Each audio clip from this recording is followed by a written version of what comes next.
FINAL FIGHT FINAL FIGHT 出たジャンピングハイブドライバーからおっとバックドロップ FINAL FIGHT スーパーファミコンで好評発売中 Capcom. All right, everybody. What is up? Welcome. And I don't know about you guys, I'm pretty fucking stoked.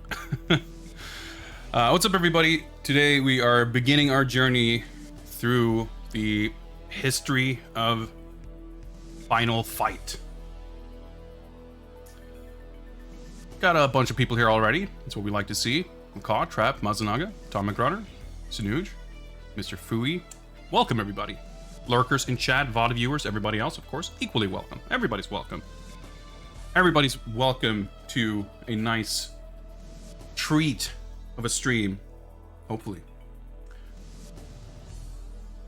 We are going to be playing Final Fight, and a lot of it. We will be playing, eventually, any and every Final Fight game I can get my hands on. Today we will begin our journey with, of course, the original Final Fight. We will be playing the arcade version to kick things off. After which, we're going to be doing a mostly, I guess, chronological, to the best of my ability, to the best of my archaeological findings, chronological journey through the various versions, ports, adaptations, reissues, etc. of this game. I don't know if we will have time to cover all of them today. If not, we will continue next time. There's quite a bit to get through. Now, obviously, Final Fight is not a particularly long game. However, we do have on my list here, it's not exactly exact because there are a few versions that may come up later in the series. There are a few versions that may be somewhat questionable in terms of playability. I have done a little bit of testing ahead of time. Everything should hopefully work, but you know, when we're dealing with obscure computer ports and maybe some mobile ports, maybe my dicey PS3, there's just a few things that aren't 100% guaranteed. But according to my list, we have, I guess it's, depending on how you count, 13 or 14 versions of Final Fight. As usual, I'm gonna maintain mystique a little bit and not really get into specifics more than that. But there are mobile versions, there are computer versions, there are console versions, there are handheld versions, a little bit of everything, spanning from a time frame of course, 1989 when the first game came out, and all through the 2000s. And like I said, we're gonna be basically playing these in chronological order, which may not be entirely exact, but it's going to provide a nice, interesting kind of insight into, you know, what each version, how it kind of compares to the others or what was available at the time. It's going to be fun. There's some versions here that I would be willing to bet some of you are not all that familiar with. There's some here that I'm not very familiar with. But from my very quick cursory inspection of all these different versions, it appears that I think all of them have at least something kind of unique or interesting going for them. When you look at these like Japanese arcade games that got ported to every, you know, European computer under the sun, I feel like a lot of the time you get kind of very similar ports by the same people. I think we ran into this with Double Dragon for sure. You know, you had the Spectrum port being pretty much the same as the, what was it, the MSX port. Like the Atari ST port was pretty much a worse version than the Amiga port, which is, you know, pretty common. And I think there were certainly, I mean, playability and quality aside, there were some ports that were kind of redundant almost.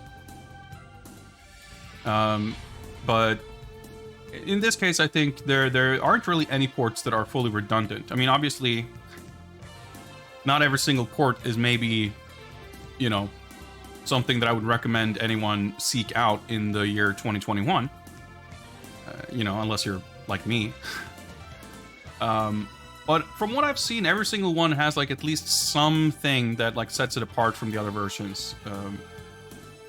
For good or for bad, maybe I should say. Whenever we finish up Final Fight 1, we are, of course, going to be playing the rest of the series. We're going to be playing Final Fight 2. We're going to be playing Mighty Final Fight. We're going to be playing Final Fight Tough. And for pretty much the first time for me, which is very exciting, we're going to be playing Final Fight Revenge. For the second, maybe last time. We will also be playing Final Fight Streetwise. Second time is in, it's the second time I played it. I played it when it came out, but I never played it on stream. I have very mixed feelings about revisiting Final Fight Streetwise, but I am looking forward to it.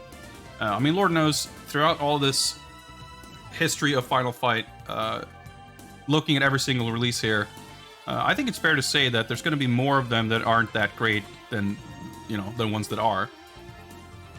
But if Double Dragon was any indication, the quality of a port or the quality of a game doesn't really have any bearing on how much I'm going to enjoy playing it on stream, or how kind of interesting or entertaining it will be to learn about.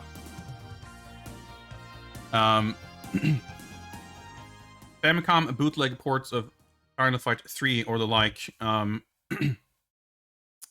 Everything that's on my list, for the most part, at least, I guess some things are a bit questionable, are like legitimate releases.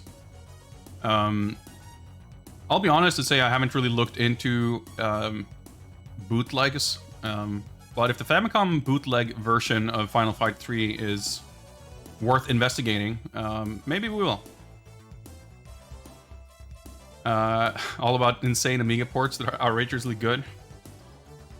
Yeah, Double Dragon 2 I remember really liking. I mean, I like the Double Dragon 1 port on Amiga. It obviously doesn't have that, like, insane quality, but, you know what I mean? Like, Double Dragon 2, I know that it's not, like, a fully unique feature, but it has music and sound effects, which is always, like, so many Amiga games didn't do that, that when you come across it, it immediately kind of, you know, you kind of perk up when you see it. It's like, oh, okay.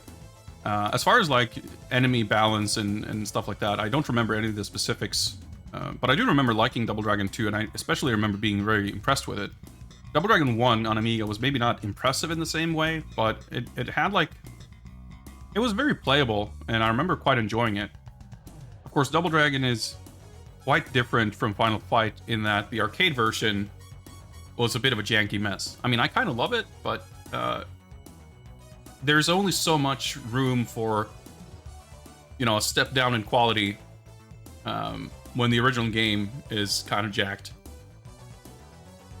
Final Fight, on the other hand, is like an absolute masterpiece that was a complete pioneer, trailblazer, like both in terms of game design and especially perhaps in presentation and aesthetics. So, I mean, it's a tough act to follow for, you know, any computer or console platform at the time. But it didn't mean they didn't try. And it'll be interesting. It'll be interesting to see which aspects of the original game that all these different versions did or did not manage to kind of recreate. Not planning on finishing every game, I presume? Question mark. Well, I mean, that's always that's always a question when it comes to these computer ports and stuff, right? Like, are they even finishable? In fact, the Amstrad CPC version of Final Fight shipped with a bug that makes it so that when you finish level 5, level 6 doesn't load, and you just can't finish the game. So when we get to that version, we'll see if the image I have is like cracked so that we can actually get past that point, or whether we game over on stage 1 because the game's fucking impossible.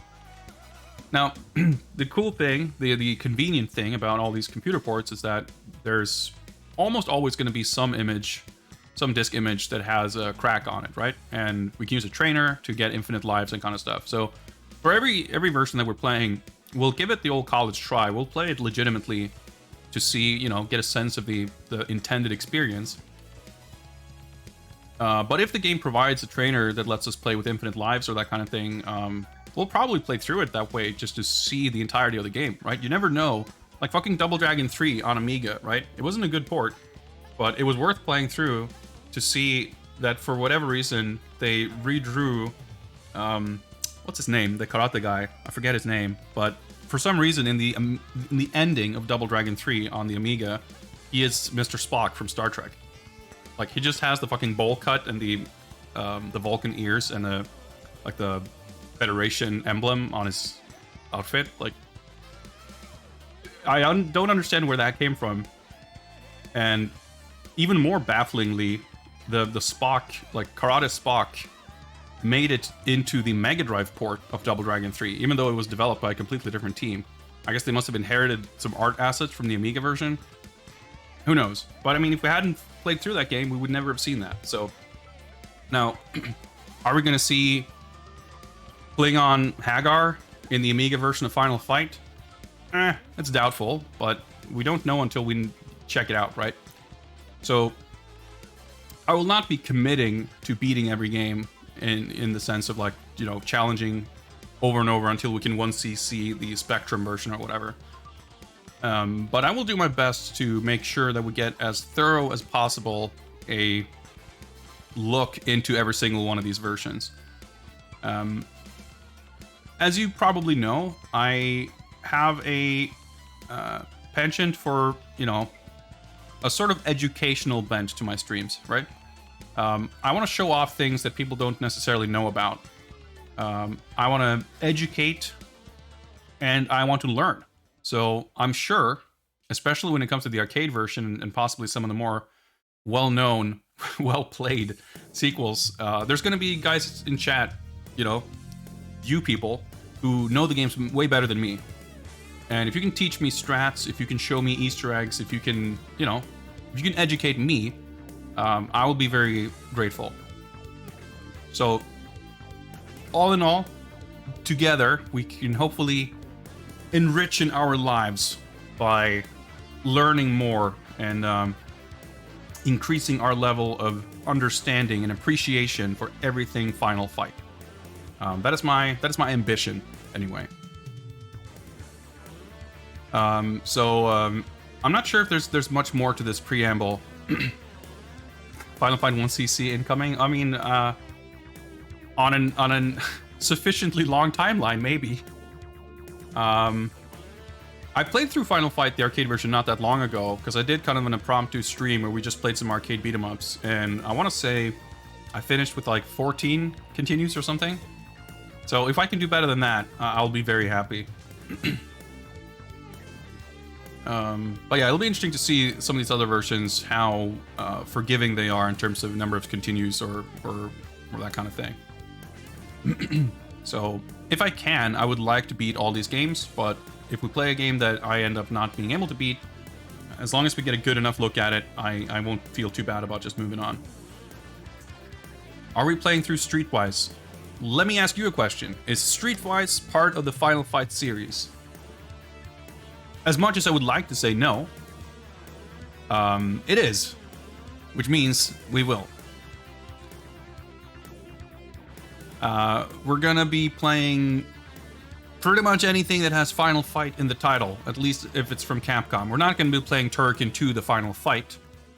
I guess we're also not gonna be playing 2010 Street Fighter, but that was only called The Final Fight in America, so that doesn't count. We're going to be playing Final Fight, Final Fight 2, Mighty Final Fight, Final Fight Tough, Final Fight Revenge, and Final Fight Streetwise. And we'll see down the line. In some cases, it's a little unclear as of now exactly which versions we will be playing or will be able to play of some of these games. But like Final Fight Streetwise, for example, I don't think there's much purpose in playing through the Xbox and the PS2 version. I'm pretty sure they're identical enough that it doesn't make any difference. To be clear, though, we are definitely not going to get through this all today. In fact, I'm not convinced that we will get through every single version of Final Fight 1 today. Because, as I was trying to say like 20 minutes ago, the game's pretty short, but we have a lot of versions to get through. I mean, if we were to average an hour per version, you know, taking into account setup, maybe doing a few attempts, whatever, we're still looking at a 12, 13, 14 hour stream, if that's the case. So I think more than likely we will probably split up our adventures in Final Fight 1 over 2 streams, maybe, but we will get through as many of these versions as we can. And whatever we don't have time for today, we will continue with on Monday, I suppose. And we're just gonna crack out on Final Fight in all its forms until we're done. Now, obviously, Streetwise is a significantly longer game, so that's gonna probably make up like a good chunk of this entire thing. But that's how it goes. That's how it goes. Fighting Force has absolutely nothing whatsoever to do with Final Fight. So even though that is a game that is, I mean, it's not very good. It's sort of interesting in some ways. Well, we'll save that for the Fighting Force retrospective, I guess.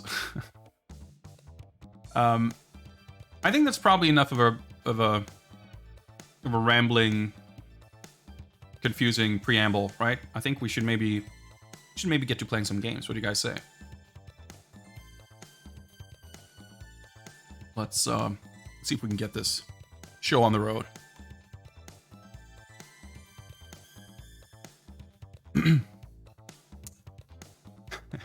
Appreciate your Urban Rain review rant. Experienced literally the exact same thing with being pissed why every publication was giving the game 3 out of 10 and shit, saying it was a mindless button masher.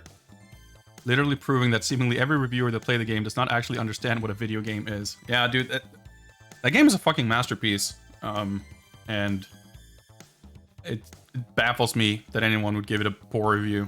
Like, I can understand if it's like not what you're looking for exactly, but the thing that pissed me off especially was like, how do you play that and compare it to Beatdown or Final Fight Streetwise and conclude that those games are better? Like, what are you even like? What are you looking for in a game? A game that is about punching people in an urban environment. You're like unhappy that it has too much and too good punching. Like, nah, we need this punching to be a little worse and diluted with load screens and fetch quests and stealth missions. Oh, Jesus fucking Christ. Anyway, we will have ample opportunity to get angry with Final Fight Streetwise down the line. Why don't we try to maintain some positive feelings here by playing a good game instead? Game number 1 is, of course, the arcade version of Final Fight. Let's get it all set up here.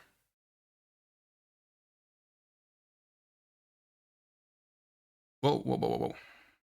Wrong window highlighted.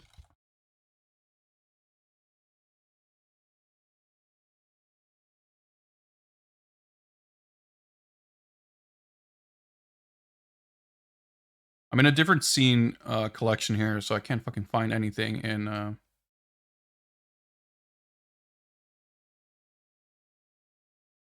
we go. In OBS here. Oops, let's not do that. Okay, there we go. Is this set up? Probably not, because everything keeps resetting anytime I unplug my joystick. That's a little loud.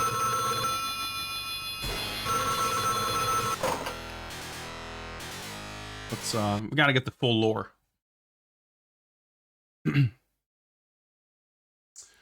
How's the tactile feel on the Stream Deck? Yeah, the buttons are quite mushy. Like I wouldn't use it for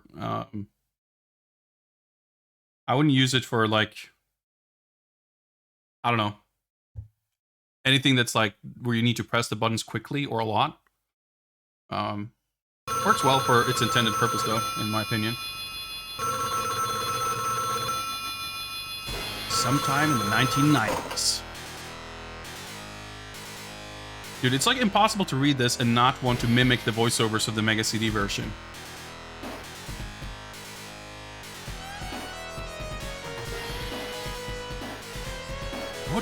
What's happened to Jessica? Who is this?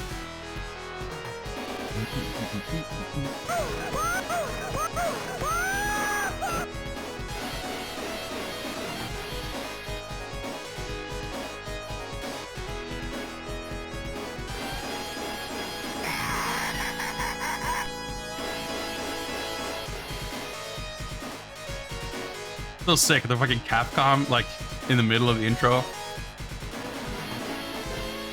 Mad Gears must pay. She's my friend, too. Count me in. There we have it. Let's see how this goes. Also, I just realized something. I think I have,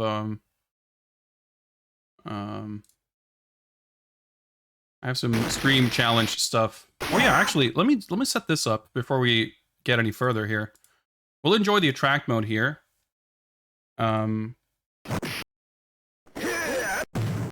We, of course, yesterday did our 6th Viewer's Choice versus Fighting Game bonus stream. And because we completed that, that means it's time for a new one. So let me set up the new community challenge so you guys can start pouring your con points into that should you so choose.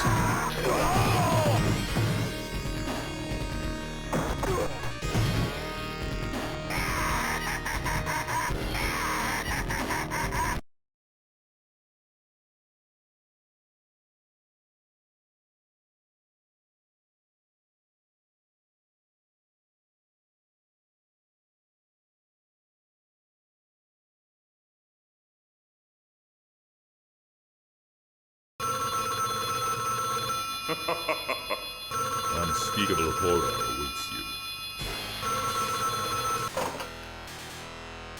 Macaw getting so excited about Unspeakable Horror gifting a sub to Trap.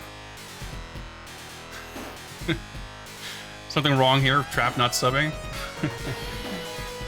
Thank you very much. Thank you very much, Macaw, for your support and for your kind gesture. And Trap, enjoy your gold skull. Yeah, give me a second to set this up, and I will catch up with chat.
Oh, fucking Twitch backend is being a bit of a... It's not being entirely cooperative. Let me try this again, I guess. Oh, okay, it was confusing. All right.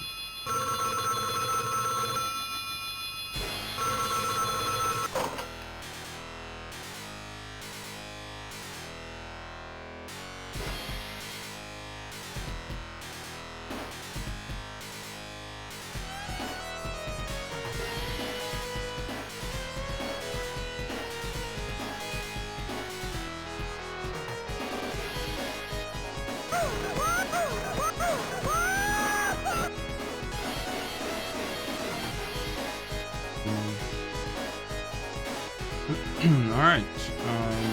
Let's see here. 30 days. Okay, let me just double check. Okay, looks about right. Number of zeros correct? I think so. Yep.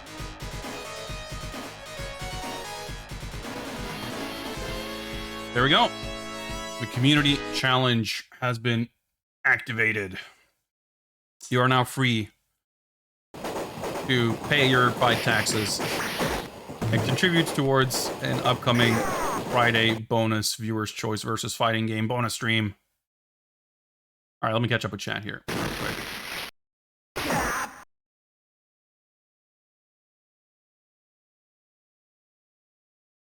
Highly quality intro. It's very good. Let's see.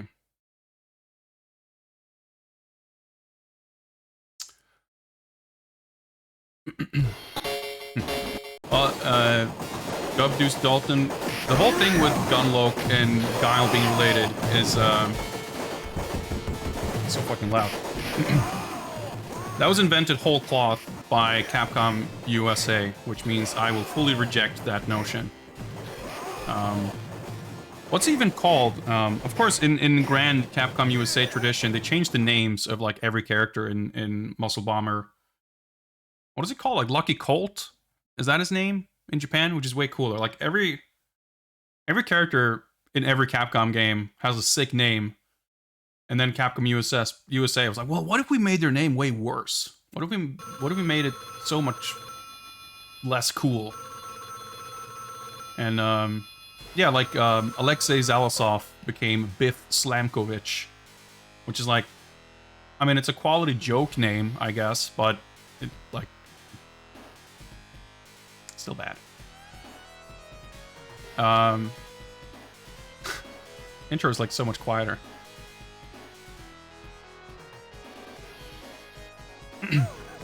Well, I don't know. I think obviously Mega Man X5 with the Guns N' Roses names or whatever. It's like, I guess that's funny and cute if you enjoy that. I mean, because I'm a hipster, I think the series had cooler name in Japan anyway. Where I can't even remember all of them, but in the original Rockman X, the boss names aren't like actual, like in the West, everyone was like, what the fuck is a Kuwanger? What does Boomer Kuwanger mean? Because it stood out, because it was like, why is it like everyone else is called just an animal, and then you got a Kuwanger? And that's because in Japan, none of the bosses had like real animal names. Because it's like Storm Iglido and Icy Pinguigo and shit. Which, like Icy Pinguigo is so much cooler than Chill Penguin. But I guess when they were like busy fucking up the names, they couldn't figure out what Boomer Kuwanger was supposed to be, so they just didn't change it. But anyway, I think Final Fight is actually a series. I mean, editing of the American Super Famicom version or Super Nintendo version notwithstanding, there's I don't think there's much of the weird localization stuff in Final Fight that I can think of. But I mean, obviously, you know, it's gonna have a different opinion on those kinds of things. But from my part, I can't really think of any Capcom stuff where they changed the names of the character or something like that, where I preferred the English version. But anyway, I think I said like 35 minutes ago that I wanted to start playing. So let's do it.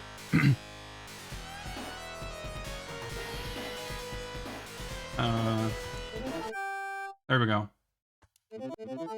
We're gonna need a good number of credits here, so my first mission here is gonna be trying to see if I can beat stage 1 without dying. I guess we're doing Cody.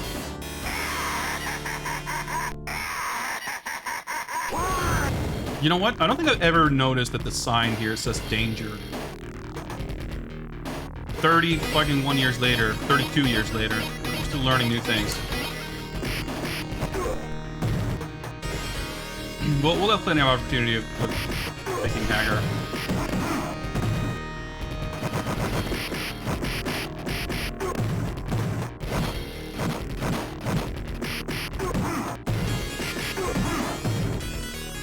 Also, reading chat is going to prove a challenge.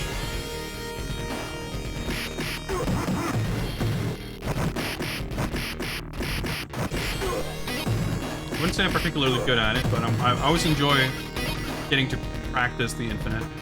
Okay, let me move my window here, just inch it a little bit closer to my chat window, so it's a little bit easier.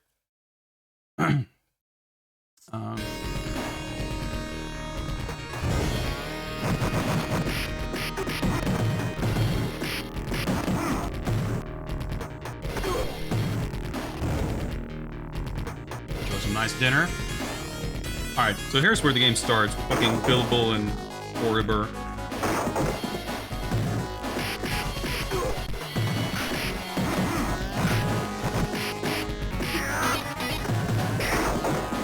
So I don't really know any like strats or anything in this game.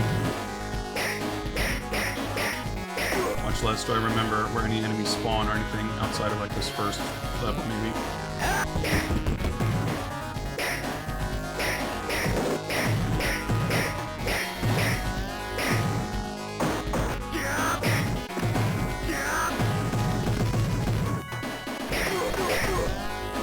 Alright, it's going pretty well here, I gotta say.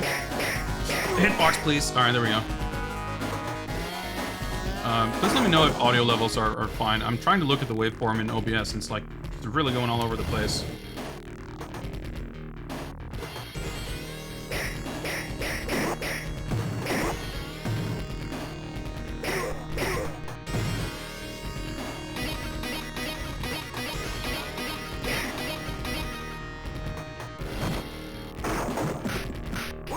Great start.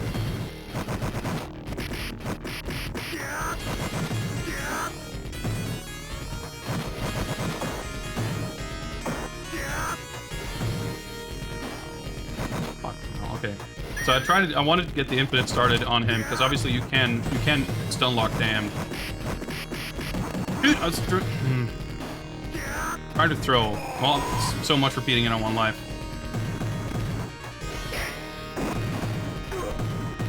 Strat is to... Oh, he's gonna jump away again. I didn't mean to grab him.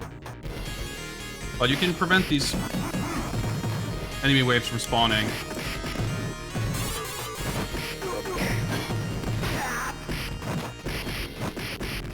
By doing that. So that's what I wanted to do 1.5 life ago.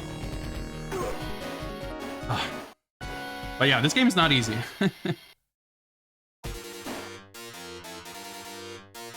But yeah, I mean, for sure, this game is like, much like Street Fighter 2 after this, which was basically made by the same team. The amount that they just nailed on their first try is like insane. Like, Capcom arcade games before this were good, but they weren't like nearly as quality as this. In terms of like the feel of the combat or anything.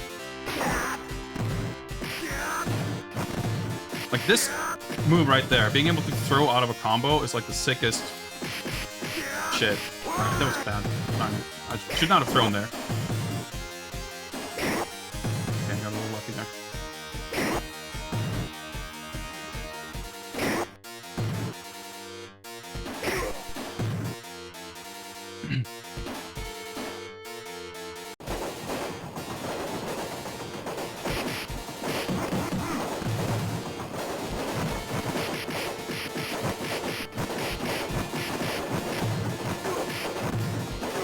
That went pretty well. So that's the thing. That's part of why, like, even though Hagar is fun to use in its own right, doing the infinite stuff is like, well, if it's possible, it's sure as hell not easy.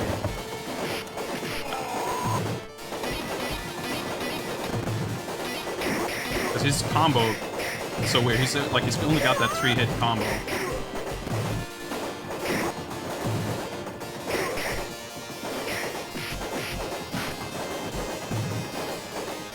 Not what I meant to do, but it works out.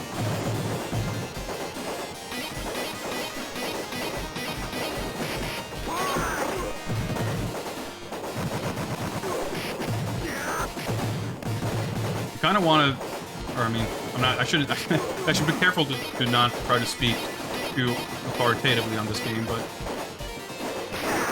as far as I'm aware, you want to try to throw. You want to try to avoid getting surrounded.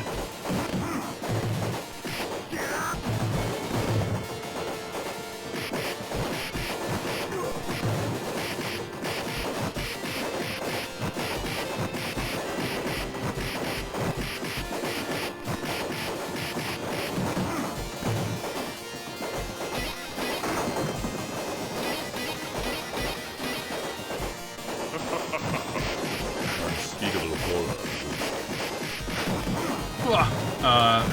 David Snake, thank you very much for your continued support of Unspeakable Horrors. Appreciate it. Appreciate it.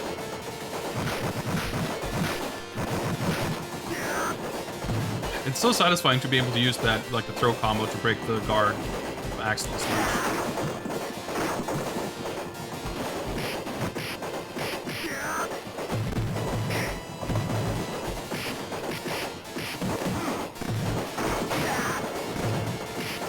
Like, even how,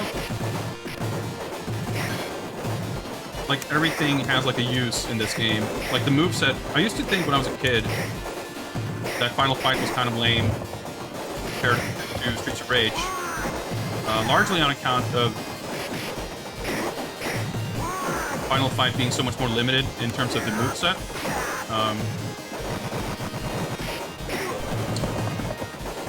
Dude, that's so cheap. Alright, there's the first continue there. Try Hagar then. And, I mean, yeah, you have fewer moves in this game, but it's a pretty damn well-designed moveset. Like, you can look at so many beat-em-ups, like, today, where there's, like, no real thought into how, you know, how the moves are to be used. Wow, okay, that was excellent. Like, you just have a variety of things you can do with no real, you know, no specifics as to, like, why you have certain moves or when you're supposed to use them or how. And I think, like, Final Fight, I wouldn't say it's like the epitome of that sort of design idea, but fucking hell. But it feels like they put some amount of thought into it compared to some even modern games. Alright, so I definitely don't have the Sodom strats.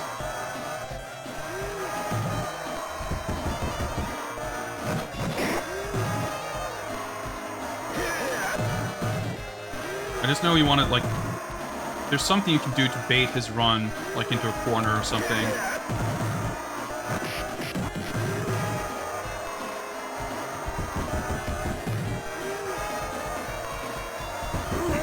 And, yeah, I don't really know how to dodge that. That credit went pretty fast.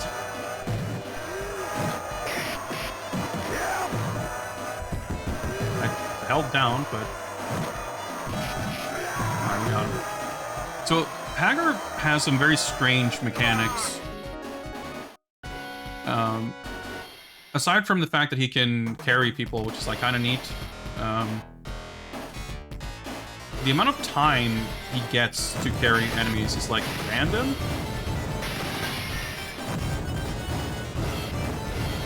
So, you can't really know how long you have to carry enemies. In addition to that, his pile driver is also really weird because it doesn't have, like, a set damage value. Like it does like a percentage of enemy life. Oh my god. So you can grab one of the breads on stage 1 that you can kill in like 2 jabs, and if you do a pile driver, they'll survive it. So the pile driver is like really powerful when enemies have a lot of health, but kind of shit when they don't. And I don't know this for a fact, but it sure wouldn't surprise me if there was like a degree of randomness to it as well.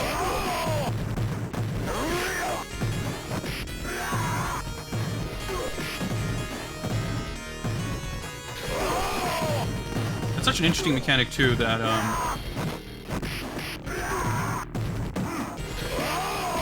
that you can wake up faster by mashing the joystick.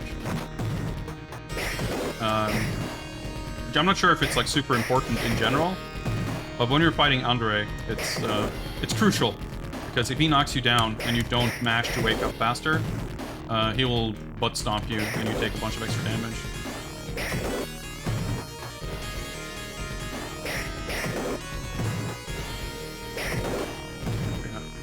Dealing with a singular enemy pipe.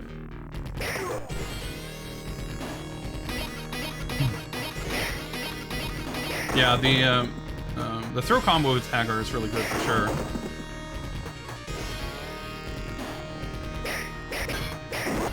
Like hitting knives out of the air.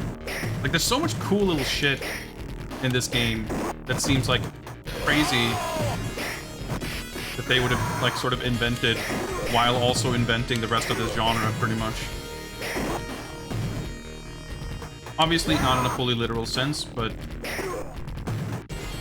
reinventing the genre. It's not too unfair to say. Yeah, it's a slow run. These swords could prove to be somewhat of a liability.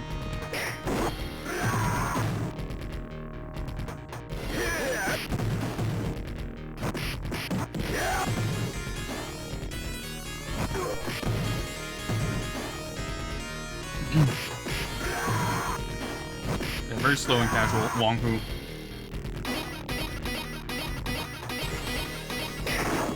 Yeah, like obviously the combo throw is useful for everyone because of the iframes. But Hagar is kind of special, I guess, because it doesn't really toss them away. I love that little.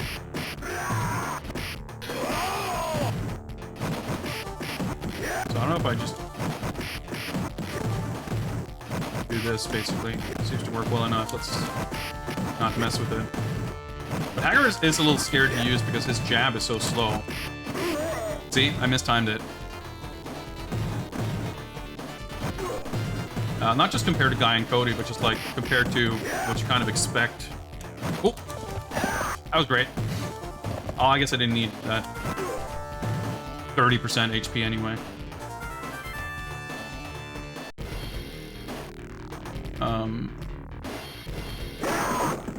What was I saying? I forget.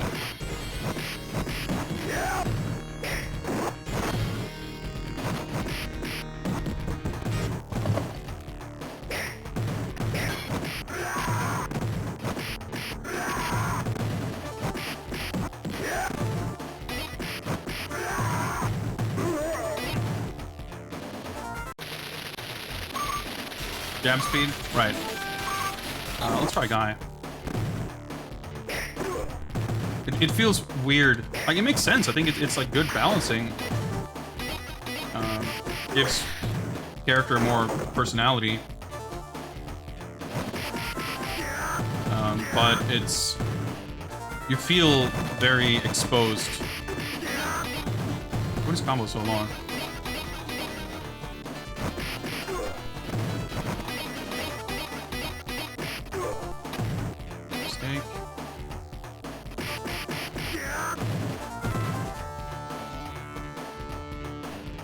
Yeah, I don't really know what the applications are of his wall jump.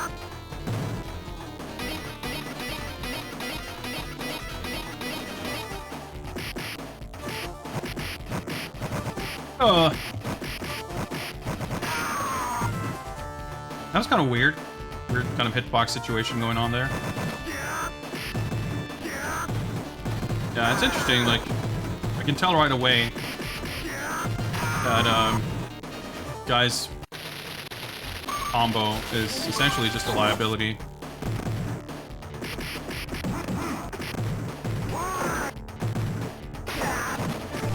Like, my life, I spawned like 2 seconds ago. You die so fucking fast in this game. It's insane. Eat some used gum. The Z-axis range on those gunshots. Sorry, shell.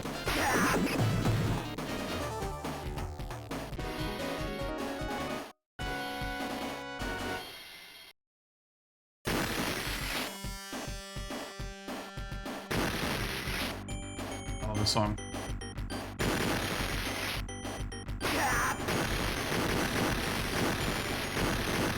Crap, can you explain that again? The third button? Didn't quite understand what you were saying there.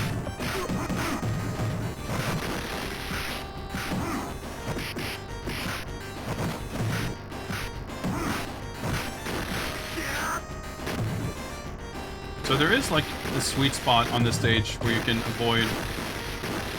What the heck? Not sure why my combo was interrupted there. There's a sweet spot where the fire can't hit you. But I think maybe it's like actually where you spawn. I forget, but it's panic for half a second and you're done for.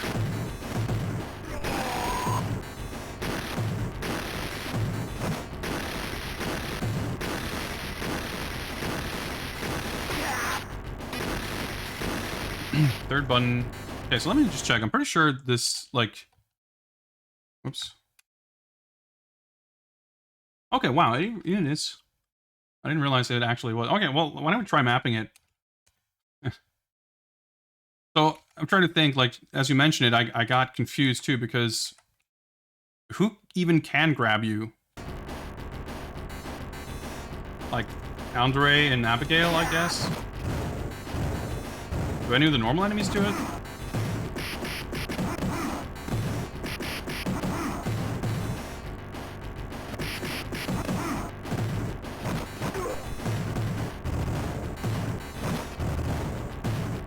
This part of the song isn't the greatest, but... cool song otherwise. Well, I'm ready for the Andre counter spats with the cheat button.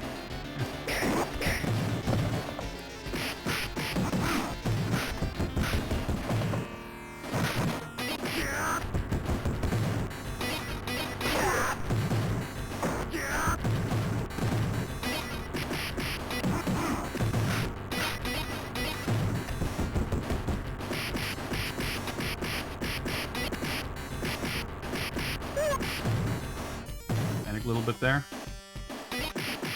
No, oh.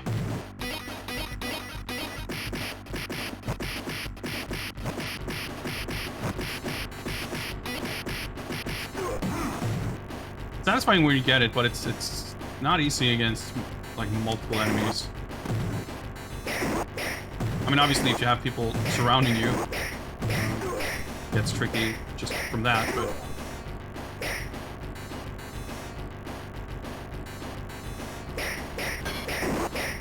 Even the enemy types in this game, like, there's so many. Like, that's a lot of what I sort of grew to enjoy and respect this game a lot with time. Like, just learning to understand conventions of this genre that were kind of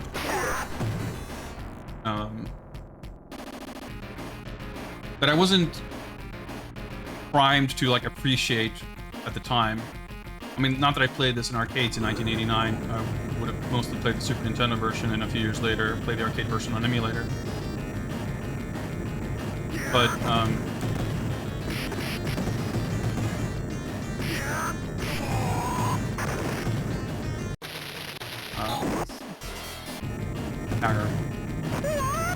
like there's all the things that's like in more recent years that I've kind of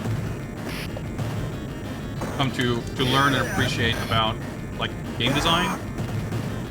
I mean, it's similar to something like Doom, where it's like, well, it's a cool game, but then you look at it with a slightly more analytical lens 20-something years later, and you just realize, like, holy shit, there was so much here that, like, you can look at decades of games not picking up on, or like, even when it's like you may not even realize. I'm not sure if I've ever seen that before. Rolento has a throw.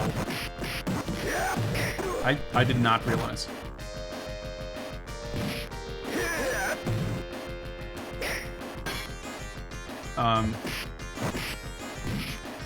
Yep, dropped him.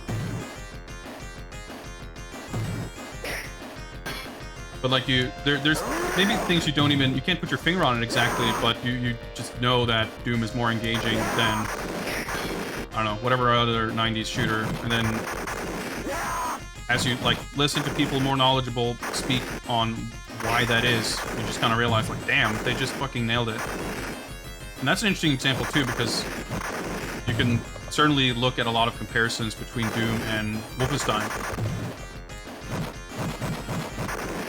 I'm not just a jerk.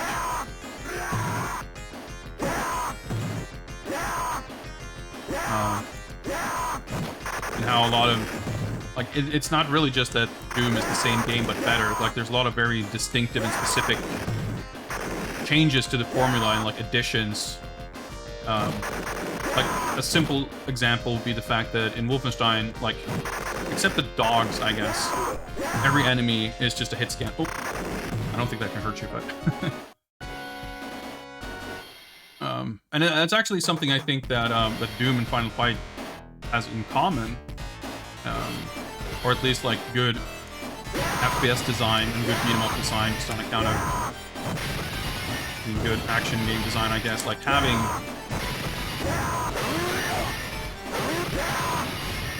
distinct learnable behavior in each enemy types, and having like each encounter be specific due to its combination of those enemy types and how you have to fight them. Like, I think that's a big key to what makes combat interesting in both of these games, as well as in good games in either genre in general. And I mean, you can absolutely draw parallels between the moveset your character has in Final Fight with your weapons in Doom or something like that too, right? Like where each weapon in Doom has its own purpose.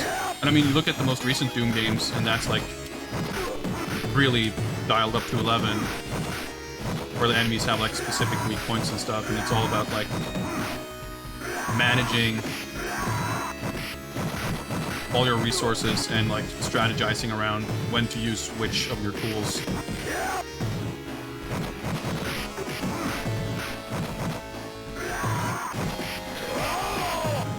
going pretty well, actually.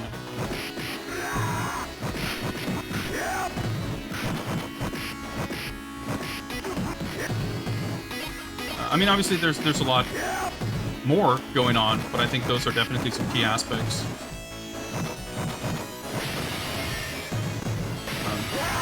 Pretty funny, they're just crashing the phone booths. Hey, there's Shiro. As we learned from the Street Fighter II Complete File book, this dog is canonically friends with Guile's daughter's dog. That is a true fact.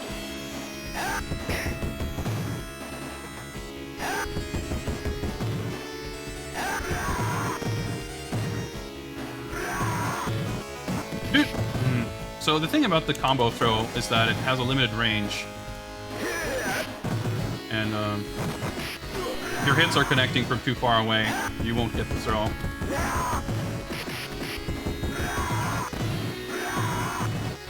Alright, guys, that was pretty sick.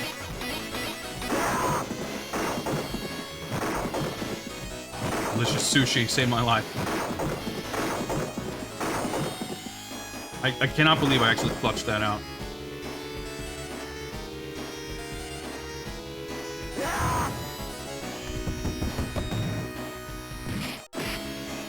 Got him with the juggle at least.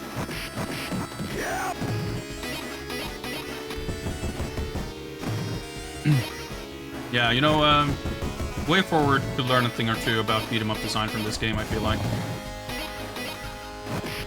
I mean, a lot of people could.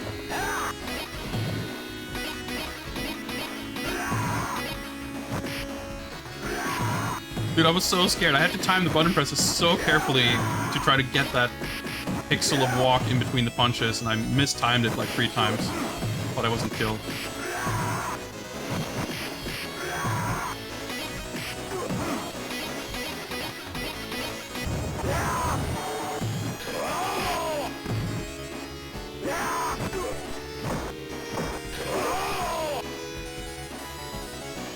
And in this game, you just fucking...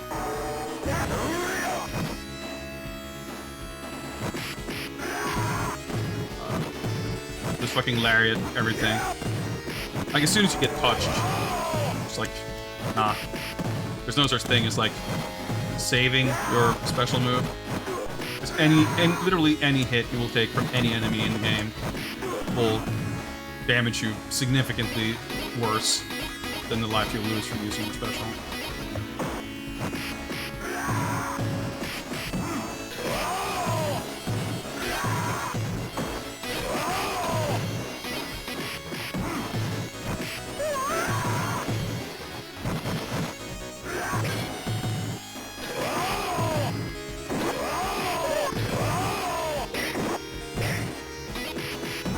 Too far away.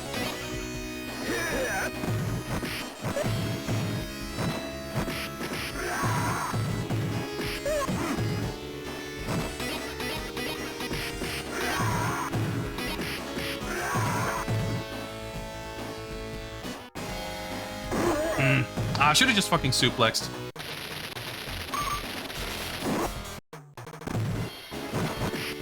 Yeah, because I remember when I was like playing this as a kid, I think I was like kind of in that Streets of Rage 2 mindset or whatever, where like it doesn't really work that way, you know? Because here, you know, you get, not only does the Super Joy use very little HP,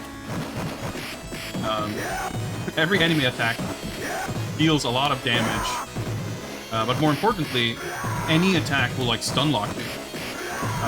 You can never sneak in jabs in between enemy attacks, pretty much.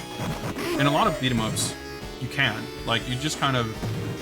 Like in Streets of Rage, for example, like a Galcia comes up and starts jabbing you. You can pretty much just mash punch. And you will sneak in a punch, and of course, as soon as you get one hit, you get the combo. But that's not true at all in this game. I mean, especially with Hagar, because his jab is so slow. That means that, like, your only reprieve is using your special immediately.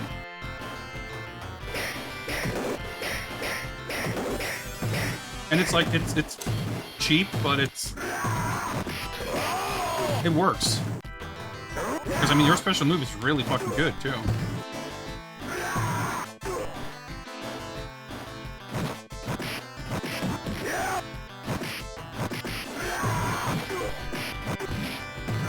Yeah, the biggest, I think, liability or danger here is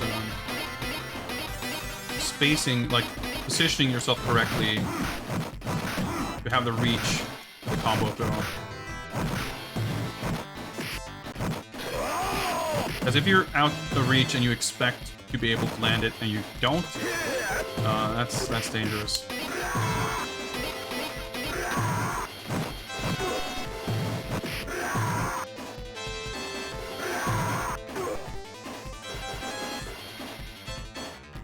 Yeah, I mean, like, there's cheapness going around every which way in this game. And for sure, like, I think... It's interesting, like, with how the balance of this game kind of comes together, where the game is super hard, but you do have very powerful tools.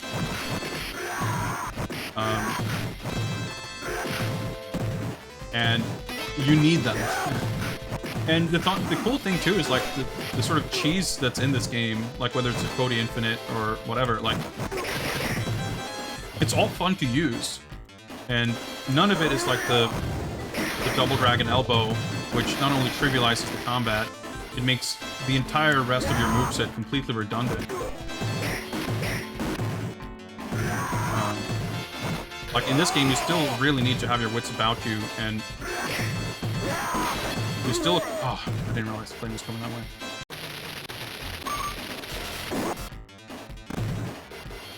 Like, the game is like, kind of balanced around it in a way.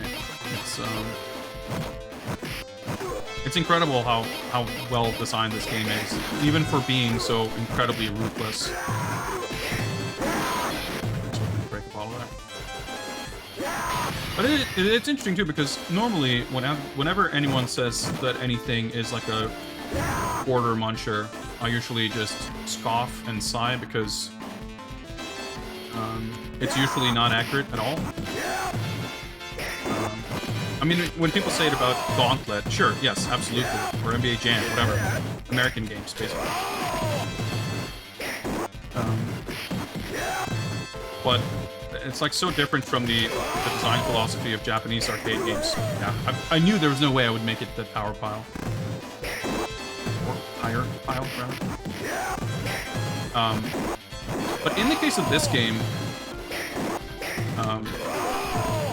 was actually like largely inspired, or informed, maybe I should say, by like a research trip that some of the Capcom designers made to the US. And they kind of got a first-hand look at the kind of American arcade culture, which was pretty different from the Japanese arcade culture. So obviously the setting is, it's American, and it's inspired by, American, like, action movies, like 70s and 80s, like Walter Hill movies and shit. But more than that, like the difficulty and just the idea of the game. Like prior to this, a lot of arcade games in Japan, like either they didn't support continue at all, or you could use limited continues, or like they were definitely like the overall sort of culture and design philosophy was often framed around clearing the game on a single credit, and like starting over from the beginning to practice and learn and get better at the game. Like credit feeding as not a response to game design, but as like a player behavior and a player pattern, like was something that wasn't really very prevalent in Japan, but it was like very much how American arcade gamers would play and expect to play. Kind of fostered by games like Gauntlet.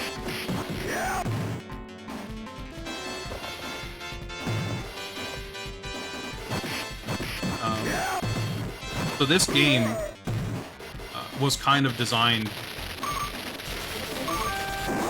with that kind of American play pattern in mind. This game was like very much designed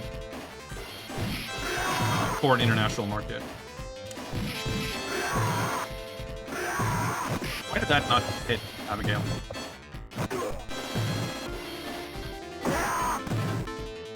So, in a way, to a degree, it's actually somewhat true to call this game a quarter muncher.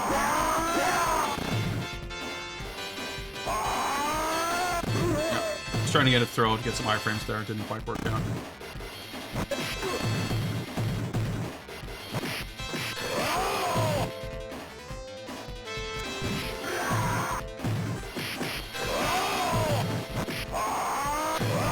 I was gonna say, some lariats here, and we should get it. All right, there we go. So we're on our, what, 10th credit, so we're definitely not going to get the 10cc. Confectionery country of the Nin. Nin, of course, being the pseudonym of Akira Nishitani, who was one of the designers in this game. Later on, founder of Arika. And creator of Street Fighter EX and Fighting Layer.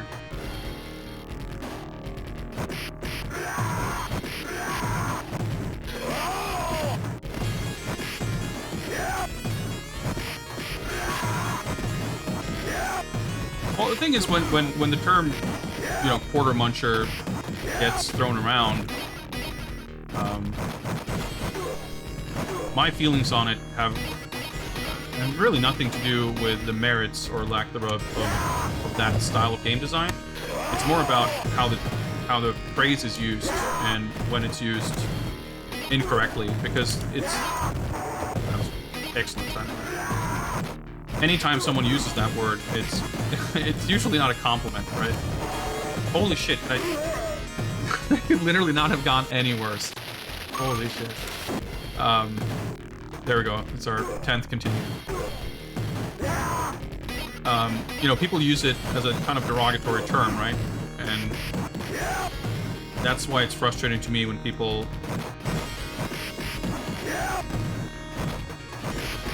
use terms with a negative connotation. They should at least use it where it applies.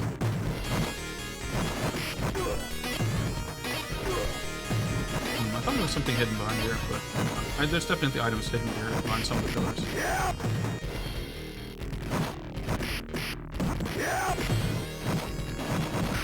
But I mean, it's interesting because I think.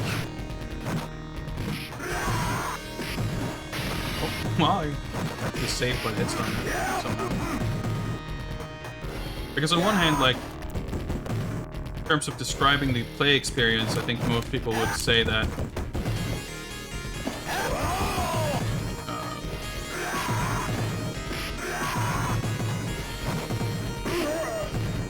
that quarter munching is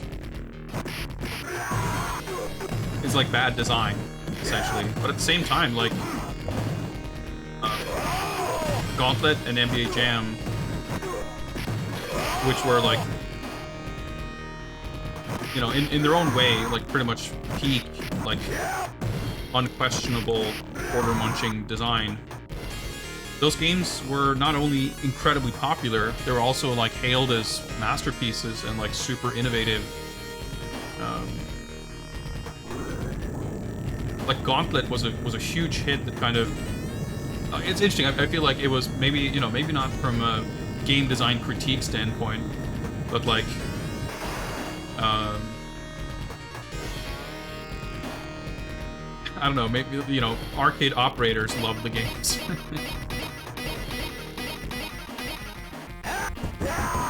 But the thing is too, like, if you're going to use quarter muncher as a descriptive term for specific issues in game design, like, it's not the case really where like there's a slider of difficulty, and once you reach a certain threshold, a hard game becomes a quarter muncher, because I mean, of course, a game that's piss easy wouldn't really be one by definition, but there's a lot of hard games that aren't at all, because, you know, it depends on how in what way they're difficult, and in what way the player is expected to deal with that difficulty. And that can boil down to just like how continues even work. You know, and I think you couldn't really call, like, let's say Gradius. Gradius is a hard game, but it's not a quarter muncher, because like you're not incentivized to continue.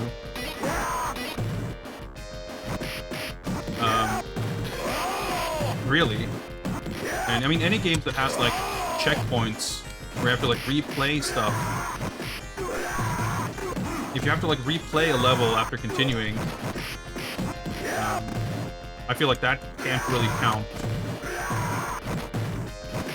Because a lot of times in a game like that, it's often, whether it's because of like HP upgrades or whatever, like it's not unusual for a game like that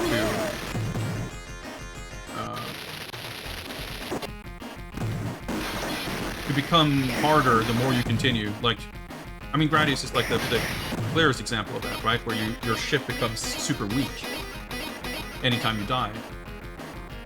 But other, you know, Strider or something, you can have like HP upgrades, which you don't get to keep. I mean, in Strider, for that matter, you literally have to replay the level anytime you die. So, I mean, there's checkpoints, but you can't really...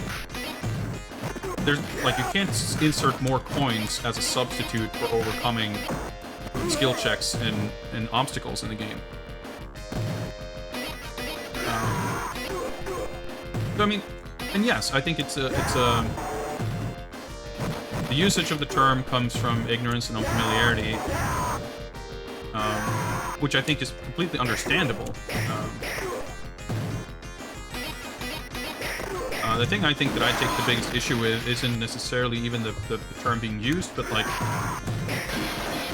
the casual and sort of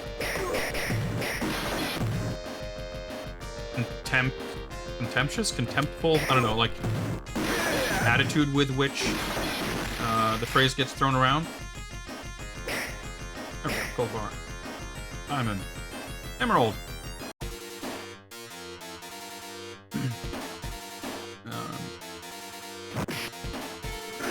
You know, it's like, and I think the thing is too, like a lot of games allow for credit feeding, and if they do, a lot of, I think, you know, Western gamers go into it with the default assumption that, like, it doesn't occur to them that you might want to impose limits on how you continue in order to get a different kind of challenge or even a more enjoyable play experience.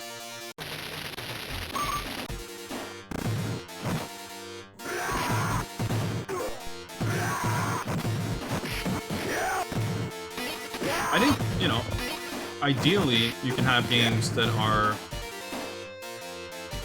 because I think, you know, I don't think the solution, or like the antithesis, or whatever you want to call it, to like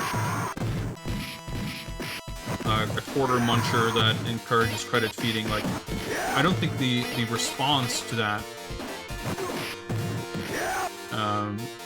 is to have a game that doesn't allow for continues or that kind of thing, because I think most, like, good action games, or at least the games I like, or the way I like to play them, can have a kind of layered experience where the way you interact with the game and how you play it, how you enjoy it, and what you're challenging yourself with changes with time, you know? No one's going to 1cc Final Fight on their first try, you know? Not a lot of people will 1cc a lot of games on their first try. But even if you want to play this game with the intention and goal of clearing it on one credit, being able to continue, and being able to continue exactly where you are without, you know, replaying a level or whatever, is, you know, that's conducive to actually practicing and learning the game. Okay, I don't know why I didn't get to go there. Not everyone can be slouching, that's exactly true. But I think it can definitely be tricky to sort of find that balance of a game allowing you to play it with kind of, you know, in a casual sort of consequence-free manner, while still, you know, secretly, so to speak, encourage or sort of be designed around encouraging players to try and finish it in one crowd. I was hoping for some food there, but did you guys see what killed me? I guess there was an invisible barrel.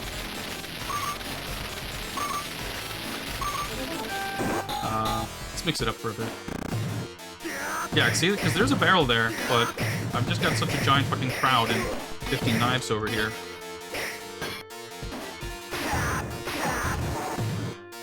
I don't think I've seen that either. So we got a lot of firsts here. We saw Rolento's throw and invisible barrels.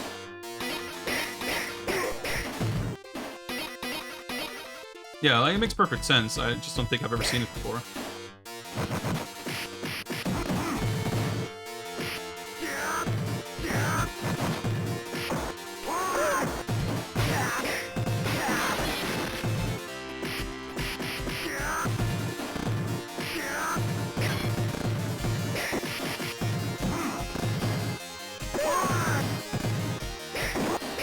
Dude! Why did he not get hit there?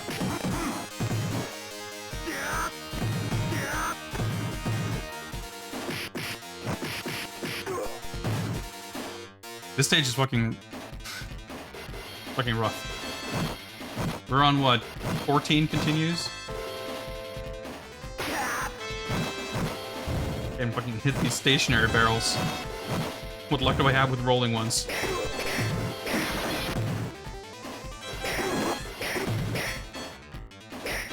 Yeah, that sounds vaguely familiar. Like, I know, I mean, it's pretty typical for any beat 'em up to have, like, despawning strats. Yeah, and I totally forgot the back jump is a thing. I guess it's like your fastest form of movement.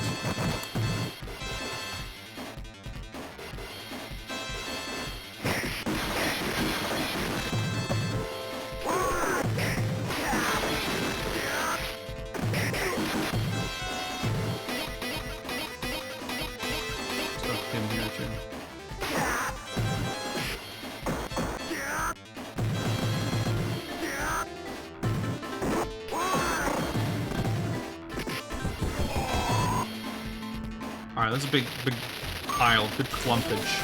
Let's try Hanger for this.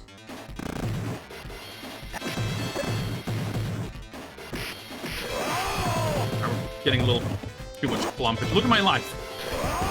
Literally like 3 seconds after spawning.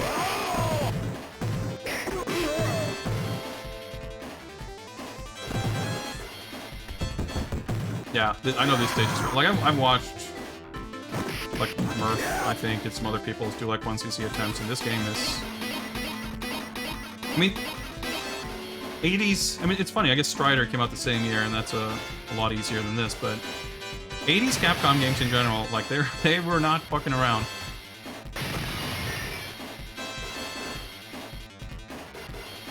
It's the spacing and distribution of food in this game is quite cruel. Gotta love Belger's two-wheeled wheelchair. Like, how does that thing even balance?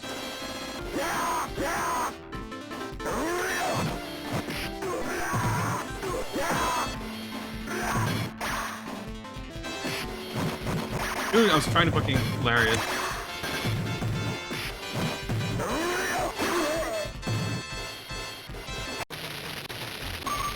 I think if...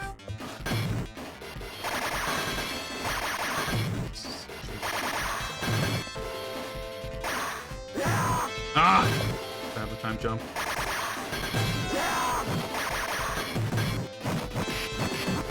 You just land like stray hits.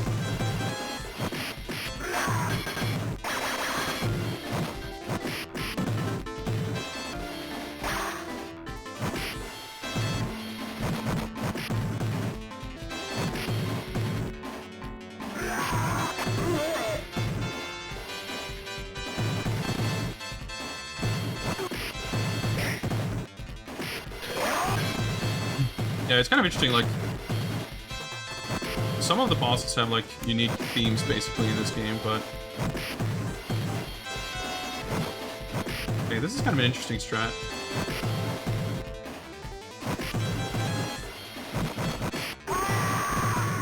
We got it, okay. We got the actual 17 credit clear. Which I think was about the same as last time. It didn't feel like it went very well. A lot of things that I felt went very poorly. But, yeah, the Belger fight wasn't bad.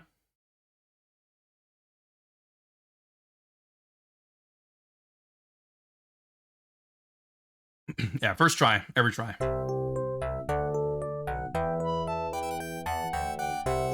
I think I'm gonna turn on this light. Gloomy in here.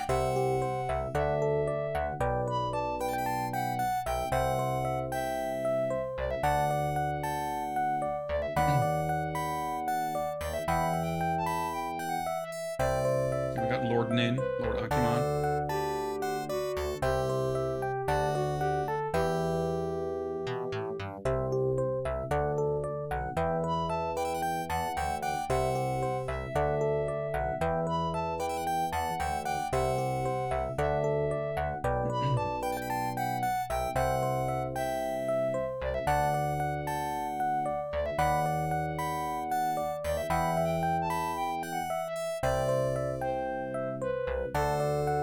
I just found this ending weird.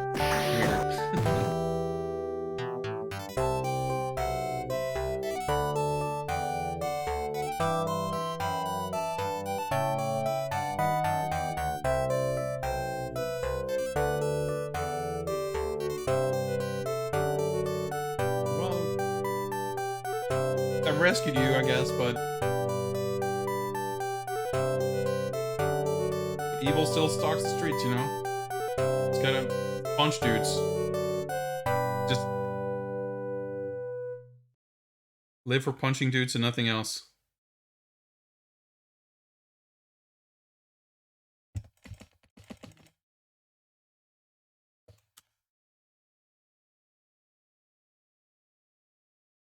Oh yeah, I mean, Cody's a jerk.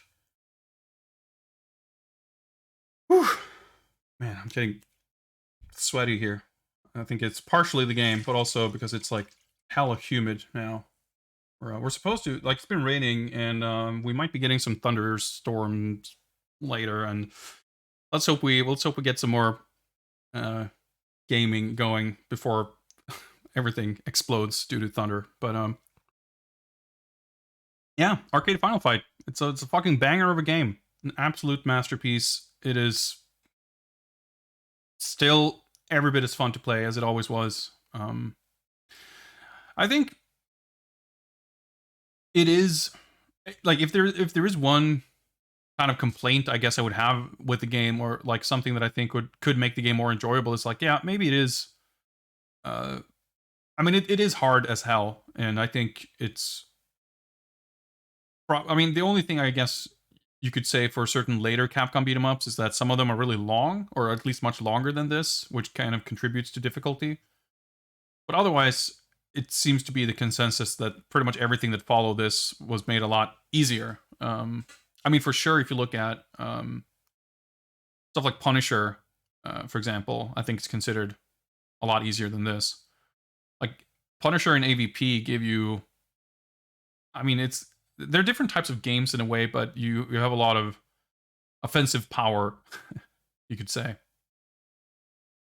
And it's like, I guess I don't know a lot of them like super intimately to be able to tell specifically, like, rank them in terms of difficulty. I mean, I've certainly never gotten close to once seeing any of them, but Final Fight is kind of a special flavor of ruthless that some of the later games aren't, which can make it a little rough. Like, the core combat is still super duper satisfying, but I guess, like, if I was playing this on a lower difficulty setting with a few less enemy waves in that final stage, or you're like, being able to take 2 or 3 enemy jabs without losing 60% health, and stuff like that, that might make the game a little more sort of casually enjoyable. But it doesn't really matter ultimately, especially if you're not really paying per credit. It's still such an amazing design, and like everything aesthetically and mechanically comes together in such a masterful way that it's just unbelievable that they got this game so right. on essentially their first attempt. I mean, this game, if you look at what came before this from Capcom, and I don't even know specifically if any of the staff were involved per se, but you look at things like Torei no Michi, Tiger Road, or Tatakai no Banka, Trojan. What else was there? Black Dragon or Black Tiger. Like those games, I think are kind of the closest equivalents. I mean, there was Isatsu Buraiken. What was it called? Avengers, the vertical, top-down, like scrolling beat 'em up. But like none of them, or even Street Fighter 1, like none of them come close to like the finesse and level of kind of elegance to the design. I mean, I think Tiger Road is a cool game for sure, but it, like comparing Tiger Road to Final Fight, like it's absolutely just a generational leap. Like Tiger Road feels like it's got way more in common with Spartan X or Kage no Densetsu or Ninja Spirit. Like it is, I feel like distinctly in that mid '80s action game sort of compartment, and Final Fight is just like Final Fight is a '90s game that came out in 1989. It was so ahead of its time for sure. We are done with game number 1, the arcade version of Final Fight. But we are not done with Final Fight. Let me shut down the game here. And we shall begin setting up for game number 2. Game number 2 in my list is the chronological first home release of Final Fight, the first port. And the first port of Final Fight was, I guess we can hop over here. Okay, we don't need to see this. We'll do that. Is this right here? The Super Famicom version of Final Fight. So as you may be aware, Super Famicom games do not come in plastic clamshell boxes. This is in fact a custom case that I've had. Well, I shouldn't say I've had to design. I designed it myself. It's just from scans of the original box, and it's kind of shitty quality, but it works. So I showed this off the other day. I have a couple of other custom boxes like this. This artwork is unique to the Super Famicom version because, of course, famously, Guy isn't in this version, and neither is Rolento. So they couldn't use the Arcade Flyer artwork, which features Guy and Cody, but no Hagar, because Guy isn't in this. And it's kind of a dodgy artwork, honestly. Like it's all right, but compared to like the level of quality you would expect from Capcom art, like this illustration isn't super great. It's fine though. So let's hop on back here and not there, there, and let's set this up. In my opinion, which beat 'em up franchise is better, Final Fight or Streets of Rage? I think it's like that's a difficult question. I mean, to be perfectly frank, I don't think it's an interesting question, really. I think both of them have their ups and downs, and they're both worth celebrating. And it doesn't have to be a competition. But I think Final Fight is one of those things where the original Final Fight is like an absolutely transcendental masterpiece of a game that will forever stand the test of time. And it's like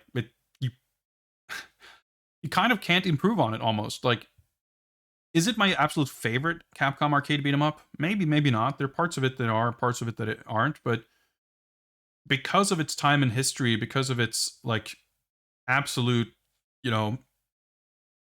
lightning in a bottle qualities, it's like I can't, you couldn't rate it as anything less than perfect, I feel like. And Streets of Rage, I think all of the games in the series are good. I like them all for different reasons. I think if you look at every Streets of Rage game and every Final Fight game, and you try to pick out some kind of average or median quality, I think probably the worst Final Fight games are, worse than Streets of Rage. But as much as I love Streets of Rage, they're like, I can't. I mean, it's not like I don't have to choose. I'm never in a situation where I'm locking myself out of the possibility of playing one game at the expense of the other. But like, I think I love them both, and I think they've both done fantastic things, and I am excited and anxious to find out what this supposed upcoming Final Fight thing is going to be. I am far from trusting that it will be something that I would actually really want. But in the off chance that it is something that's in the vein of Ghosts and Goblins Resurrection or Mega Man 11, and it's actually like building on what made the original Final Fight arcade game good, it could be really, really exciting. Like if Final Fight kind of got the Streets of Rage 4 treatment of a new game that's very faithful, but at the same time inventive and innovative, and adding new shit, like that could be amazing. But ultimately, I don't have a horse in that race. Like I love them both dearly. And I mean, even the bad Final Fight games are still Final Fight, so there's always going to be something about them that's interesting or appealing. Anyway, let me get my Super Famicom set up here.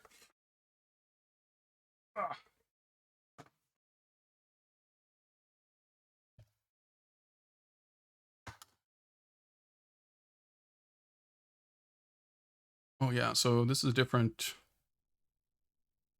Oh yeah, I guess we have to do this. Well, whatever. I'm gonna have to do a little bit of setup with the cropping and stuff, I guess. We'll get there. We'll get there.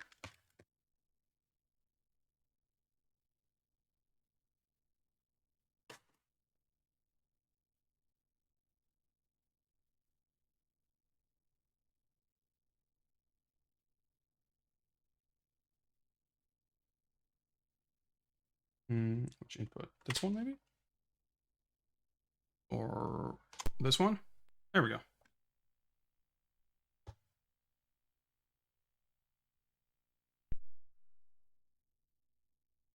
Worse.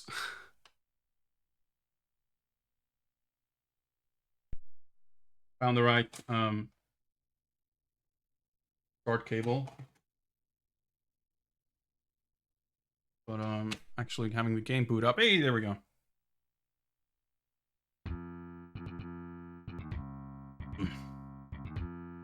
Immediately at the fucking shit Super Nintendo audio, but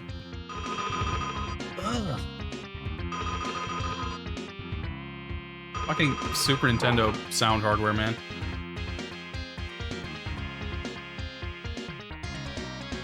Oh yeah, right.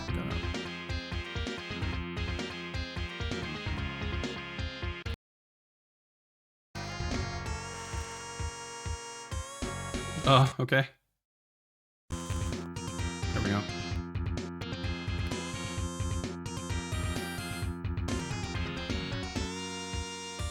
Guy is conspicuously missing, is like just off screen. Yeah, I guess we just gotta...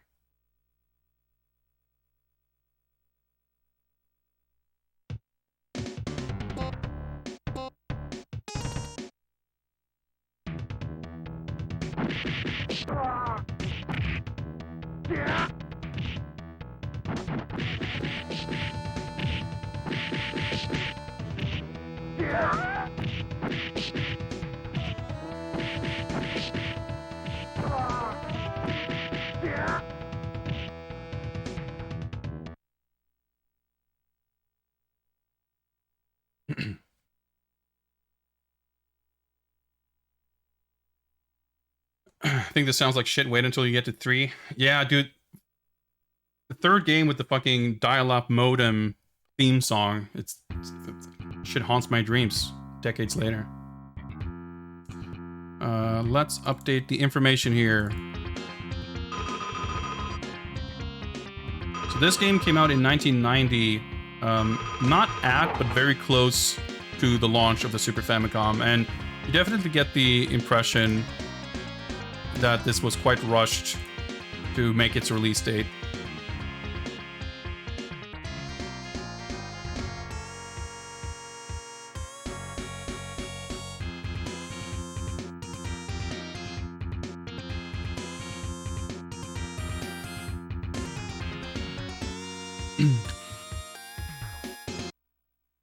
Oh yeah, I think we got the update on this one too.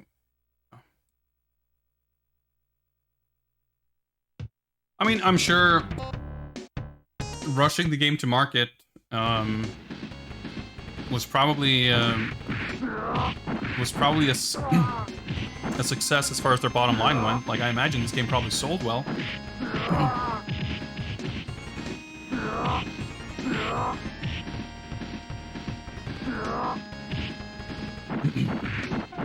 And I mean, it's the real, like, the problem with this port is just everything that's missing, which isn't, of course, a trivial amount or anything like that. There's a lot missing, but it's like, I don't know. It's nice and smooth.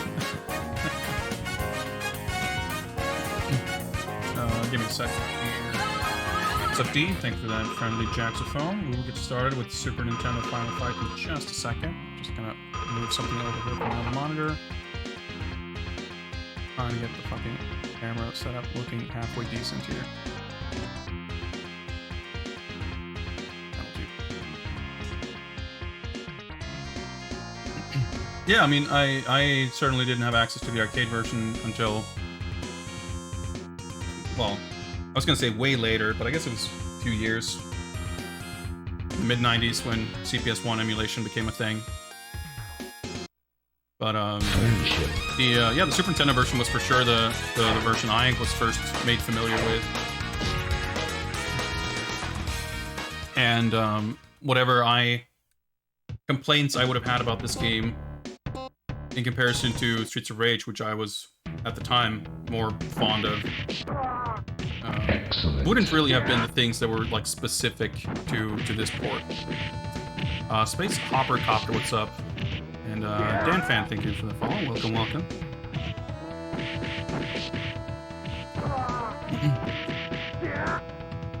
Like, at the end of the day, like, as far as the feel of the game and like the just being enjoyable to play, you know, it's pretty all right in that sense. But it is disappointing, and we'll find that, of course, coming right off the arcade version. It'll be interesting. But I haven't played this version in a long time. So, it'll be interesting to see how it feels. Wow, okay, there's like... Okay, I pressed start, and I was expecting some kind of a menu. I know there is an option menu, right?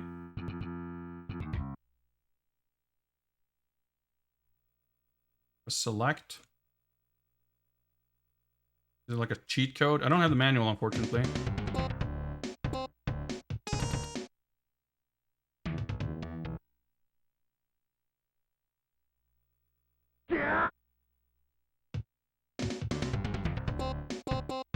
Press select to swap. Oh, that's so weird. Surely there's supposed to be an options menu somewhere, right? Oh well, I guess we're just rocking everything default here. No intro. Hey, the danger sign is still there. Sound effects and music, everything is...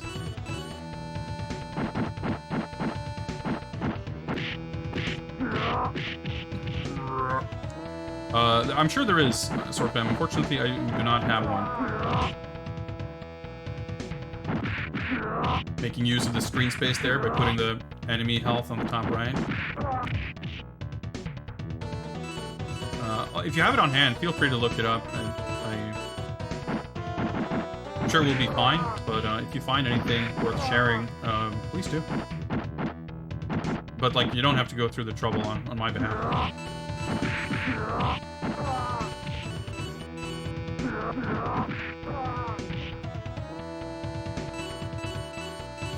Yeah, I'm curious to see what the difficulty is going to be like here. We do have 5 lives, and obviously we're not going to have to deal with quite the same crowds of enemies in this version.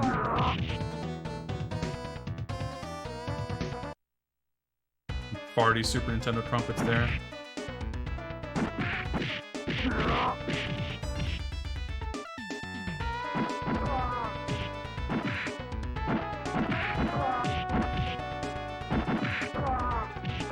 I think the graphics look pretty good, though. Obviously, it's not arcade perfect, but it's the way it would be. I think they managed to like convert the graphics pretty well.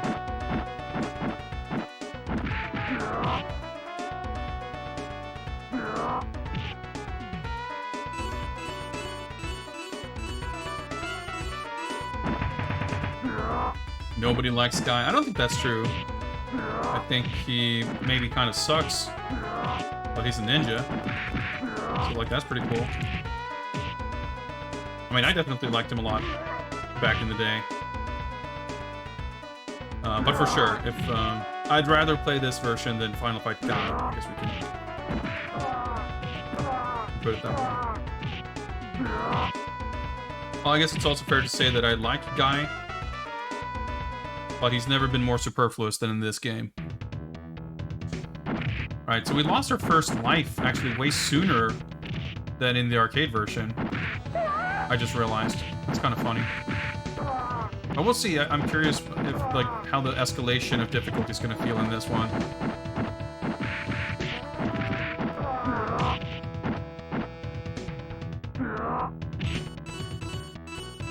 Shit. Pile driver damage. Oh, I didn't mean to pick that up, but that's probably fine.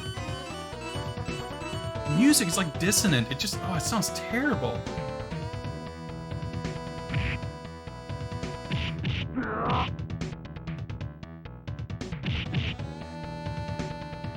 Oh, shit.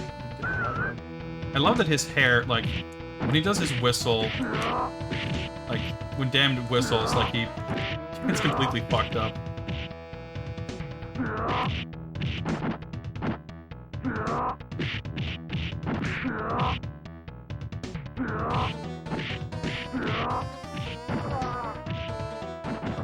Oh, the D-pad.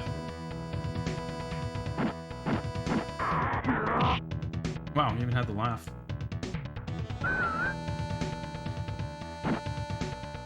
Ooh, that fucking flame bottle just hanked the frame rate.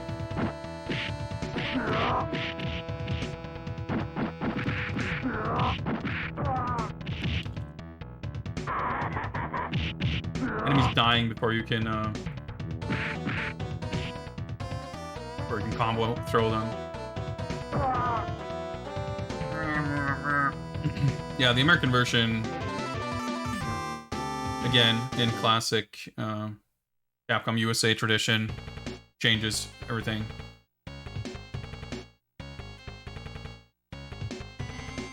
Actually, we should probably play that. Oh my god, the slowdown.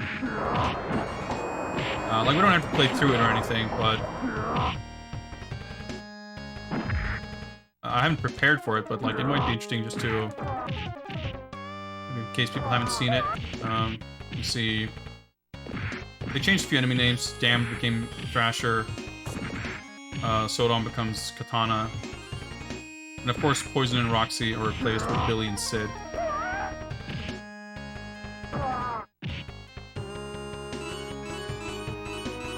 Audio is terrible.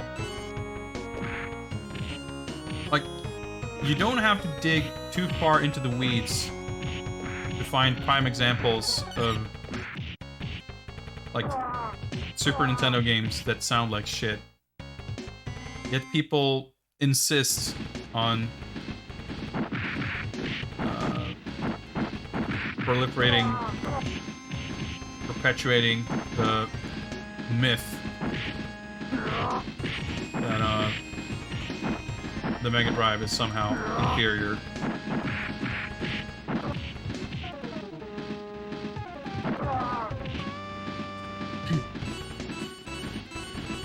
Yeah, there are games that sound great, and there's a lot of games on the Mega Drive that sound great too. I just don't think it's I don't think there's anything inherent in either system that makes them sound fantastic or terrible. But I think they both have in common that you have to design the audio around the system's idiosyncrasies. And I think the kind of people who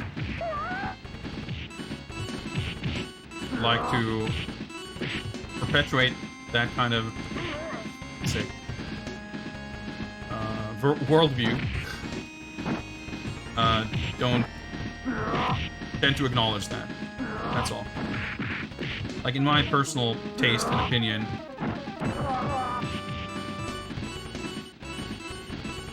Mega Drive games that sound great because of the capabilities of that hardware. And I feel like Super Nintendo games that sound great do so almost more in spite of the qualities of the hardware. A slightly more level-headed and fair way of phrasing that, I suppose, would be that just like the overall, like on a general level, the specifics and the flavor and the idiosyncrasies of those two respective systems. The Super Nintendo, I just don't care much for. Whereas I do very much enjoy FM Synth. Well, that was unusual, but it worked. Oh boy. Holy shit, I did not really remember this game having such frequent and horrid slowdown.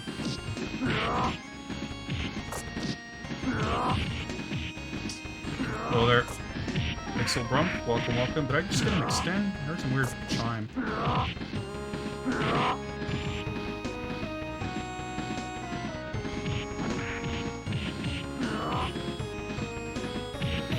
Yeah, it's interesting, like, the whole, I think he... Oh, okay, never mind. Oh, I did get an extend there. It's confusing.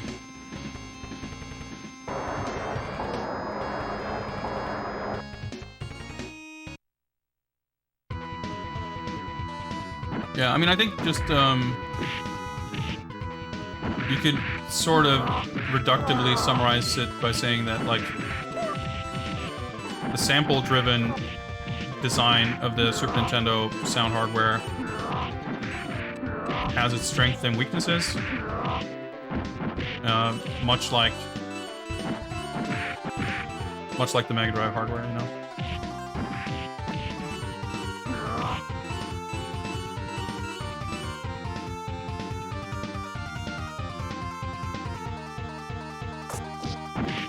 I can't think of many examples because I don't think the Super Nintendo like homebrew scene is like super prolific.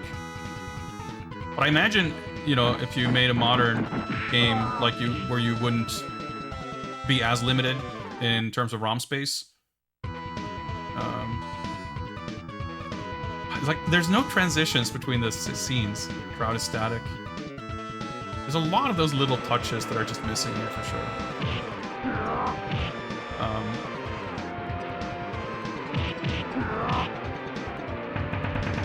I think you could, some of those issues would, I'd imagine, be less of an issue nowadays. But yeah, of course, there are definitely examples of games that that do manage to sound great.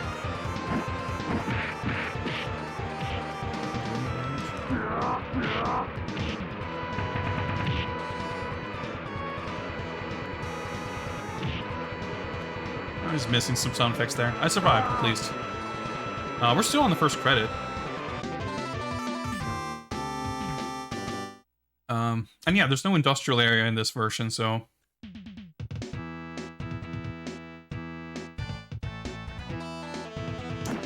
Anyway, not that I have a problem with it, I'm just like kind of laughing here, because I didn't necessarily mean to ignite some kind of a console war in chat here. I just think, as with many things,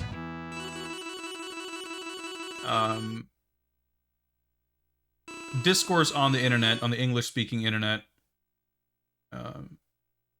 Oh my god! yeah, they changed that in the English version too, by the way, where it says, "Oh my car." I don't even start up there. It was too... The Super Nintendo port could not handle variable height. Huh. The English... The general video game discourse on the English-speaking internet tends to be very America-centric and very Nintendo-centric. And anything that isn't... Like, there's always kind of this...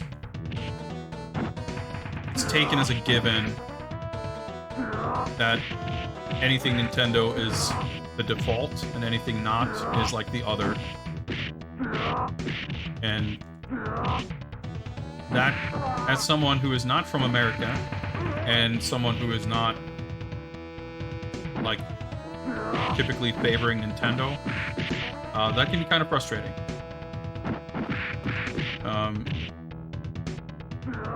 So it's not that I should have Superjoy 75% HP ago.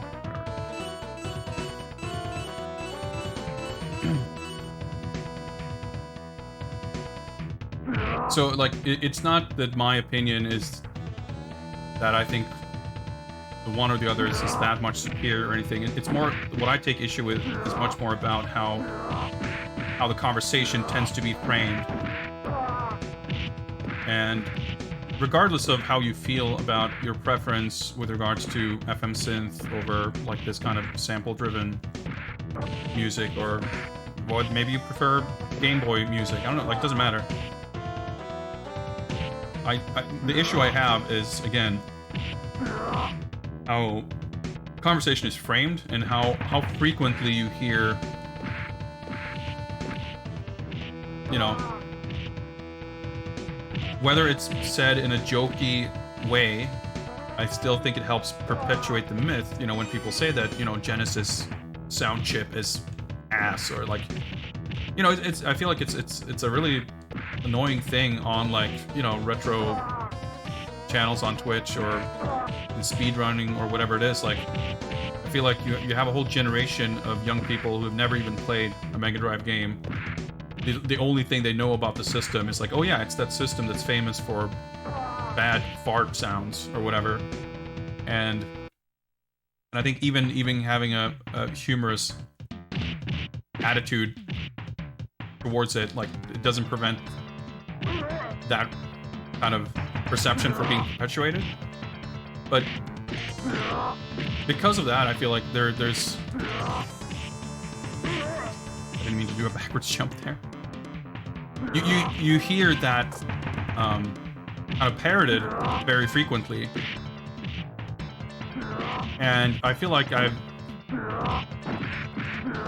heard more people who have like a wow, holy shit, the damage on that. 3 credits, huh?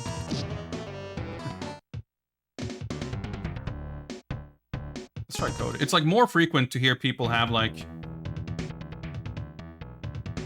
a strong, specific opinion on like the top 10 PCFX games than hearing someone say like, oh yeah, the Super Nintendo sound hardware is a bit shit. There's a lot of Super Nintendo games that sound bad. Like,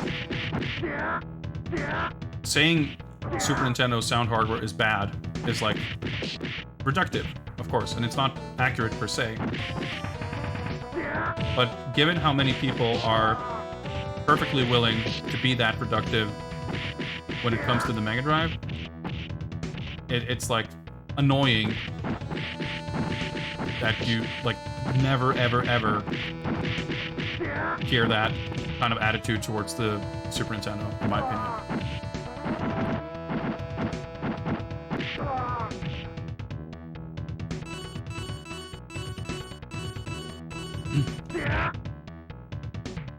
Yeah, it's funny you mentioned that, Electro. Like, I think obviously Streets of Rage games are well known for their music, but people, I find almost more often than that, or at least like on the same level, people who are keen on shit-talking the Mega Drive sound capabilities are often quick to say that they really like Sonic music. Which, sure, I mean, Sonic has great music. but it just speaks to what a place of ignorance that attitude comes from. Because it's like, yeah, Sonic would be like the one Japanese game that they're familiar with, I guess, because I'm not sure if I would say that Sonic has like very average music, but I would say that as far as Japanese games go, and even European games, the average level of quality is high. And like all the typical complaints that people have about Genesis sounds or whatever is pretty exclusively based on American developed games. And even then, there's a not insignificant amount of American games even that I think have really fucking cool music.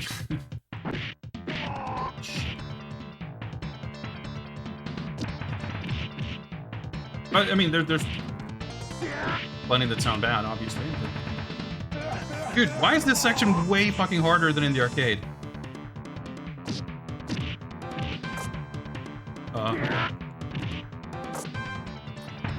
Iframes? What's going on?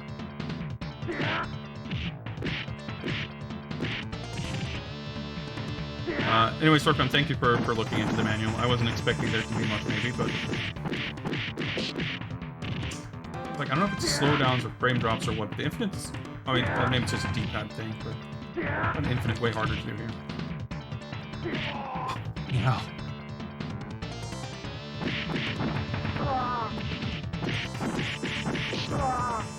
I was at 2 lives.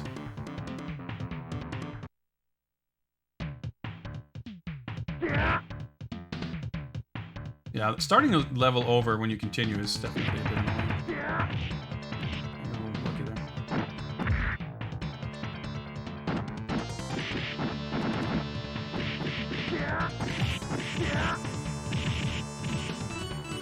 Range on the combo throw seems good, at least. Yeah, for sure, SDS, like... and I think that probably contributes to that kind of lazy perception that people look at some game... Because I think the thing is, like, there's definitely examples of games that were... where Mega Drive was the lead platform, and they just sound worse on Super Nintendo. But a lot of the time... because the Super Nintendo had like the lower screen resolution and the slower processor, I guess it made more sense to port Super Nintendo games to the Mega Drive than the other way around. So you do get a lot of those examples where it's a Super Nintendo game that may or may not sound great, may sound unremarkable, but it's going to sound a lot worse in the Mega Drive port. So, like, I think people who are inclined to have that kind of reductive worldview, they're also going to look at a case like that and say, "Oh, look, this is conclusive. Here's a direct comparison between the two."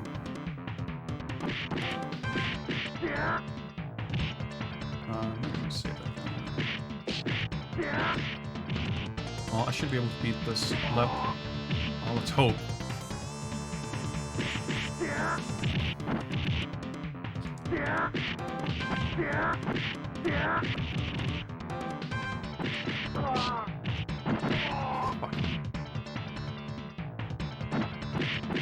He still has a lot of health, actually.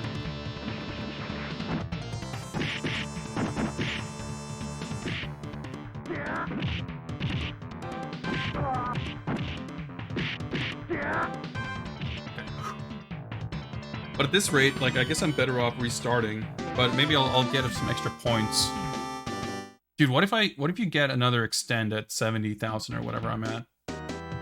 I wouldn't want to get an extend right before I'm inevitably... Oh, okay. I did! I just got the extend! Okay, well, whatever. Dude, even this song sounds pretty shitty.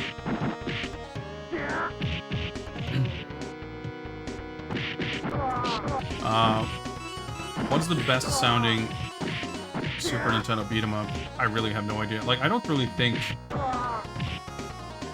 There's a lot of beat 'em ups on Super Nintendo. I can't really think of any that I think very highly of. But as far as audio goes, specifically, because I'm not really a fan of Super Nintendo sound, I don't really have a lot of Super Nintendo soundtracks that I'm a fan of in general. Not to say I think they're all bad, I just don't have...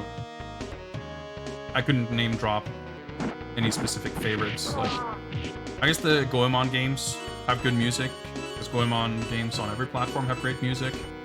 What's up, Shiro? Oh yeah, so in this version, there's like some kind of Easter egg with Shiro, right? There's something you can, like... You're like positioned just right on the screen, and you do... I forget what it is. There's something you can do, there's some kind of trick. And I forget if Shiro just like changes his animation, or you get points, or there's something. Speaking of which, just having him there animate is like making the graphics glitchy and slow down.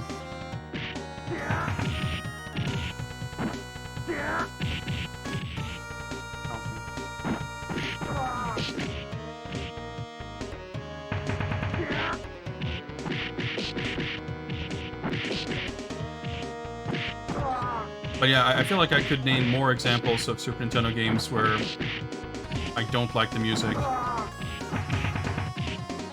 than Super Nintendo games where I really do like the music. But the list would be short either way.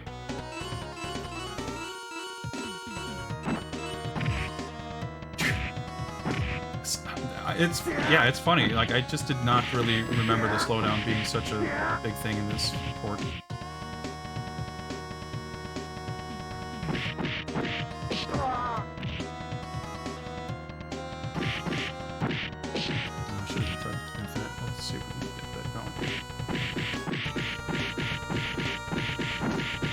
There we go.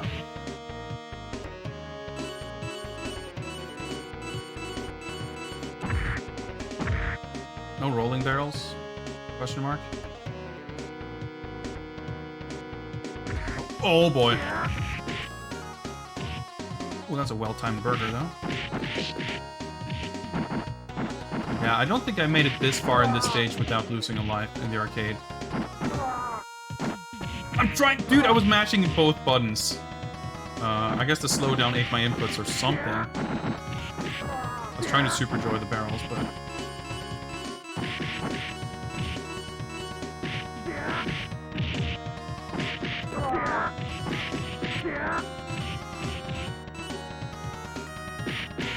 Yeah, missing the throw from being out of range doesn't seem that common here. This game definitely will not spawn more enemies, so... Trying to move ahead quickly in this version might be a good strat.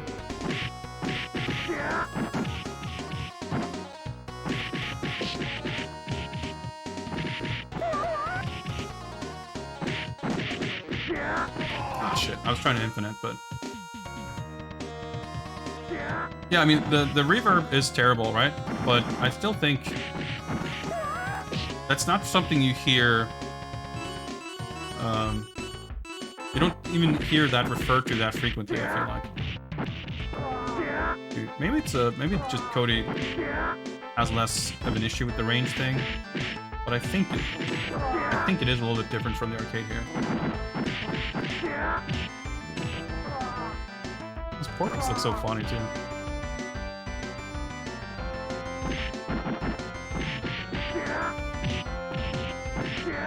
Everyone looks a little dopey.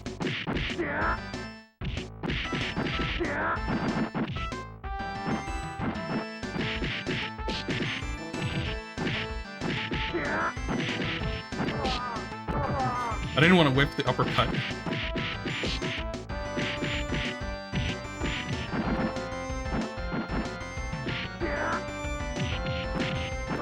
It's funny too, because like I feel like the limitation on enemies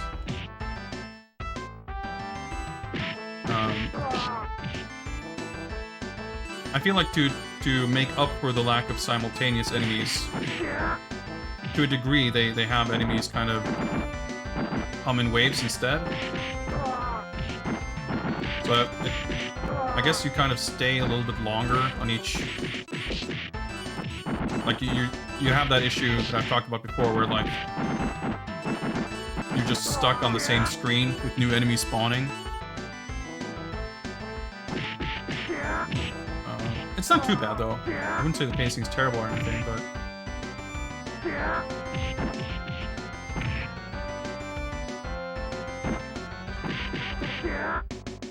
and like enemies aren't too tanky or anything, but honestly, like the lack of like the smaller crowds is certainly noticeable coming directly from the arcade. Like you don't get 4 Hollywoods popping in the middle of fighting other people. But in terms of the feel and the flow of combat,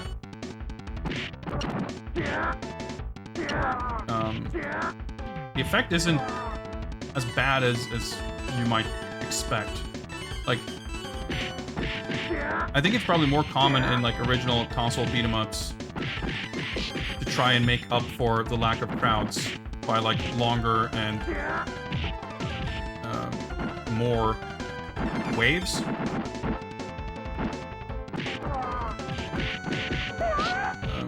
But the flow of this is still like pretty good. It doesn't feel tedious.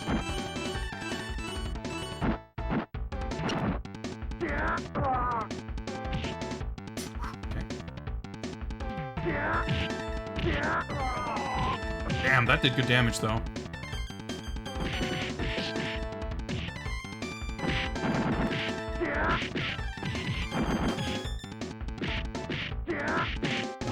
Yeah, I'm definitely not beating this level on this credit, but maybe further than I thought I would. Alright, so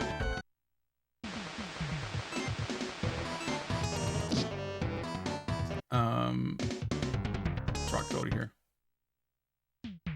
If we're lucky, we can get another extend in the middle of this credit. Maybe there's one at 100k or a million or whatever we're at. Yeah, I guess it would be.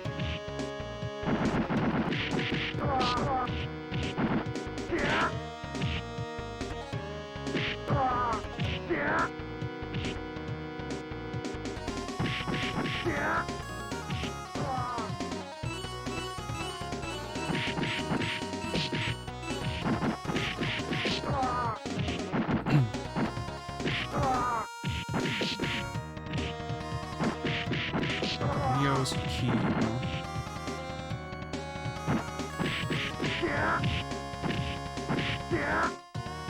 But yeah, it's funny, like the cut content is the stuff that like very easily sticks in your memory, right?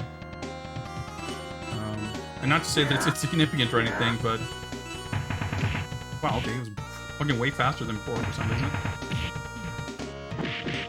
Like when you're actually playing it, I feel like it's slowdown and shit is more noticeable. It's funny too, because the infinite even is like, when it ends up being way harder to do, like finding the rhythm and timing is a lot harder when the speed of the game isn't constant.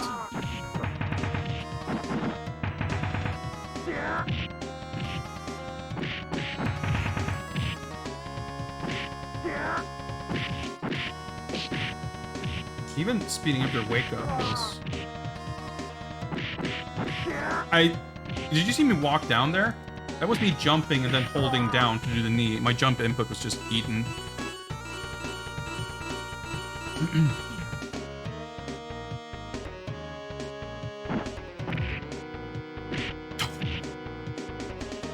Slow down, preventing me from dodging. Oh, give me like 1 pixel of health.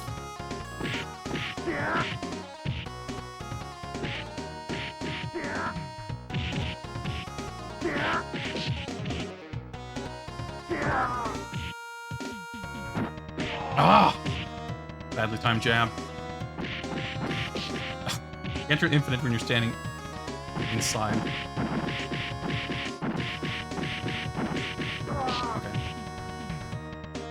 I mean, given that we almost made it to Abigail last time, with these lives, we should be fine. We did not get an extend, though. But clearly, you can get more than, like, one extend.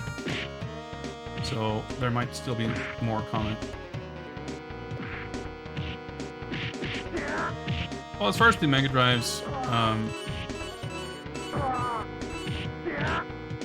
success or lack thereof. Oh, nice. I mean, Sega just had a very small market share in Japan.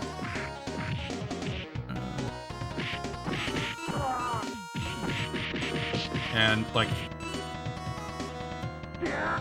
Famicom was super duper popular. I'm sure you could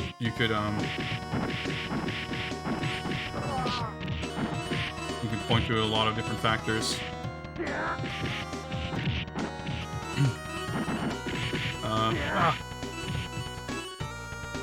Eliza and Julia being sisters is not an American thing. That was that's accurate and correct. Or, well, Yuria, I guess. I guess they changed her name to Julia for the US version, and they changed Amy's or Giles' daughter Chris became Amy in the US. I bet you they didn't bother coming up with a name for these dogs, though.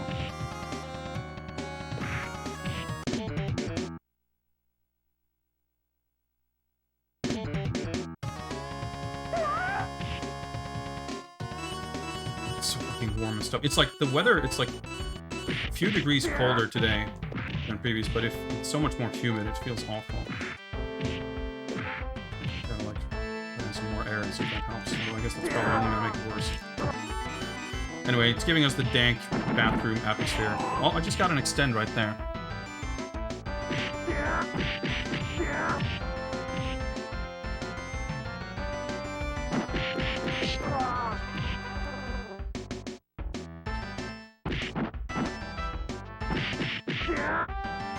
Chris would make a good Street Fighter V character. Yeah, I'm really kind of anxious to see how that's going to turn out. Like, there's been such a build-up just on account of, like, spending so long without announcing the final character. It's making me very curious. Just what that character is going to be. But I will say, like, with the kind of new leadership and everything, Street Fighter, I have more faith in Street Fighter and Capcom making fighting games in general than I had in a few years, I feel.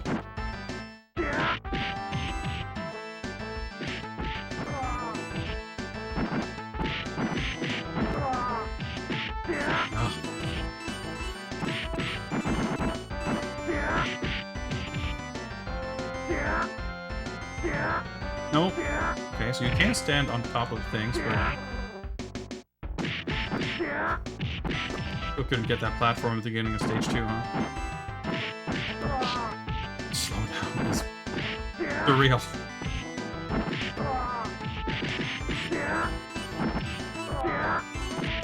It's funny that the Street Fighter 2. I mean, granted, it was like a few years later, but it's crazy how much better that port is than this. Yeah, that was iframe, sorry. No. He ran into his own fire, alright.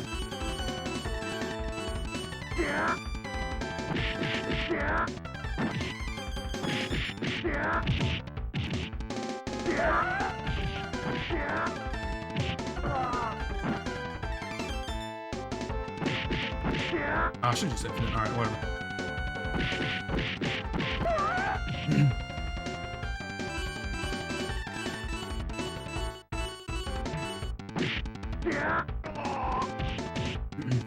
Yeah, I've been meaning to get the arcade edition or whatever champion edition upgrade PC. I mean, I don't really play Street Fighter V. I have Champion Edition on PS4, but I want to have it for PC for shorter load times and not being able to mod it and everything. Fuck me.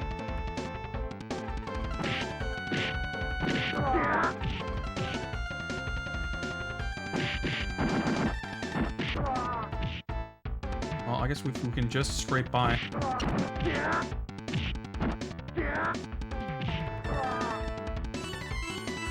I'm worried about the final stage. We have one more continue, but...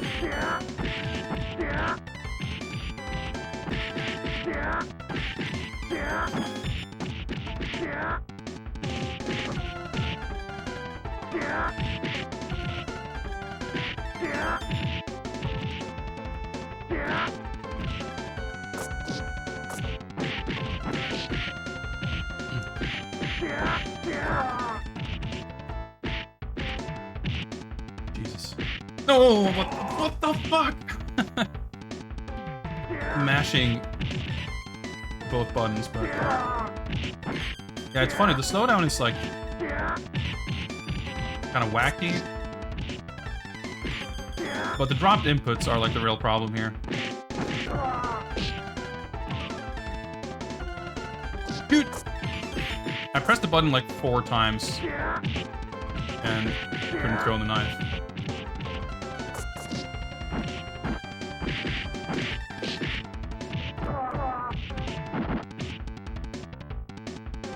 This just goes on forever. Holy shit, I'm like...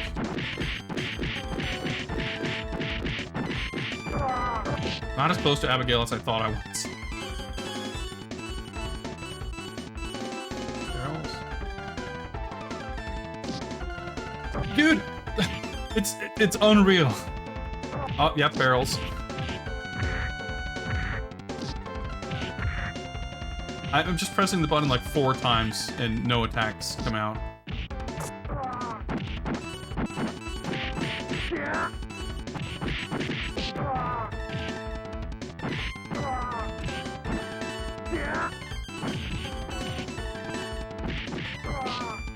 Even Cody's jabs feel like they're fucking Hagar speed in this version.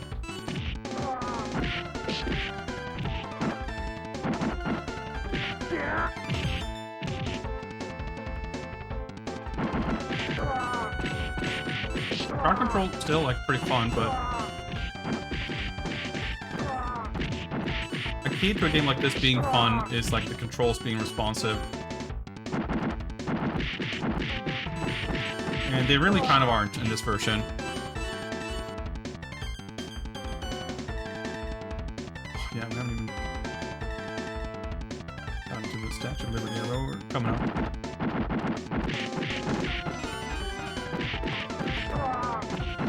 Alright, can go and extend.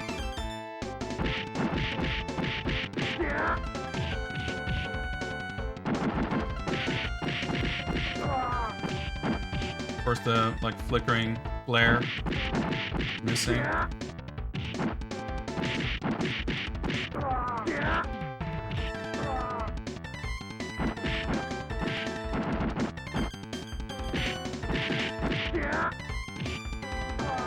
Did he hit something there?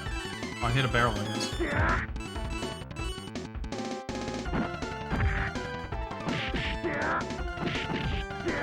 Dangerous to put those on screen, but I guess it's a lot more dangerous to be forced to break a barrel under pressure.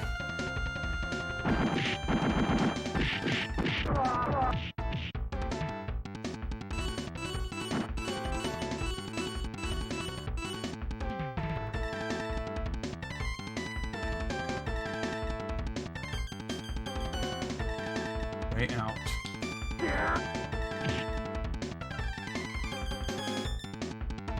That throw range, though.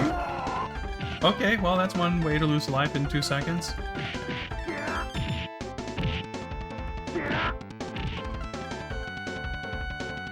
I got a fucking backwards jump.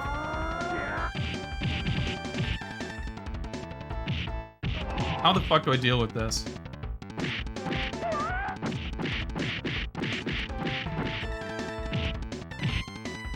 It stopped infinite for 1 second.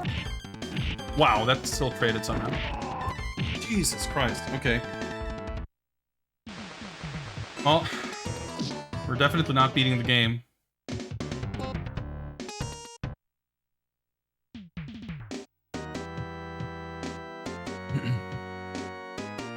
Yeah, I was about to mention that, Trap, you brought it up, like, the background gradient looking kind of weird in the arcade version.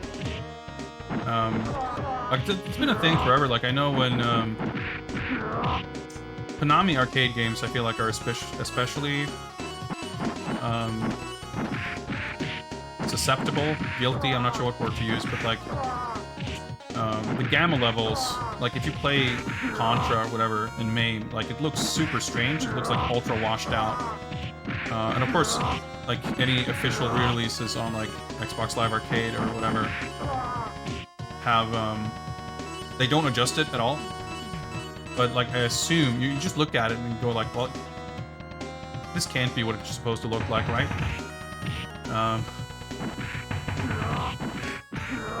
And I'm not sure if it's, like, they were designed for a specific kind of calibration or what it is, but it's, like, clearly the gamma just, like, isn't correct.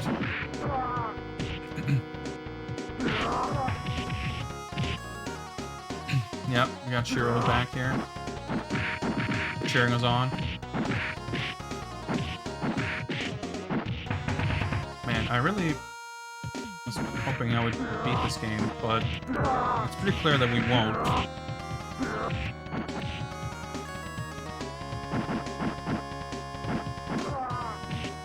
Yeah, so Arthur, like, there's some kind of an Easter egg or something with the dog, right?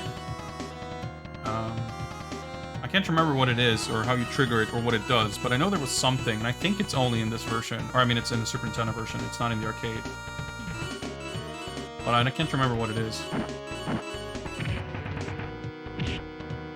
Slowdown is unreal. So I'm not sure if you were referring to that or just happy about the dog.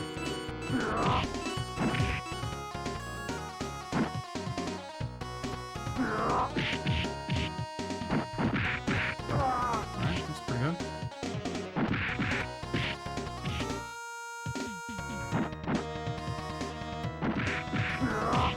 Yeah, the combo throw is actually a lot more consistent here than in the arcade. Well, I guess it's not inconsistent in the arcade, it's just that it's, it has more limited range, is all. Holy shit, like, those barrels are just so tough to deal with in this version, because anytime there's 3 barrels on screen, your controls, like, stop working.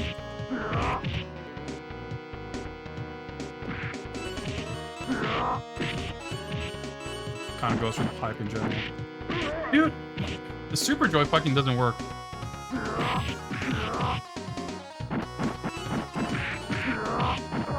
Well, so much for this attempt being any better.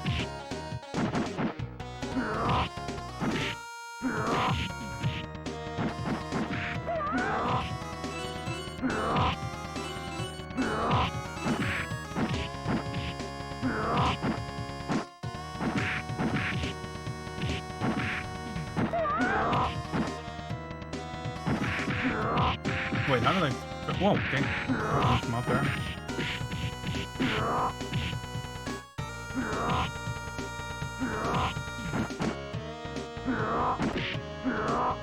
Wow. No, I did not mean to turn around there.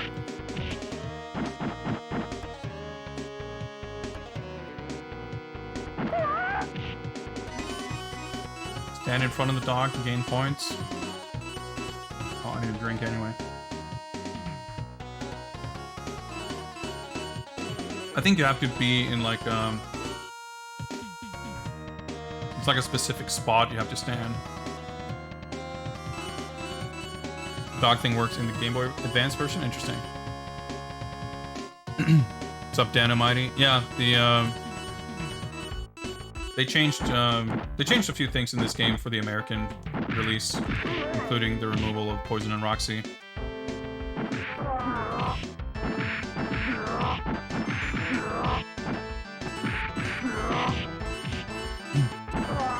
Yeah, like the barrels, they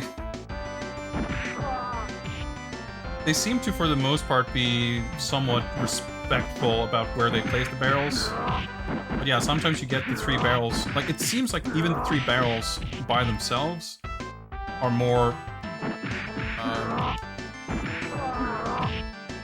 like demanding on the system than just 3 enemies. I'm not sure if it's because they're like just the size of the barrels or what, but like anytime barrels are on screen, my controls just barely work.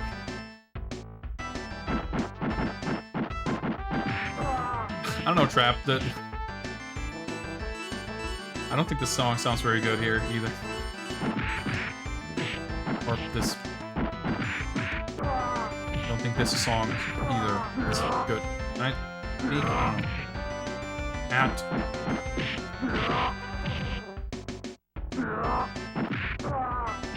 Oh, wow. UP, the fucking Olympic sprinter. But hey, that's a distinct behavior of that enemy. How about that, huh? The opponent, if you look to my lower right, down there somewhere, you'll see that this is game number 2. We started with the arcade version, of course, and we have now moved on to the first home version, which was this one right here.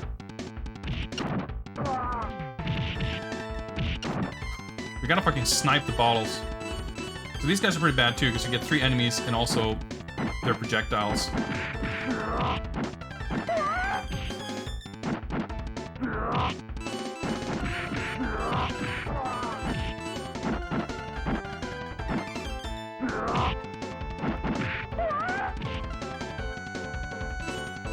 Well, the music, I don't think the music is like atrocious. It's just not very good. And like even I think the bass lines and percussion is just like ultra bland. But yeah, probably the lead instruments are like the worst offender. I can't believe Hagar of all people, actually survived that onslaught of Hollywoods. But I did adopt a different strat of purposefully trying to snipe the balls out of the air. Oh, alright, we gotta fight 800 Elgatos.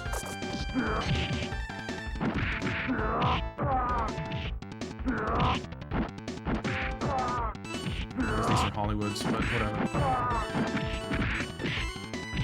When you're standing like inside them, somehow the combo throw works way worse. Of course.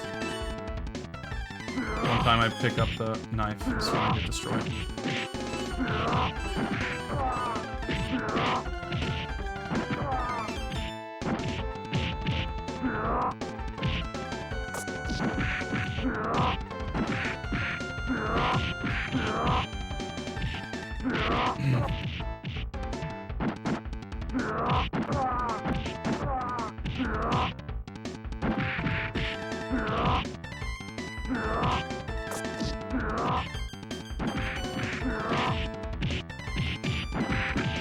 Okay, that went better. Got an extend.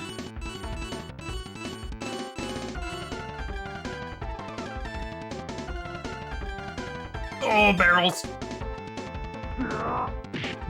I wish you guys could like see. I wish I could like display my inputs so you can see like just how crazy the input eating is.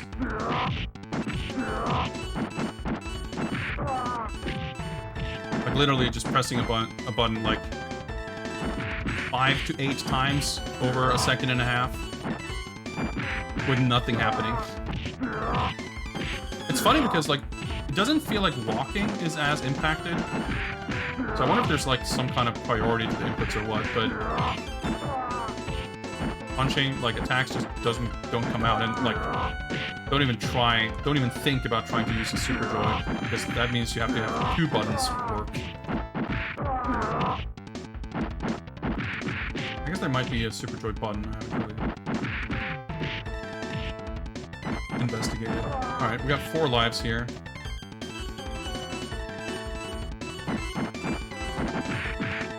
will I be able to deal more damaging stray hits?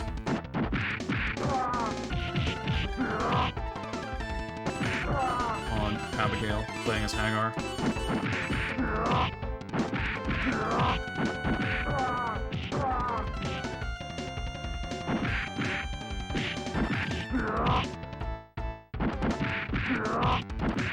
Axel and Slash seem, seems like they block less in this version. A barbecue in that better this time. It's funny because earlier I was like, it might be dangerous to like put the food on the screen. But yeah, I guess if I have to break the barrel when I need the food, it's gonna take too long and it's gonna be too dangerous. The real danger is just having that barrel rendering on screen. It fucking slows the game down. Oh, the fucking range on that thing. How the fuck do you fight Abigail even in this version? Like, jump kicks? I don't know.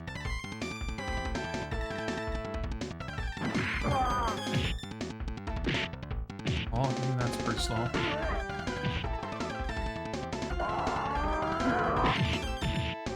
Like, throwing people into him is like all I can think of.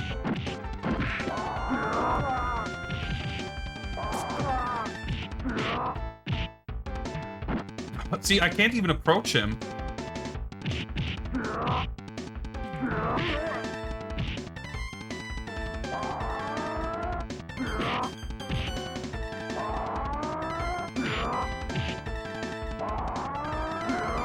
This seems to work, at least until more enemies spawn, or he does that.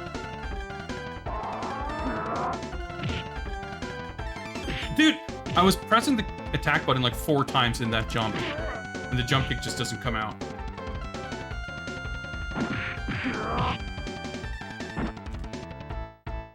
Yeah, he hasn't even started taking visible damage yet.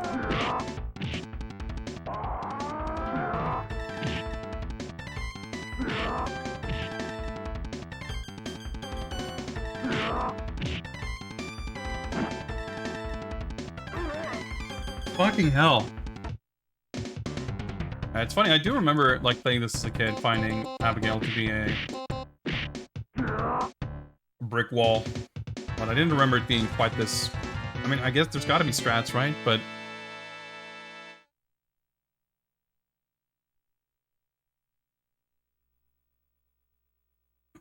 well, got a good score, I guess. Ugh.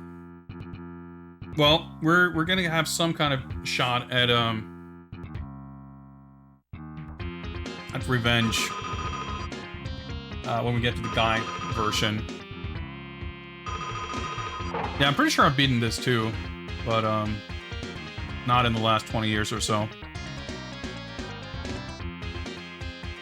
Yeah, I think Abigail was pretty cool in Street Fighter V. I was definitely taken aback when he was first unveiled, but I like him. Like, I think he's got a lot of cool, fun stuff, and he has a lot more personality than he does in this game. Looking at how they kind of extrapolated on what was in this game when they brought a lot of those characters into other games, I think Abigail is perfectly in line with that. I don't know why it's like he thinks he's a car or whatever, but I think it's funny. Like, it gives the character some kind of flavor that he might not otherwise have.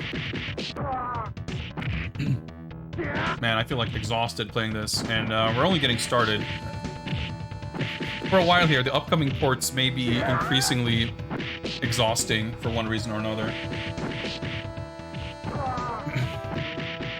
This might sound pretty great with the Mega Man X guitar sound font. It's funny you say that, because Mega Man X is a soundtrack that a lot of people bring up, and I think the compositions in that game are great, but the instrumentation is like what I don't like about it. Like, it sounds like a Super Nintendo game. It sounds better than this, for sure. I'll give it that much. But I don't really think it sounds... It's like, listening to it, it's like, it makes me want to hear that game with different instrumentation.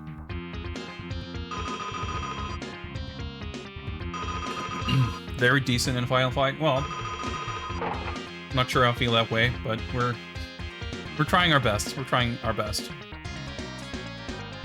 I would have liked to complete this game, this version, but from what I'm hearing in chat, doesn't seem like anyone here is all that keen on seeing more of this version.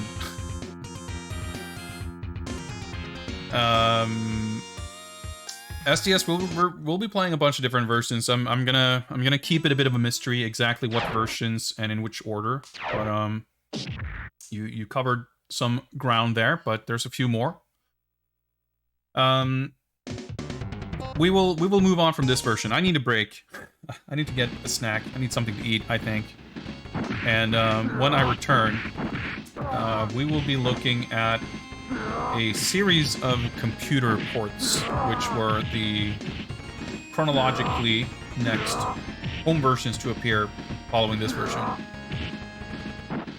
Are there levels? I mean, actually, you bring up a good point. I should keep a tab here open for cheats and stuff, because some of these games will most likely have something interesting going on here.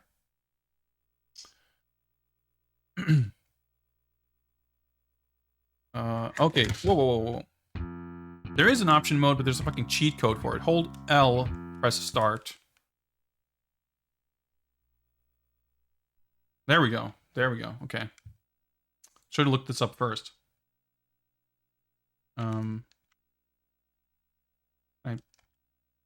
Okay. Alright, so you can give yourself 9 lives. I'm not sure what difficulty A or B means, but... Interesting. Okay, yeah. So this gives you a... See, this is what I remembered. I remember there being an extra joy setting, which, as a kid, I was confused because I thought it was some kind of a thing to enable the use of an extra joypad to play 2-player, but no, it just gives... I think it makes it so that you can press the A button to use the Super Joy.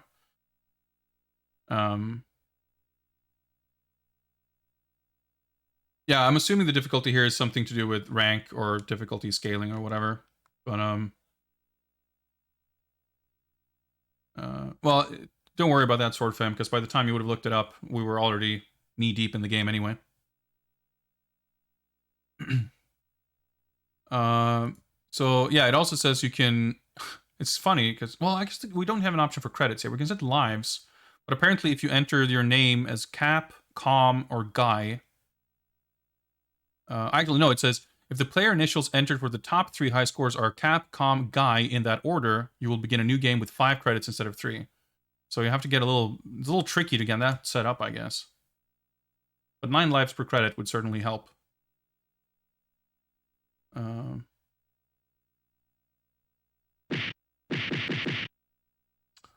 Well, let's just take a quick look at Final Fight Guy, because I'm assuming this would be the same in that. Yeah, looks like it. Yep. When we play Final Fight Guy, we'll make sure to adjust the options.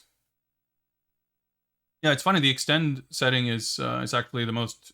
It defaults to the most generous option, because you can set it to 1 and 200K only, and that's it, or nothing.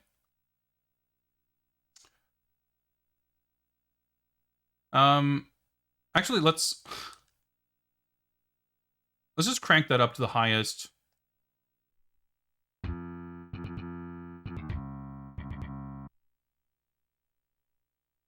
And see if we feel any different. The bear stand in front of the second dog until it starts barking faster, and you'll get an extra credit every 60 seconds. I wish you were here, opponent, about 15 minutes ago.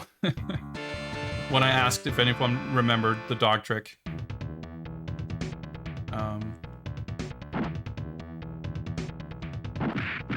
So...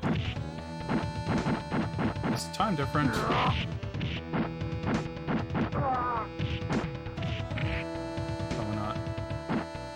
Funny because like I feel like in many like arcade beat 'em ups or whatever, like or even like Streets of Rage or whatever, one of the most like immediately noticeable thing about a higher difficulty would be like way more enemies. But that's obviously not going to be a thing in this version.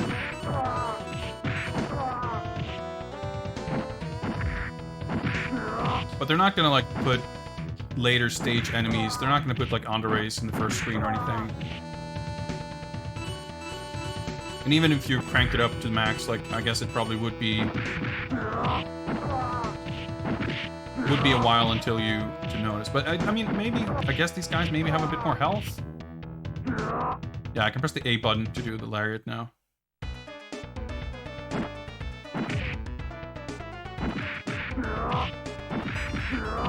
Yeah, I mean, HP and aggressiveness for sure, like just the behavior and stuff is kind of what you would expect. But even then, like, that might operate on some kind of a rank system where they're not gonna go that buck wild on stage 1. But these guys definitely seem to have a little more health. Damage, yeah. I just basically wanted to see if it was like super immediately obvious, but maybe it is more obvious, and it doesn't feel that way because we just came from the Bay Area.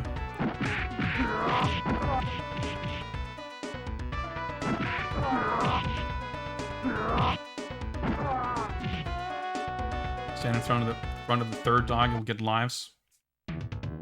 Well, we'll see if we can try that when we get to Final Fight Guy, assuming it works the same there. Funny thing is, we're doing better now. In our first playthrough, I lost a life in the subway or the basement scene.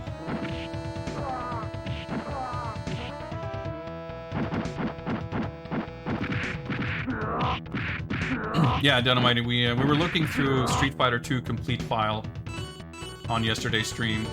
It's a Street Fighter 2 source book from 1992, where we looked over the relationship chart between all the Street Fighter characters, where that piece of lore is explained.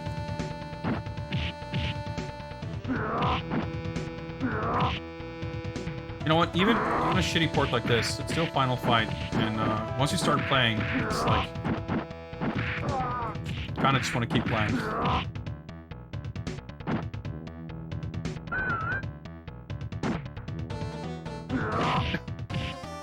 Pressing the attack button 5 times and nothing coming out is, well, let's just say it's probably good practice for some of the upcoming computer versions.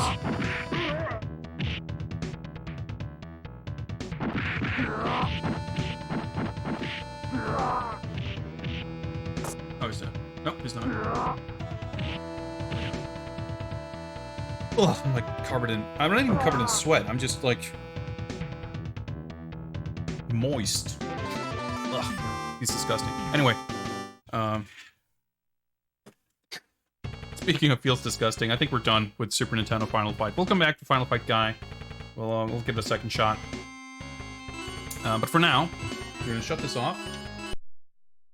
And we are going to go on a short break. And when I return, we'll be setting up for the third game, the third version, which we'll just have to wait and see which version that is. See you guys in just a little bit.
Okay, I'm back.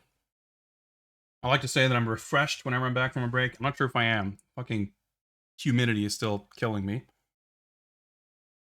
But I had time to eat a quick snack, so hopefully that'll do. So moving on from the Super Nintendo version of Final Fight, we will take a look at a series of computer conversions. And these were most all handled by a company called Creative Materials Limited, published by US Gold. And there were a few different developers working on the different ports. We will be beginning our trek through these computer ports with the ports developed by one Richard Applin, famous for a lot of good computer conversions back in the day. He worked on, among other things, the Double Dragon ports. I believe he did Double Dragon 2. We will get to know Richard Applin quite well, I believe, over the course of these ports. So let me set this up here. Hopefully everything is correct here. Let me load some floppies here. One did I use here? Well, let's try this. I have like a bunch of different dumps, and some worked better than others, I think, but hopefully this will work. And let's try it.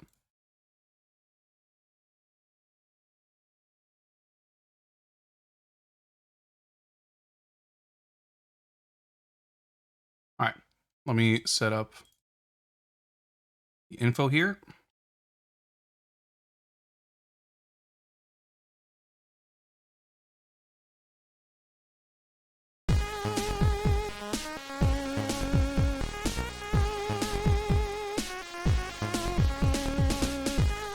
Turn that down just a little bit. Cover art is not quite correct, is it?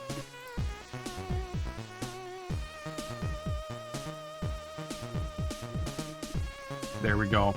So this box art that US Gold used is pretty much the same for all the computer ports. So we'll stick that on there.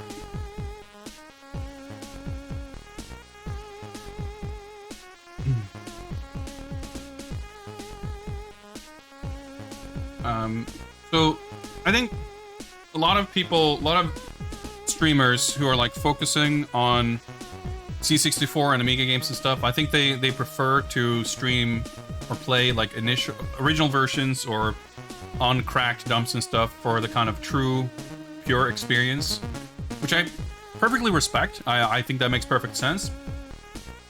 Personally speaking, it is both a matter of convenience of having a trainer for like fucking impossible Amiga ports, but also in my personal experience, this was the Amiga experience. I had one friend who like bought a bunch of Sierra games in like boxed original versions. But aside from that one friend and those specific games that he bought, like anything and everything I played on Amiga back in the day would have been like cracked. So this is just like part of the experience. Yeah, of course, uncracked dumps can be hard to find, or you know, you have the mythical Oregon Trail with pepperoni and cheese and all that stuff. I mean, that's just how it goes. Point is, I certainly don't mind it. It says here, this game was cracked on October 4th, 1991. Trained on October 5th. So this game did come out in 1991, following the 1990 release of the Super Famicom version. Now, a lot of these computer ports are kind of dated to 1991. I'm sure they wouldn't have had very specific release dates, because like that wasn't necessarily a thing. But I would assume that they all came out sort of concurrently. Regardless, we're going to be kind of looking at these in what I take to be a sort of descending order. The Amiga version is going to be kind of the lead version, I'm assuming, of these computer ports, these Richard Applin developed ones anyway. And we will kind of, it'll kind of be, not maybe a fully linear downwards trajectory, but it makes more sense to begin with this, and then we're going to look at some of the other versions, which were presumably kind of based on this, but derivative and a little different. But as I said at the top of the stream, even these weaker ports are, each and every one of them seems to have something kind of interesting about them.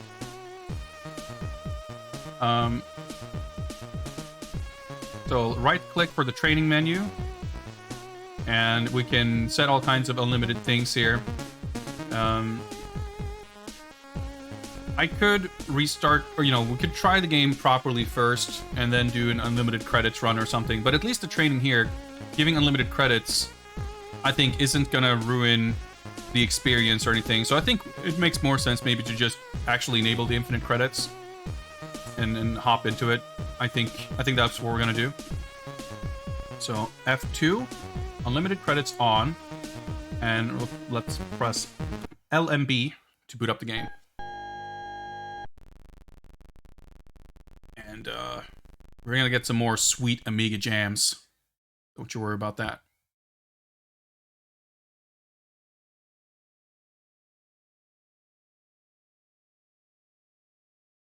Whoa, I did not mean to do that. Oh my god. Just fucked up the size of the window. Let me see if I can unfuck this real quick. I have it like stretched in OBS, so it looks right for you guys, but it looks all fucked here.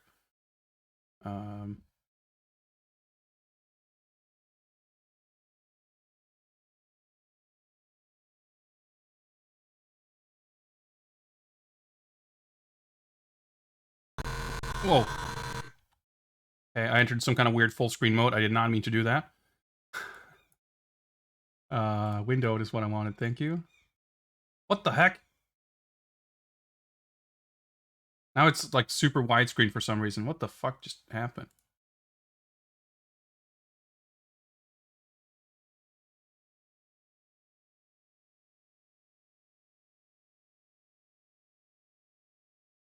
This is the Adventures in Home Computer Emulation, folks.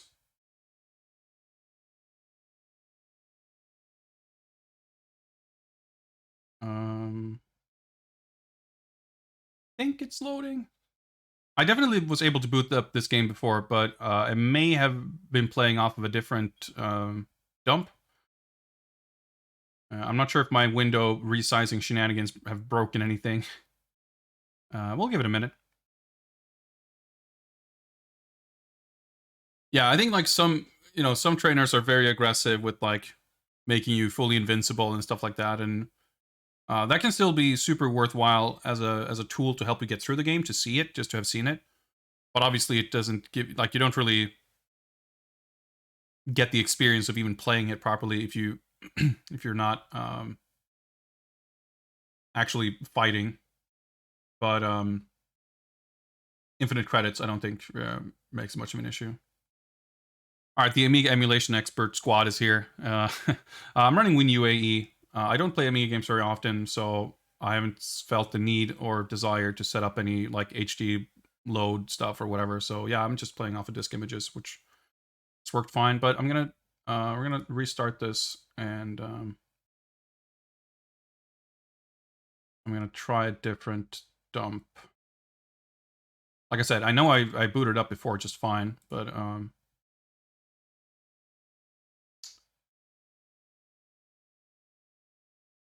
I'm not sure. Well, I think that was the trainer I had before too. No, oh, I see. I moved I moved the actual ones I tested that worked into a different folder, so I couldn't find it. So I loaded up the wrong one just now. So let's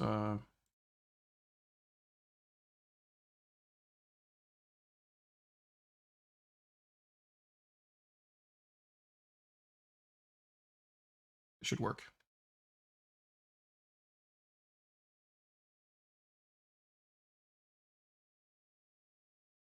The heck?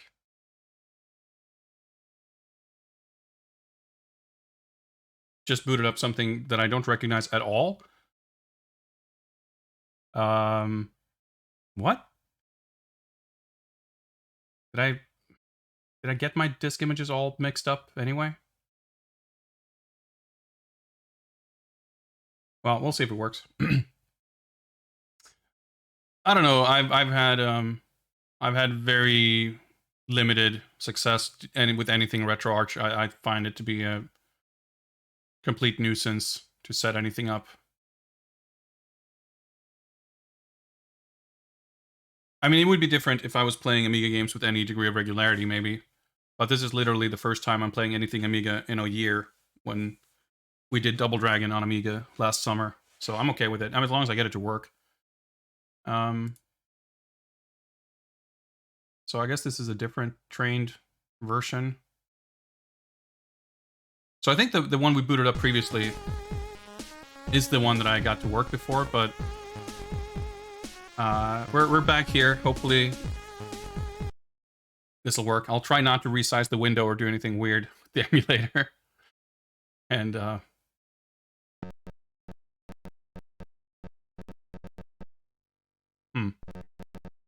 weird flashing and stuff is like not weird, not unusual. But even my emulator window is like kind of freaking out a little bit.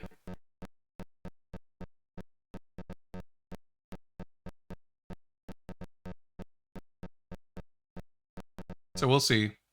I swear to God, I was able to get it to work off stream before, but see, this is what I said even at the beginning, where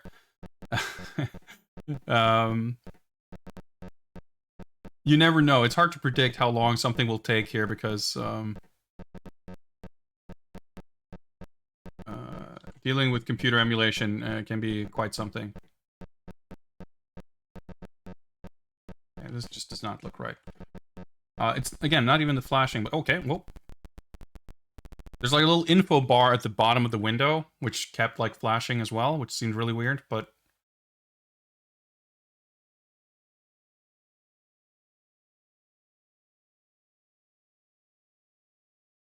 I mean, some amount of color flashing is not, it's not unusual for Amiga either, in my experience. It doesn't typically look quite like that, though. My discs are pristine. Thank you very much.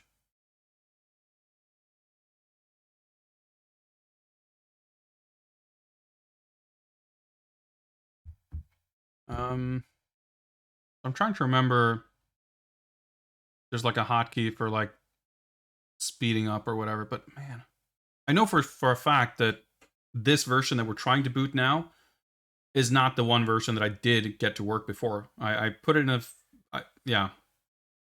I got confused about which files were which. So the one that we tried first is the one I used before, and I think I may have just prematurely exited out of it when it was probably still loading. I'm just going to open the settings window and take a look at something real quick. The WinUAE options window is like a little bit...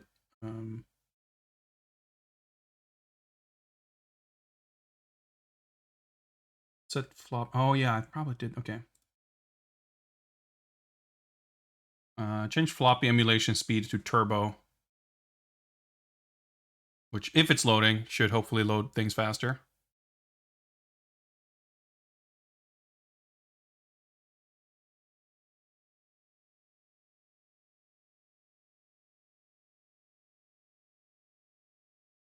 Although I'm not sure if like changing floppy emulation settings in the middle of loading is like a good idea. I'm also hesitant to like abort and retry as soon as it looks like something isn't happening, because it's not at all unlikely that something will look like nothing's happening for a solid number of minutes before it just works. But yeah, I think that, okay, I'm gonna do this because I had another thing loaded that I did get to work. We're gonna try a different thing here. Load that, so the floppies are set there. I'm gonna set it to turbo, and I'm gonna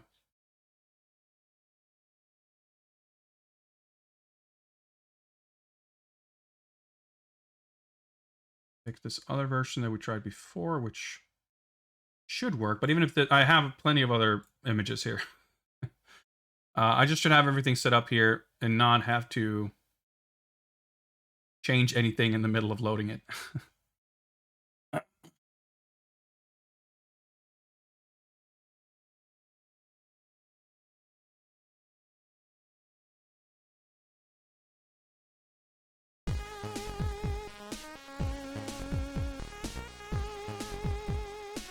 Or maybe it's the unlimited credits cheat that's breaking it. Breaking it. Probably not, but let's. There's not a lot of indication here what's happening with loading, but we'll let it sit here for a bit. And this doesn't work. I'm a little confused, as I definitely did get this to work before, but maybe I somehow changed a setting that I didn't remember I changed or something. But let me tell you, if you didn't grow up playing Amiga games, this is this is part of the Amiga experience. This is what it was often like. Your friend borrowed his cousin's Amiga with 3 giant cases of floppy disks, and you spend your summer vacation going through them and try to figure out which ones will boot and which ones won't. Which ones have a, illegible, scrawled, hand-drawn note on the label. You're trying to figure out what game you're even trying to boot.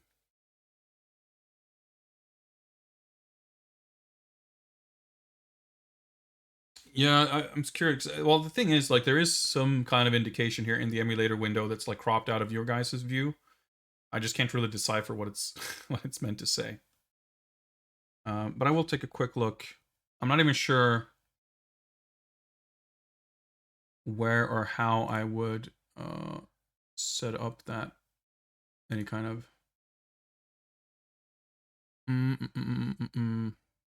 like I said, the WinUAE settings window is a bit confusing.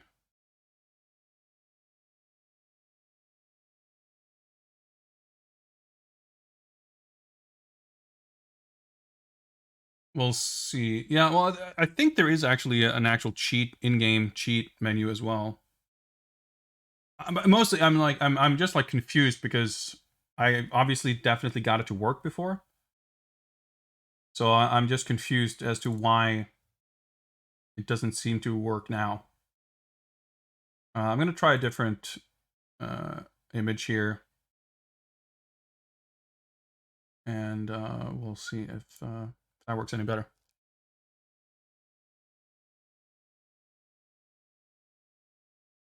But I mean, I don't know if it's the disk image or something else or what. All right, else we got this crack again.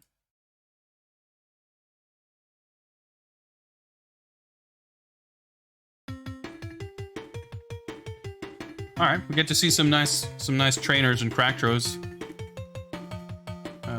Unlimited lives and energy. Oh, whoa. Can we scroll? Oh yeah, invisible. Well, I kind of wouldn't want lives. So you want to be able to continue, but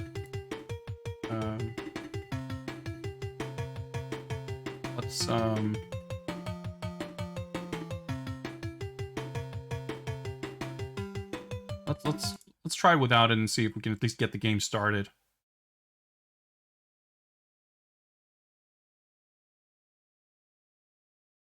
I'm just perplexed, trying to figure out what I may have done.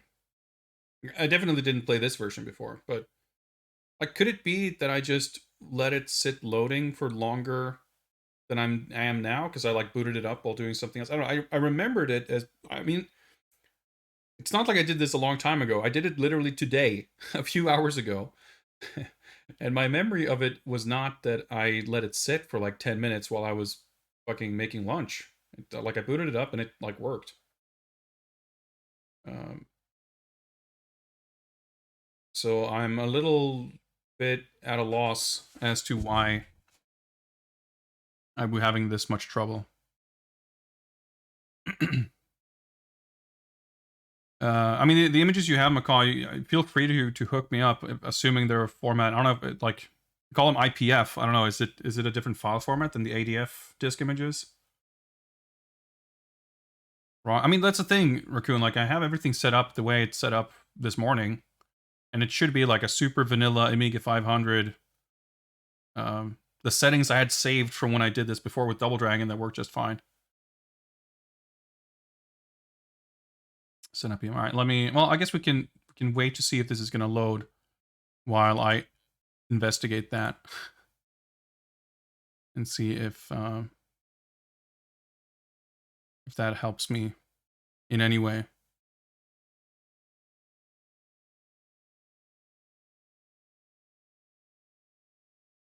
The heck?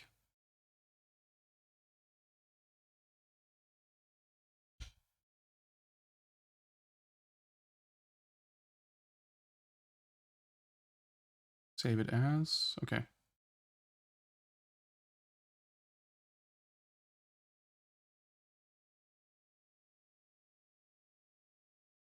Cannot be downloaded securely. I think I'll risk it.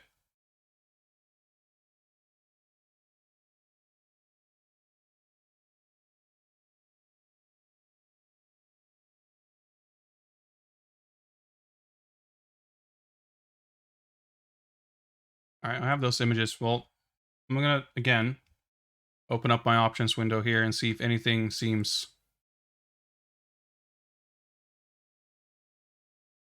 out of line.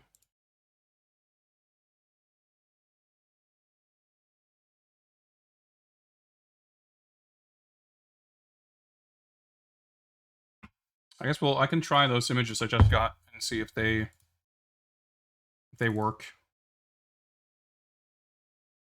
If that makes any difference.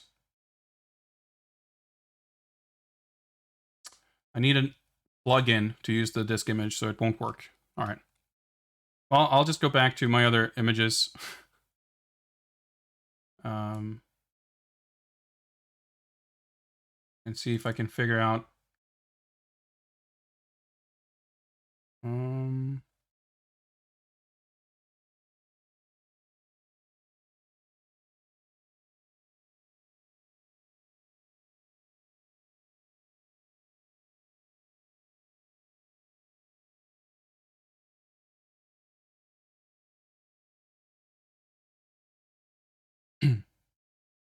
Well, I don't know. I'm probably running an ancient version of WinUAE. It just said I needed a plugin, and there was like a website link.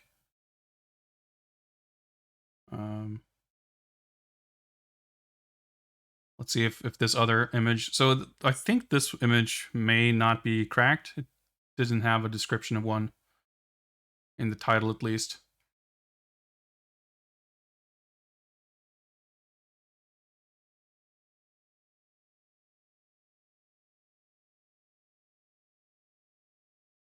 I think I changed I might have reset the disk, the floppy read speed, because I loaded my settings preset, so it may be loading slower now. I can't remember if, like, whenever I did play it today, probably did set the disk load to turbo, so it would have loaded faster, and if it's not doing that now, I guess it would load a lot slower. Well, the Amiga experience. That's what we'll call that. I'm just annoyed. I just want to fucking play it. And I'm getting so impatient. Like, as soon as something doesn't immediately work, my initial reaction is like to just second guess everything and try to do something different. That might not be super wise. Just if I had this experience this morning when I was trying to set things up, it would have been fine. But the fact that I got it to work, I know that it took, like, I remembered having a lot of different images, and I think I tried one and I didn't quite get it to work. And I think this was probably the first one I tried. Let me start again here.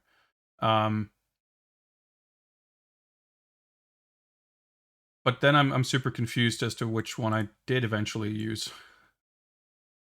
Let me take a look here again. SL, slipstream. I'm just gonna try. Yeah. The quick thing is set to 500 for sure.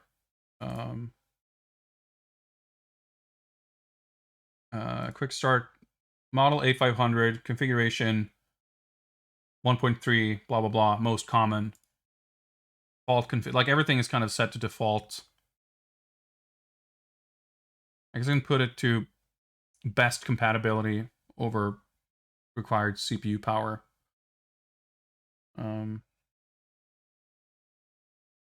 Yeah, we can try a 1200. Apparently I don't have those kickstart ROMs, it looks like. No, wait. I do.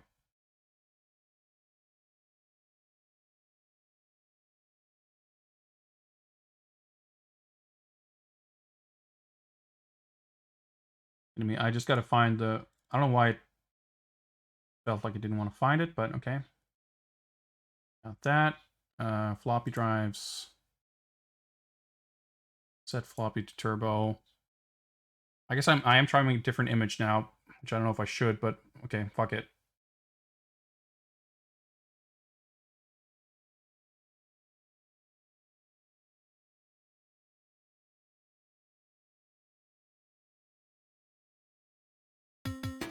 Clearly, like, it's loading something, or it was for 1 second. Okay, that's weird. That's suspicious. Okay. What the fuck? We're getting like brand new problems here. Okay, fuck it. I'll just... Well, let's stick to the A500.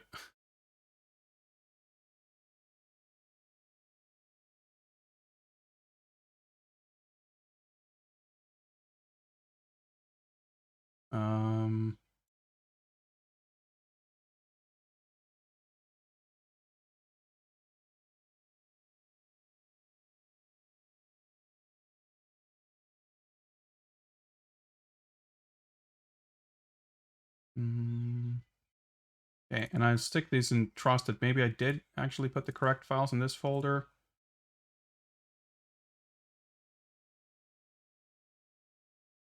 Let's see. I don't know.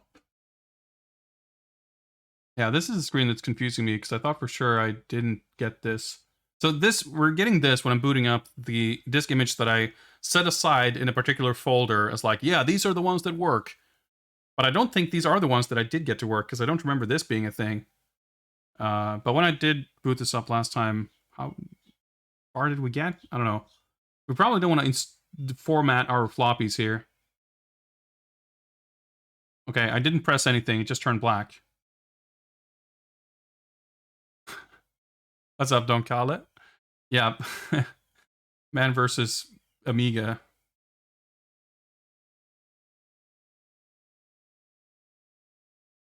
And yeah, the colors and everything is weird there, but that like happens when you play certain things, I guess. Limited credits, left mouse button. Not gonna touch anything. I'm seeing some numbers change. There we go. Fucking finally. It just worked. We're getting a nice tutorial here.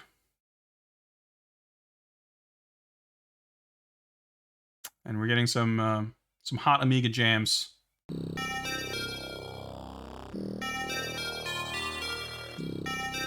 Music by the Judge.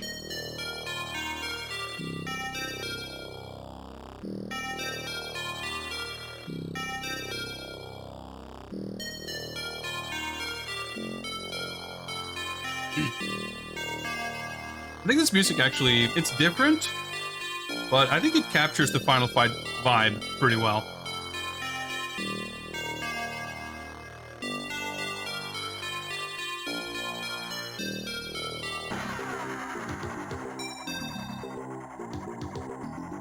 And I think so far, it's a pretty respectable recreation of the arcade game.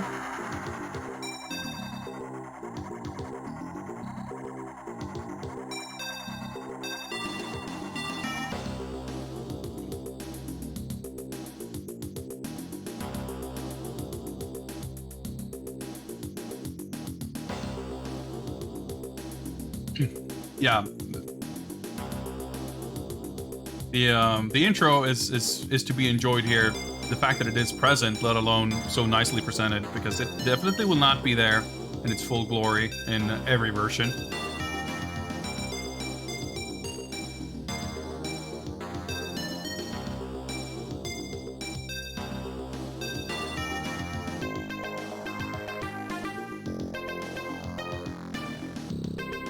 Hey, it's Guy.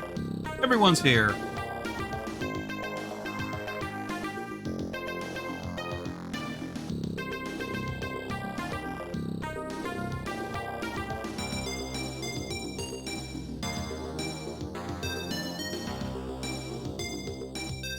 Creative Materials Production.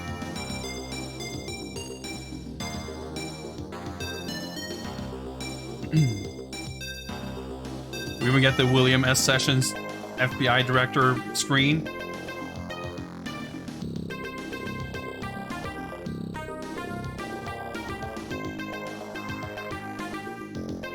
Yeah, I'm not sure actually, Mika, because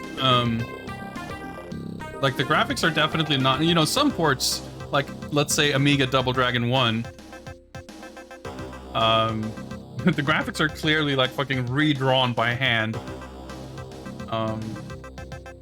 But everything here looks intact and legit. I'm not sure about the specifics of the changes to Jessica in whichever versions, to be honest. All right, so there's there's more to enjoy about this intro that we haven't seen yet, believe it or not. Of course, it's worth it just to let it loop because the music fucking keeps going, and it you know. Of course, you bring in your 90-second arcade attract mode, and you do like a fucking 8-minute banger.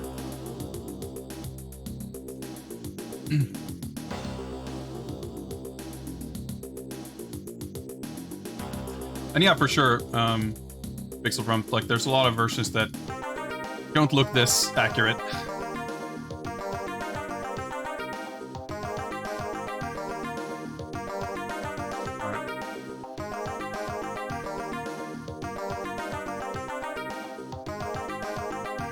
Alright, we got the hidden lore. The secret intro. Programmer's ego trip. So, we're getting to know Richard Applin here. Rather handsome, eh?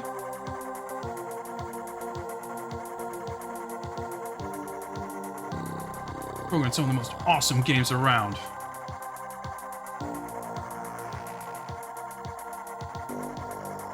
Like, we're just going full Amiga right away.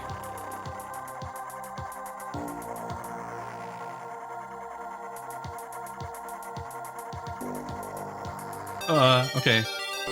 Those lines aren't supposed to be there. It glitched out drawing his glasses. Alright, that's cool.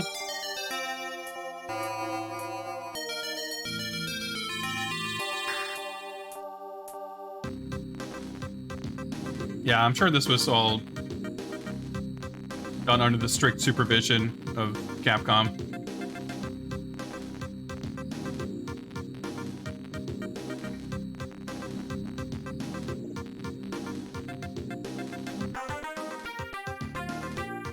It's like longer than the real intro, too.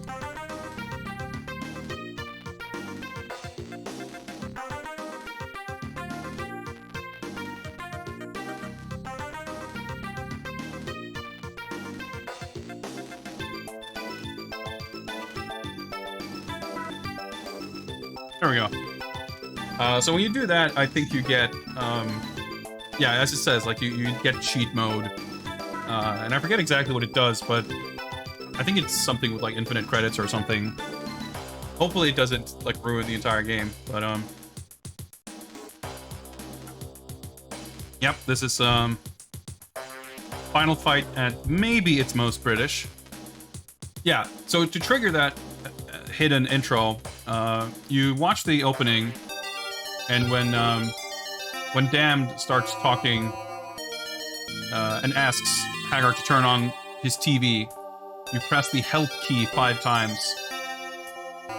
Well, let's go with Hagar here. Cheat mode is infinite lives. Okay. So the game might arguably go downhill from here. We got an interesting first screen here.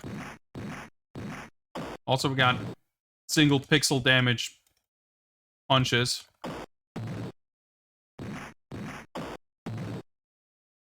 Oh, we got a nice little pizza here. Oh, right. Of course, you have to stay neutral to attack. Because, oh, it scrolls to the left.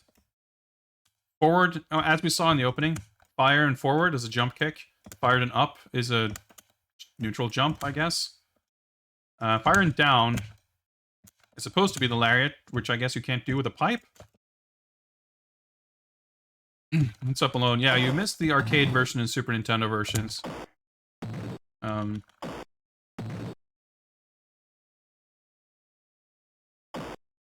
But we have lots more to cover. Luckily, Hagar can outrun J and 2P in this version. Am I literally invincible? Oh, fuck, I guess I am. Kinda don't want that, actually. Wait, but I can, there's like a, yeah, I can like exit the game.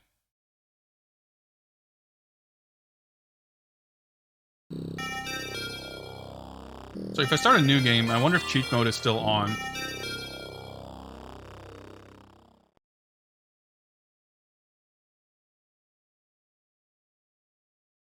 Looks like it still is. Okay. I guess we have to brave... I mean, obviously I had to show off the hidden intro, right? Or the cheat menu, whatever you want to call it. Well, let's do a quick reset and hope everything works as well.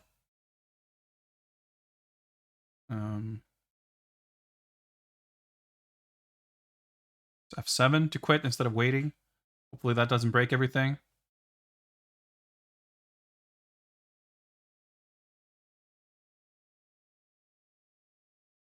I would say the Amiga version of Final Fight, it looks pretty decent.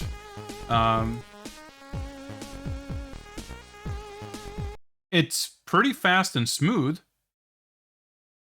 But it doesn't really play anything like Final Fight. Yeah, boot it up just fine.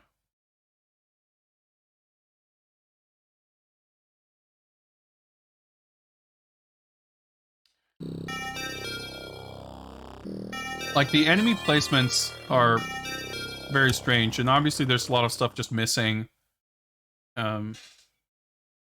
This is, in fact, not a secret Ultimate Amiga arcade port. It is something, but it's not quite Ultimate.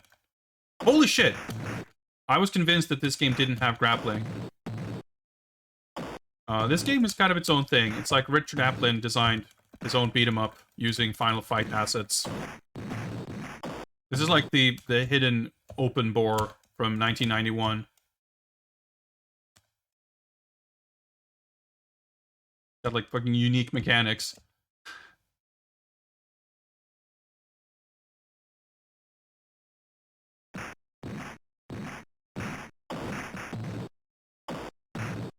I guess the pile driver is his special, because you press... oh, you can just hold fire, okay. Down and fire is your special move. I guess in this version, Hagar's special move is just a pile driver. So I keep, like, jumping when I press attack and down. I mean, hey, we got 4 enemies on screen, and there's simultaneous 2-player. The game is kind of already outperforming the Super Nintendo version.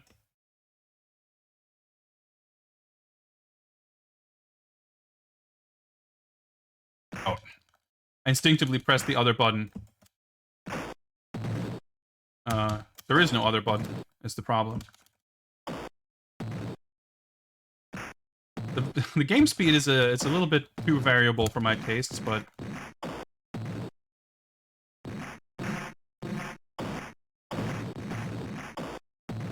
Well, let me tell you, this is far from the worst playing Amiga beat 'em up. I can move so smoothly. Oh, yeah, okay, there's damned. Just hold fire. Holding down to do my fake pile driver.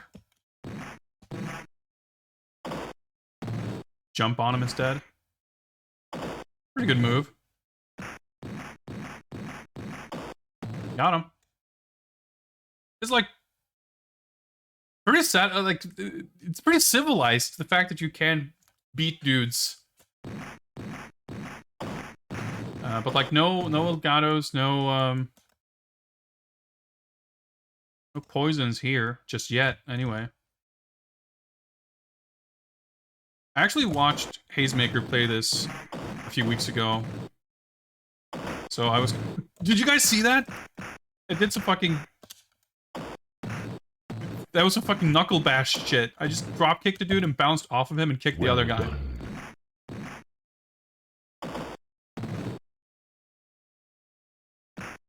Like it's a little clunky and strange, but it's like. I mean, I'm just gonna say right now, if you think this looks bad and looks like awkward to play and problematic or whatever, you ain't seen nothing yet. Mindy, thank you for the follow. But no, I mean, it is, like, the thing that it makes it a little bit unsatisfying is again, the variable game speed. It was a problem in the Super Nintendo version. Kind of a problem here, too. Axel fucking kicking my ass here. I mean, the pile driver is pretty good. So, yeah, it's funny, like, if you're just out here in the open, you can't do the pile driver jump. But if you're standing close to an enemy, you press fire and down, you do that super high jump, whether or not you manage to grab someone with it. Alright, we got poison sprites fully intact in this version.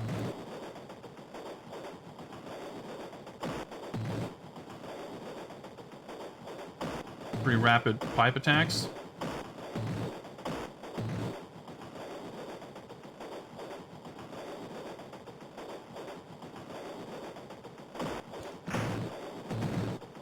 It's just a little strange to not have the lariat. But on the other hand, unlike the arcade version, I guess the pile driver has like full iframes in this.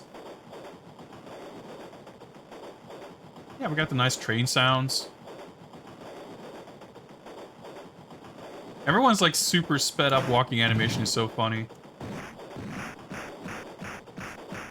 See, there's like no super joy to help you get out of that. You just hold fire and down and hope for the best.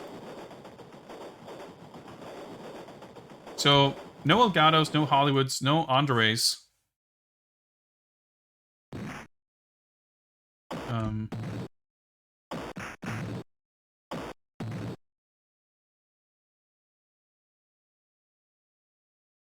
Scrolling, I was actually thinking about that when I played the other versions, that it's pretty nice how even in the Super Nintendo version, like, the scrolling is actually done very well, because when you stop moving, the screen kind of continues to scroll a bit. But not in this version.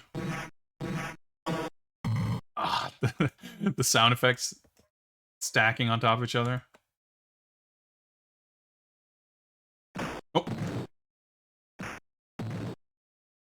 So I guess you probably can't pile drive the bosses. Just jump on them.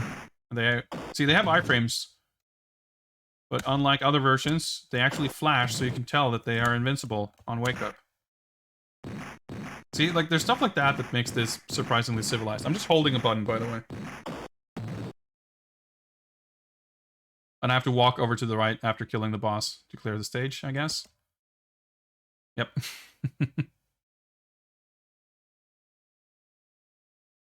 Oh, bonus stage. Start in a weird spot. Oh, right. Oh, dude, the entire car just fucking explodes. Oh, I guess I'm not dealing. It's like kind of difficult to actually stop to do the neutral. To not get like accidental Oh, I can still move around. Okay. Touch the right edge of the screen. Moving at a pretty good clip here. Oh, shit. I was mashing buttons.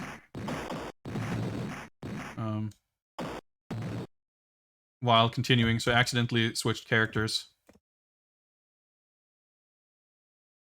Yeah, for sure. Like, you really gotta... Like, the thing with these, like, European computer ports... They were made by, like, one dude, and as you say, often, like, very... Like, the development budgets and schedules for these ports were, like... insane. Yeah, so Superjoy's... Right, I noticed this from another version, I think. They don't have iframes. So actually, Hagar's pile driver is, like, ultimate. Because this is Guy's special. He just does a neutral jump and does a little spinny kick on his way down. But the entire startup of this is vulnerable. Which means that you can't really use it as intended. Alright, so here's Andre just shows up all of a sudden. They didn't use him in the previous stages, which made me think that he was not in the game. But nope, here he is. This actually doesn't hurt me, though. It's interesting.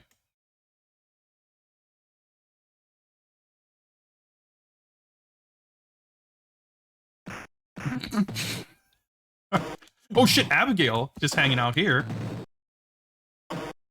Okay. It's a little easier in this version. Guy's combo is a little different too.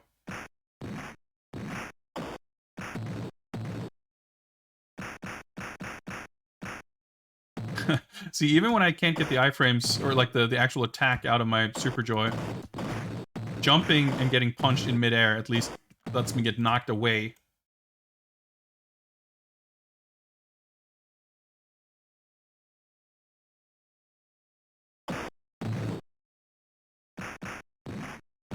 Yeah, that's a strange thing, isn't it, McCall? Like, how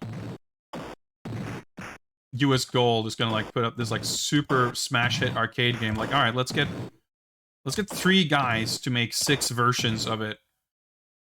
Because I guess they knew it would sell anyway. Like, I feel like, even beyond, like, the technical aspects, just having, like, more time to tweak and test... change the spelling of his name. You just, like... You know, how likely is it that... You know, what kind of access would Richard Applin even have had to the original game to play it? Like, I don't think that's something to be completely taken for granted.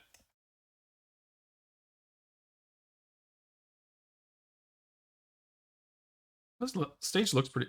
Okay, press fire. Let's try Cody.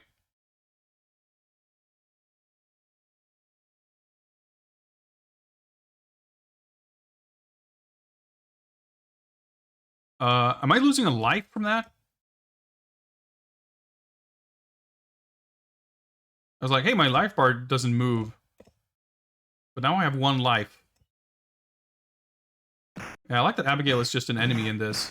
And it's called Andre Jr. Oh, I guess... does Cody maybe have, like, attack on his startup on his Super Joy? Being able to hold the button to do combos is, like... kind of weird. But it's not necessarily a bad thing. Because... if I had to, like, sync my button press timing based on the game's completely variable speed, that would be a bit of a nuisance for sure.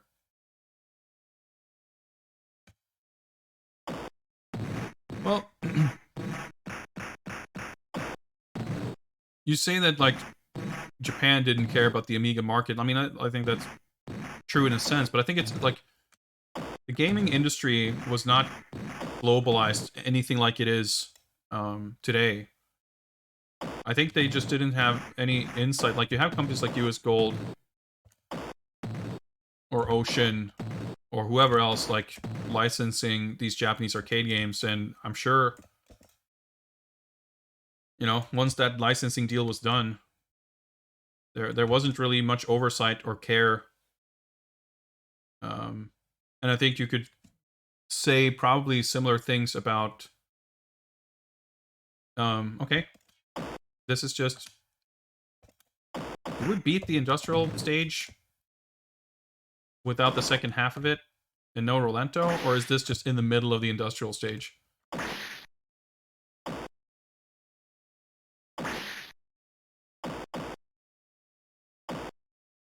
So in the arcade, you get this like awkward spinny hit if you hit it like on a weirdly, like in a bad spot. Seems kind of hard to not get the spinny hits here.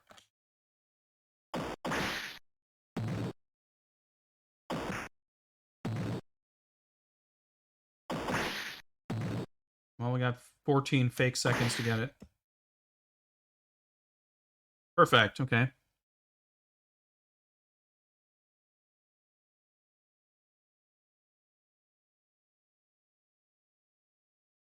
So are we going to... Yep, okay, wait. Oh, I was like, whoa. Does Abigail have a bigger mohawk? No, it was just an Andre standing right behind him.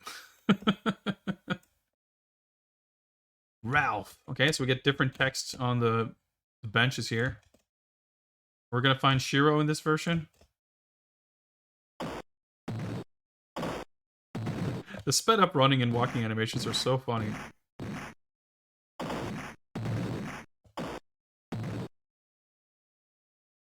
But yeah, like, look at the number and size of these characters on screen. Like, and even though, yeah, the game speed, like, slows down. Although I wonder if it would be different on, like, a 1200 or something. But, like, the fact that the game doesn't run at, like, you know, 13 FPS to begin with. Like, for a game this complex, with this many big characters, it really would not have shocked me, frankly.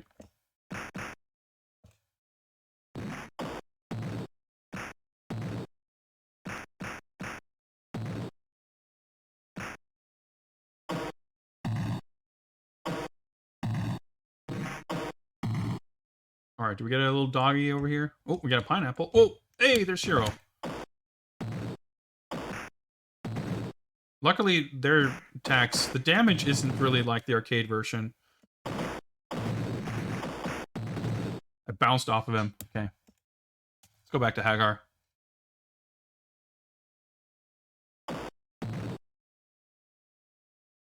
Food item called food. That's good.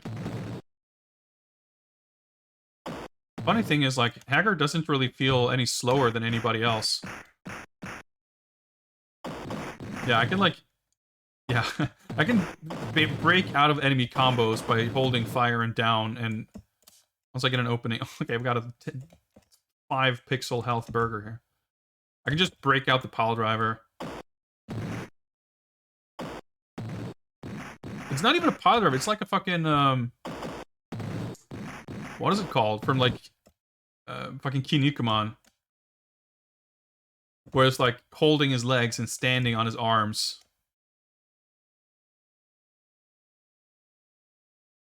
It's pretty good.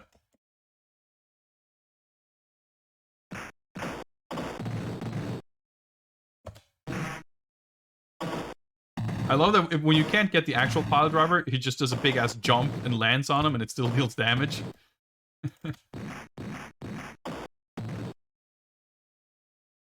Yeah, I think that certainly this game could have been more impressive. It's certainly not the peak of what the Amiga is capable of. As mentioned, not a secret ultimate port. But I can see why this would have been respected in its day, for sure. I mean, I can even see, you know, someone who had this version being like, alright, yeah, sure, you can go home and play your Super Nintendo version. In my version, I can at least play 2-player. Or whatever, you know? Although obviously I don't know how the 2-player mode handles. It's funny, though, that this version does have the industrial stage. But no Rolento. Or like the second half of the stage just missing. Yeah, it's got sexy bathroom. Yeah, so we don't really have a lot of color variations on any enemies, but we do just get some Abigails in place of Andres. So actually, we didn't even have the we didn't fight the uncle and grandfather Andre either. And I guess G. Oriber is missing too. We have Bill Bull, and Wang Hu.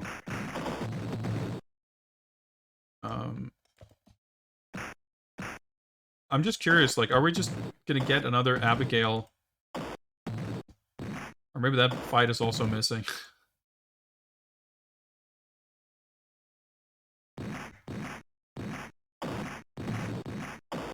Yeah, you do bring up another good point, Self-Destruct, as far as like comparing Amiga games to console games. Like, they would have been not putting so much money and effort into the development, but they were also sold very cheaply. So, like, everything was operating on a completely different scale than with console stuff.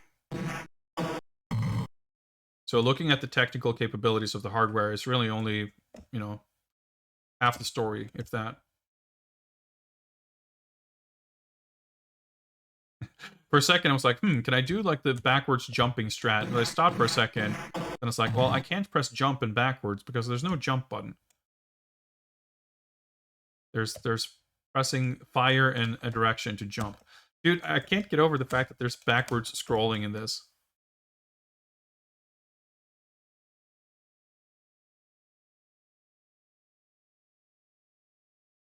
Oh, saw a little load stutter there.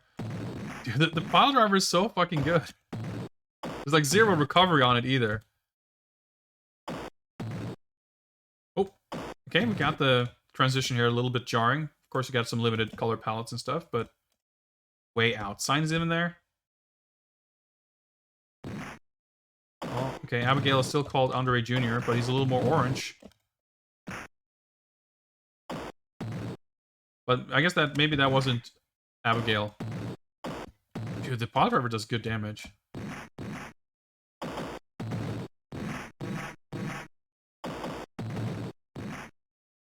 Just holding fire and down to do that over and over, it's like pretty good. Oh, no, okay, I guess one of those Andre Jr. were secretly Abigail.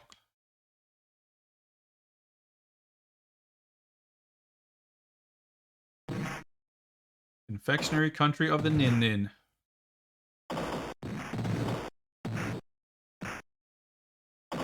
I like that when they're upside down when you're paw driving them, they still have a shadow under their feet up in the air.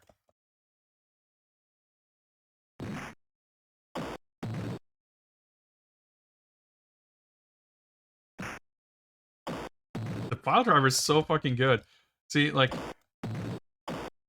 I like Cody and Hagar for different reasons, but like this version, I wouldn't necessarily say that it's like the best Hagar or anything, but definitely Hagar stands head and shoulders above the other characters in this version in a completely unique way.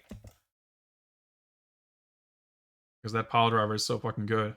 But I guess also to a degree because grab combo whatever isn't a thing in this version, and the other characters' super joys are kind of shit.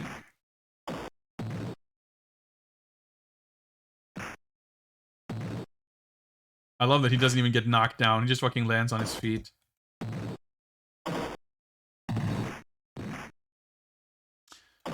I guess for better or for worse, the Super Nintendo version does have barrels.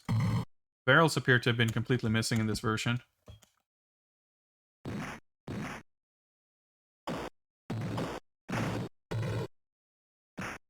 Like, yeah, obviously there's a lot of animation missing compared to the arcade, but overall, like, the animation is...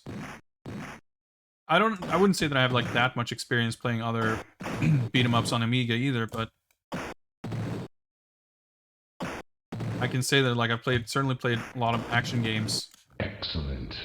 That kind of aren't this good. Disney 7? Not sure if I got that quite right, but thank you for the follow. Oh, we got the this thing here. Hope Macaw's hype. That's how I know it's about 7 o'clock.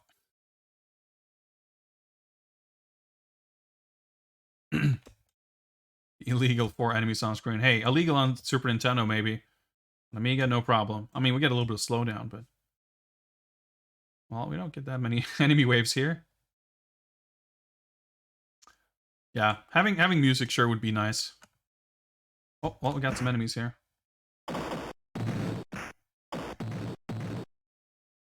So Andre and I guess Abigail have been frequent enough eventually, even though there was no Andres in the earlier parts where you would expect them. But I suppose it appears that Elgato and Hollywood are in fact missing. Yeah, like, the fact that you can do the pile driver and land on other enemies and deal damage, like... Obviously, that's part of Final Fight, but... Dude, I think there's like 6 enemies. I can't even count them. Because they're all piling up. Like, this shit is pretty satisfying. Fucking cleaning up. You gotta stop to pick things up.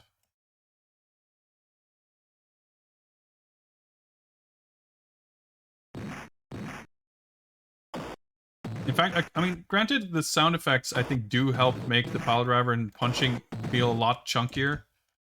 But the opening music was good. Like, I do kind of wish this game had the option to play with music instead of sound effects.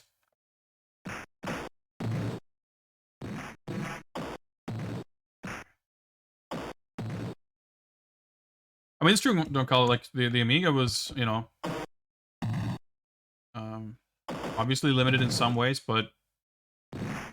certainly, the Super Famicom was as well. I gotta imagine processing power, memory would have been more powerful, potentially, anyway. And that's the thing, right? There's some incredibly impressive Amiga games. But when you look at these, like, licensed ports and movie licensed games and stuff like that, they would often have... I think those games either those games or, like, you know, kind of...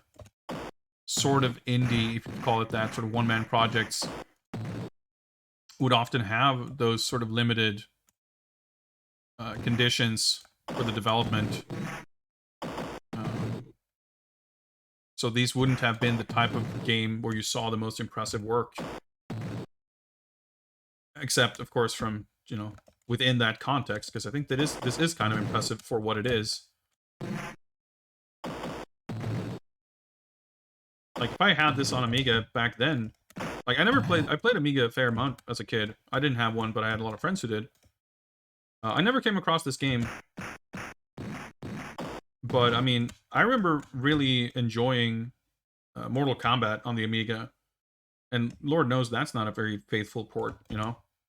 There's other games... Like, I would definitely have enjoyed this, for sure. I mean, I'm enjoying it now.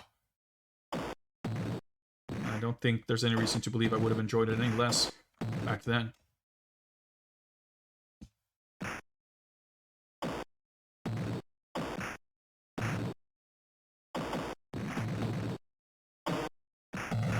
Let's do big old fucking Mario jump on top of this pile of enemies. Oh, just stomp on them. Get some pizza. I forgot I have to gotta neutral that pizza. Got him.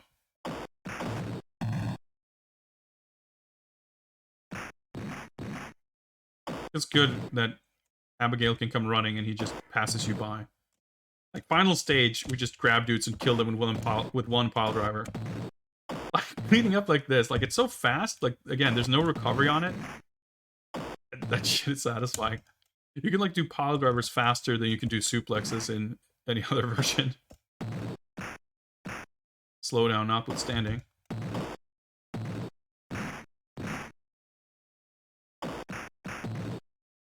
And when you can't pile drive them, you just stomp on them.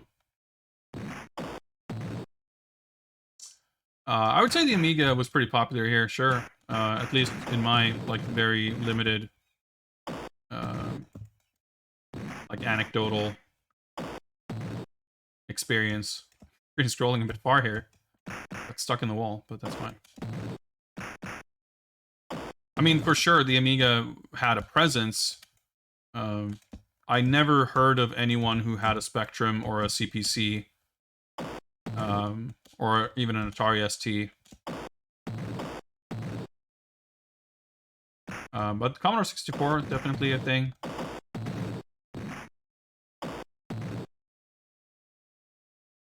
But I definitely...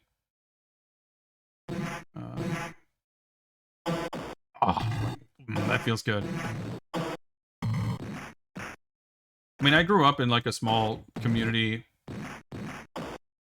and I knew several people who had Amigas. Like, usually, like, generally people who would have been a little bit older. Like, if I had friends my age who had an Amiga at home, they almost without exception had like older siblings.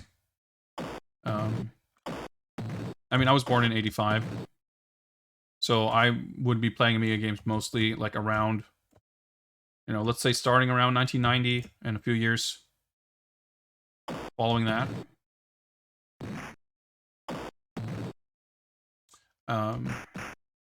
So it makes sense that like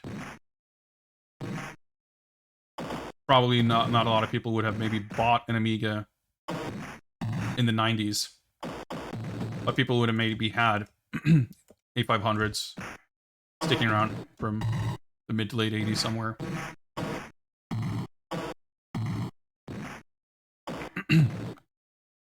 I mean, yeah, for sure, like, you know, there was the whole demo scene stuff, like, that was definitely popular in Scandinavia, right?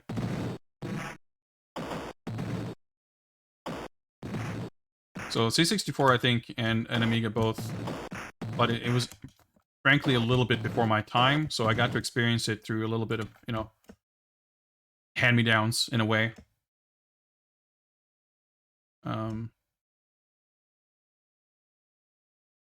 But like I said, I never knew of anyone who had, like, I never came across pretty much any Atari computers or consoles, for that matter.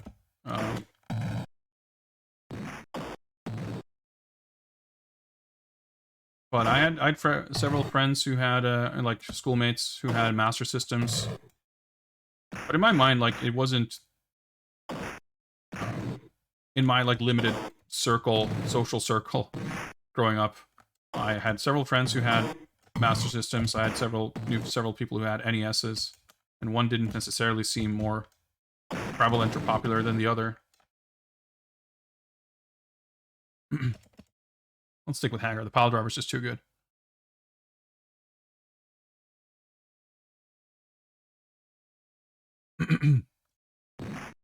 Sword of Honor definitely does not ring a bell.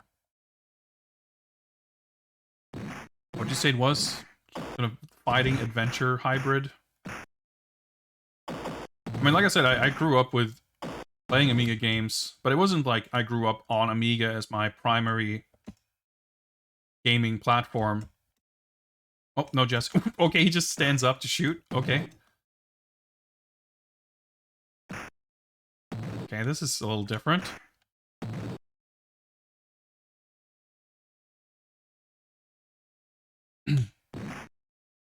Boss.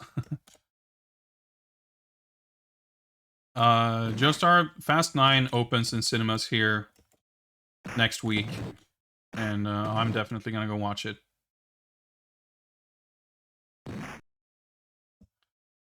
Okay, this is definitely a little different.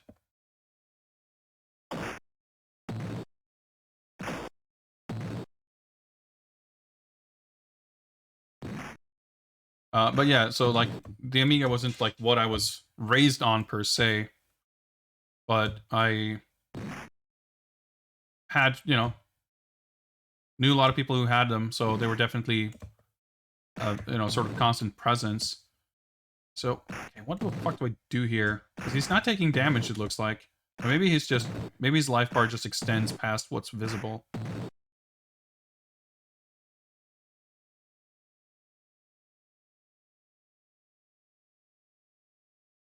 Hitboxes seem a little questionable here.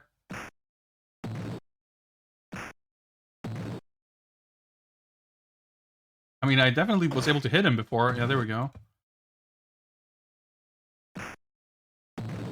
Can't even seem to get the pile driver stomp. I'm just holding like fire and down. If I'm overlapping him, that still doesn't work. Oh, you can go back and get that hot dog. Yeah, I greatly enjoy the Fast and Furious movies. I mean, it's a little bit of diminishing returns lately, but I'm vaccinated and feel somewhat okay about going to the movies, and I could scarcely think of a better movie than that to get that experience again.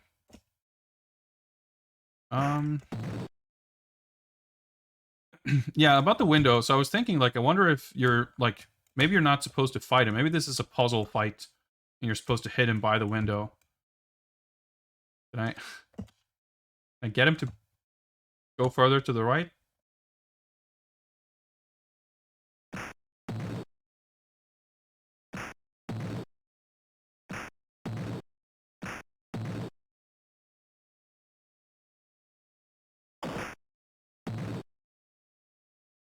It's like it's impossible to hit him without trading. When he gets hit, he does that thing where he, like, shoots up. Like when you grab him in the arcade or whatever. Well, I guess we got 45 extended fake seconds to figure this out. Oh, shit. It's hard to turn around because if you time it wrong, you'll just do a jump kick. I mean, if you turn around like while you're trying to punch.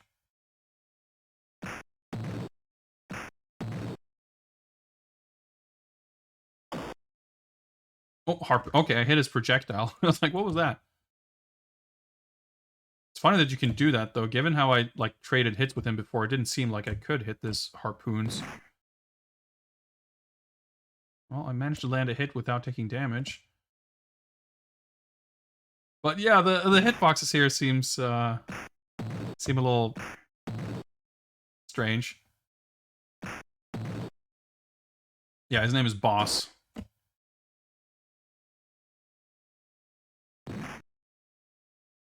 This I mostly like I'm not bothered by it being like cheap or difficult.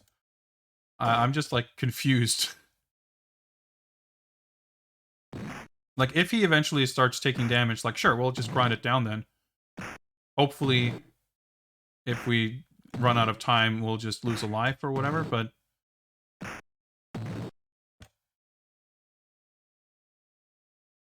I'm more worried that there's like something we're missing here.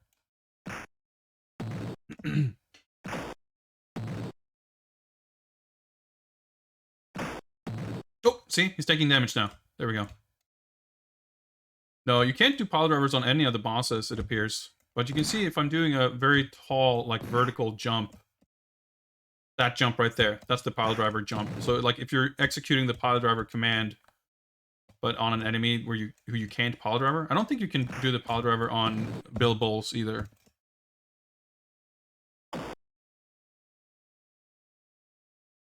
You just do that jump instead, which does deal damage when you land. Unfortunately, it does same damage as like a punch instead of the pile driver damage, but you still kind of get the iframes during the jump, so.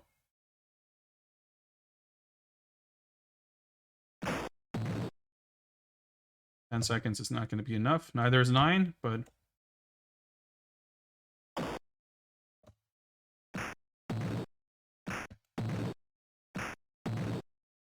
Yep, just get comboed on your wake up. Not much you can do there. Yeah, it's funny. In the arcade, Belger is I think it's an easier boss than Abigail and someone. Okay, I was holding up there.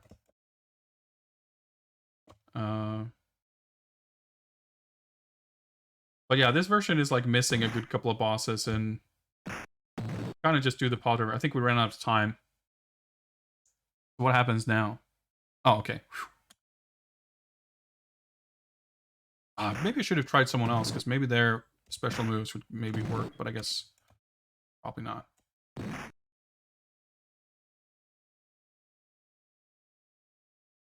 Like, there's no feedback on when and why you can hit him or not. Also, I guess he's probably not going to fly out the window, because this game has had, like, 0 level transitions or, like, boss death animations or anything, so... He's just gonna... I mean, he's probably not even gonna fall down. He's just gonna blink. And then we're gonna get some kind of a credit sequence. I mean, the arcade version is extremely cheap and can definitely destroy you. But I feel like more often than not, at least in recent playthroughs I've done, like, I've been surprised at being able to clear Belger on, like, with maybe 1 continue, not, like, losing 5 lives, like you might against some of the other bosses. Especially in relation to how cheap his moves is, you know, the weapon and all the enemies spawning and shit.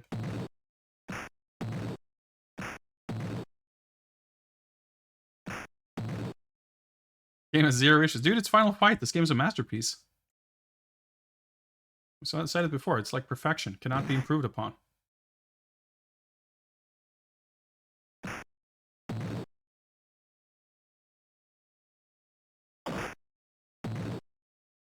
I've got 3 lives. Is it going to be enough?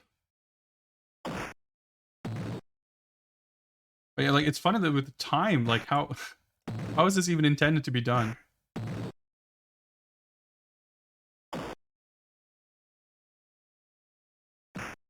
Knife? I don't know.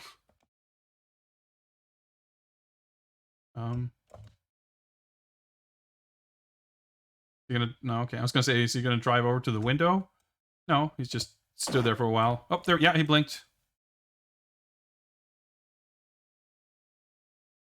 Do we get an ending? We got the full intro. Congratulations, you've beaten the boss of the Mad Gear Gang. Metro City is once more safe for people to go about their busy lives in the dense urban metropolis. Our heroes are free to continue their normal existences. Game over. Well, the intro was pretty sick. Speaking of which...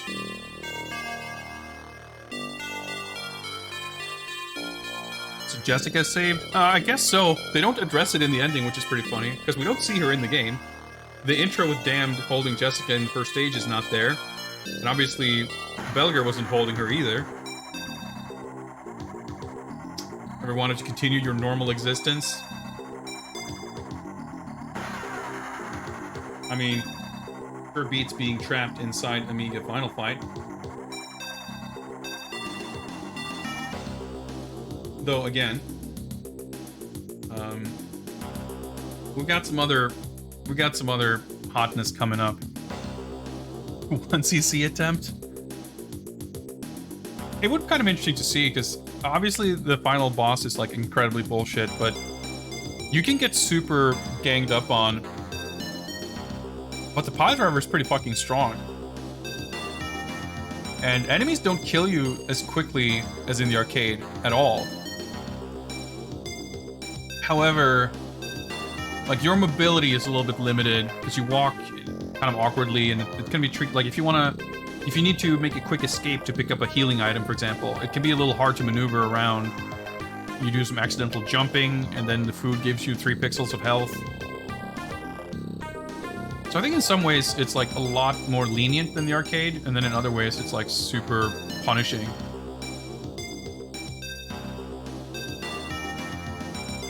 There's a hidden ending. Interesting. I was only able to find information about the hidden intro. We're not going to play through this again to get a hidden ending, but by all means do tell. If you have information on this secret Richard Applin lore.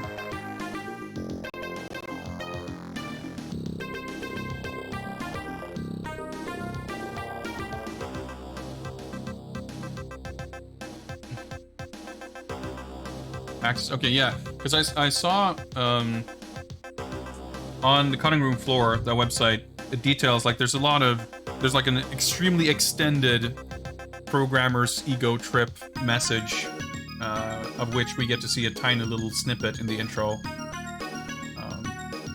So maybe that was like part of that. I don't know. But yeah, I suppose we finished in one form or another Amiga Final Fight. And that means it is time to move on to the next in our line of Richard Applin developed ports, which is the Atari ST. Let me click that link. Oh, yeah, I did remember hearing something about this.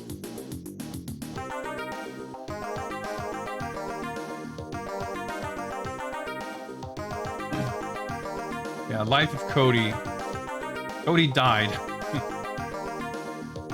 February 14th, 1996. He married Jessica but divorced 8 months later due to his drink problem. Died at 29 after tripping when drunk and falling headfirst into a sewer. I thought the game could barely get more British after that hidden intro, but I think we managed to make it even more British.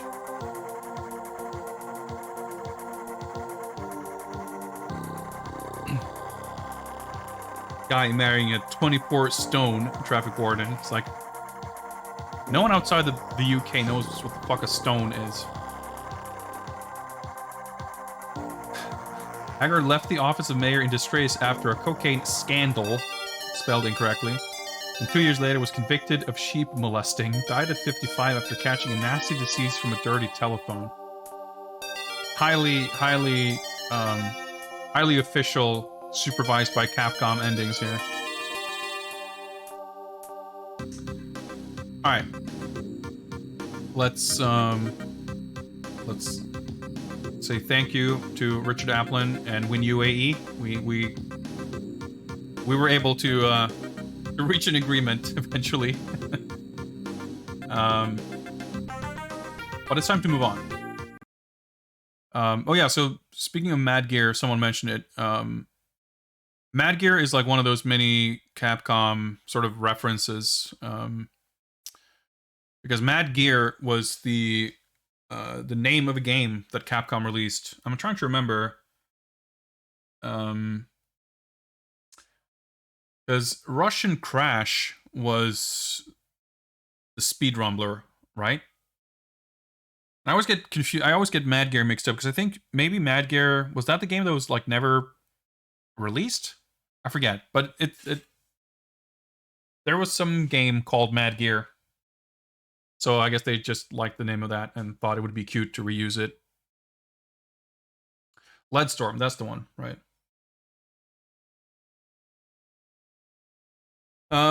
So let's see if we can figure out how to set up the next system and hope that goes better. Oh, I need some hydration first, I think. It's funny considering I'm fucking swimming in the extremely humid air here, but I guess that's not how that works.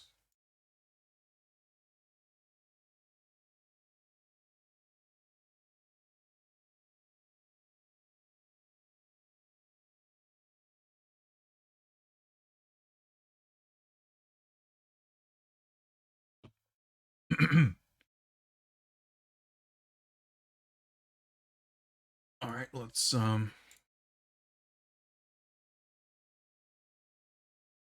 that. Give me a second here to set this up.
Let's also update this.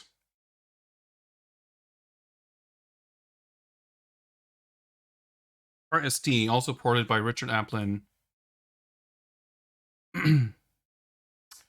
And, well, it's going to look pretty familiar.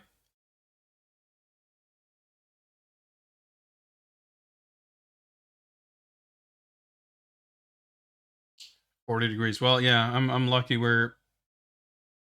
Well, in Scandinavia, it doesn't get nearly that crazy, but... Anywhere close to 30, and I'm already dying.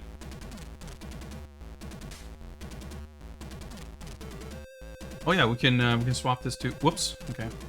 60 hertz. I think the game might, like, run worse, but... Fuck. I remember having issues with this before, that we were getting, like, a second player, even though I didn't ask for it.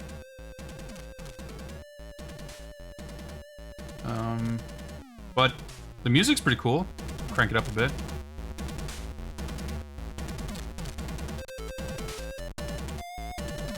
It's like sort of recognizable as Final Fight music. Oh yeah, we're on game number 4.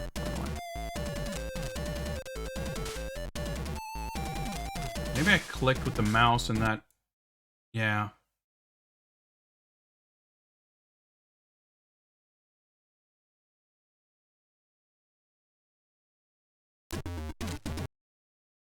Let me reset real quick and see if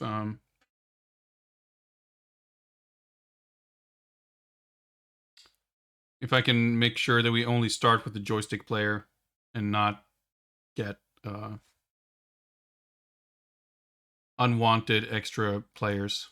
If we do, I guess it is what it is, but yep, this is the Atari ST version.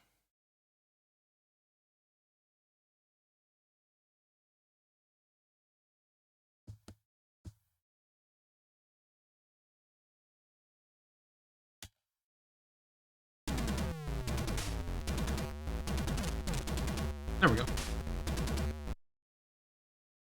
So this is, as is pretty common, I guess, the ST would get kind of a watered-down version of an Amiga game, or in some cases the Amiga would get a barely beefed-up version of an Atari ST. As you can see, it's like pretty familiar.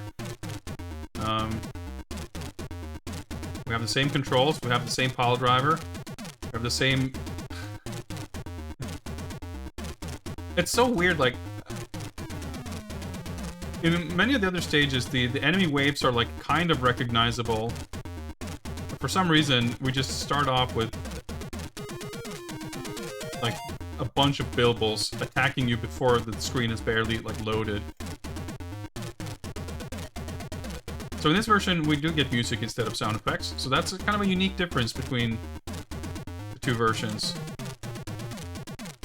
And visually, I think this version has more slowdown for sure, but it doesn't look much worse.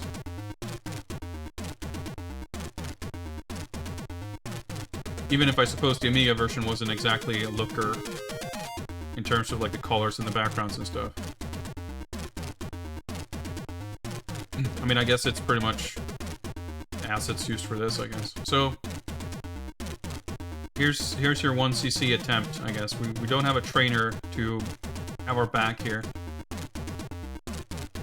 Yeah, the scrolling's notably worse, of course, but it's not going to have a huge impact on gameplay.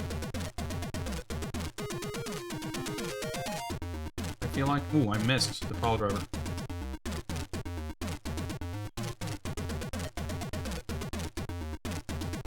Yeah, like...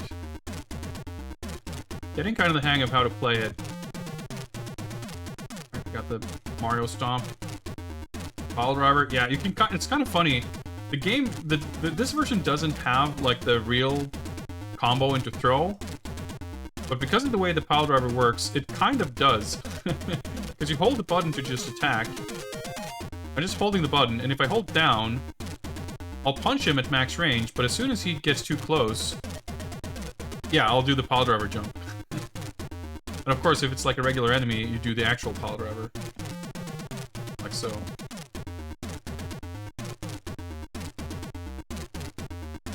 And it'll actually, doing that pile driver thing, I suppose will also prevent you from actually doing your combo. So it'll just, you know, keep punching. I just hold the button. I I guess I still barely do a combo. Alright, we did it. We cleared the first stage without dying. Didn't achieve that in the arcade. Yeah, there's no trainer, so no infinite credits. Also, I don't think this version has the opening. I guess we kind of skipped past the instructions, but I think it might be missing in this version. Will you see your beloved Maki today? Most likely not. There will be approximately 13 or 14 versions of Final Fight 1. And given our luck with some of the technical stuff, I am far from convinced we will be able to look at all versions of this game today.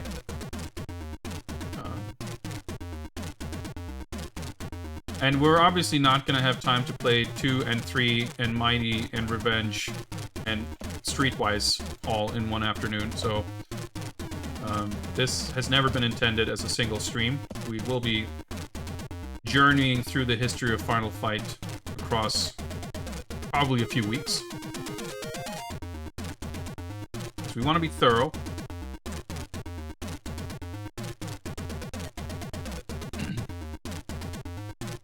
So,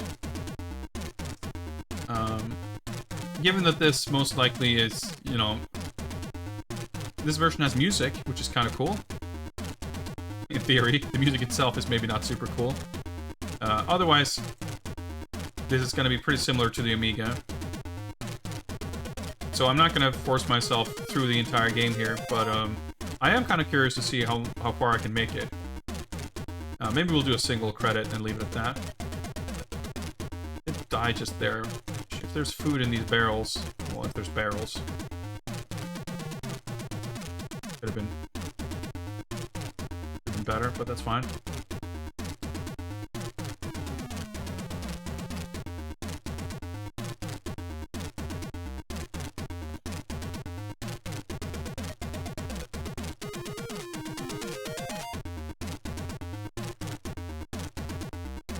Yeah, the whole situation with the Final Fight sequels and the kind of the legacy of the series is kind of peculiar, isn't it? Because I don't think Capcom really had, not to say that it's completely unique, but I don't know that they did a lot of console sequels. Like, obviously, Makaimura had the Super Nintendo sequel, and, you know, it was never really an arcade series again after that. But for something as big as Final Fight to, you know, to only get console sequels is a little unusual. But I mean, the team that made this game basically went on to make Street Fighter 2 after this. I don't know. I know that obviously, like, Akiman worked on Captain Commando, but I'm not sure about the rest of the staff and whatever. Like, it might just be that the people who would have been making Final Fight sequels in the arcade were kind of busy with other things. Oh boy. And I think it's definitely, I don't know. I was gonna say, like, it's kind of a thing typically you hear about in the Japanese game development world, where, like, you don't necessarily want to, like, step on someone else's toes in terms of, like, doing their thing or whatever.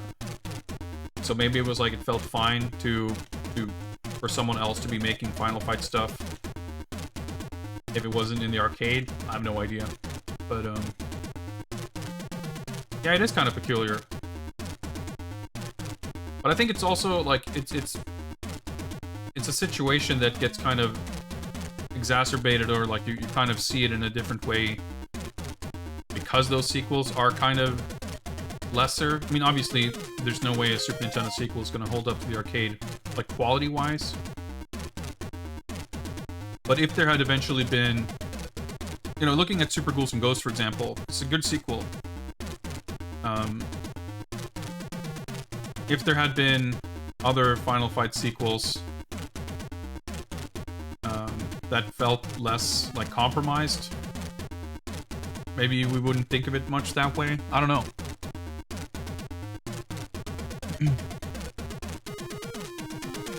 Well, it's true, of course, that beat-em-ups were less popular in the arcade. But, I mean, Capcom still made a bunch of them.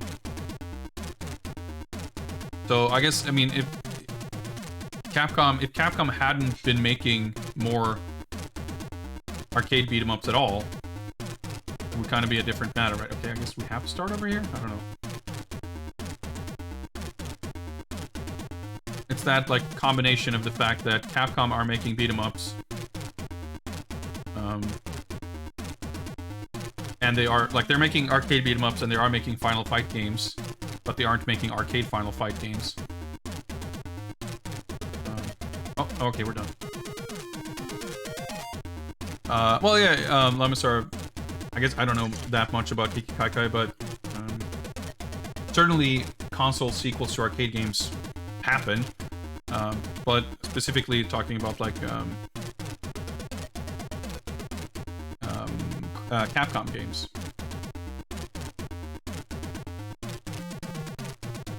Or in that era, I guess. Because they did a lot of, like, you know, they did basically a lot of the NES. Like, when Capcom started getting into their own console, internal console development, many of Capcom's early Famicom releases were outsourced, right? But with stuff like, I think, Section Z and Bionic Commando, they started doing more internal development. You know, Rockman, that kind of stuff. And at that point, a lot of those games were just very different on the Famicom. But they also weren't billed as...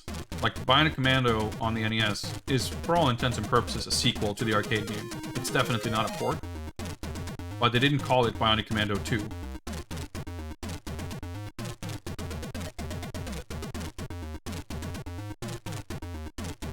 You know, this music, it's cool to have music, but I am somewhat missing the chunky sound effects. It's so fucking funny, you just get wailed on as you spawn. Fucking pile driver loops.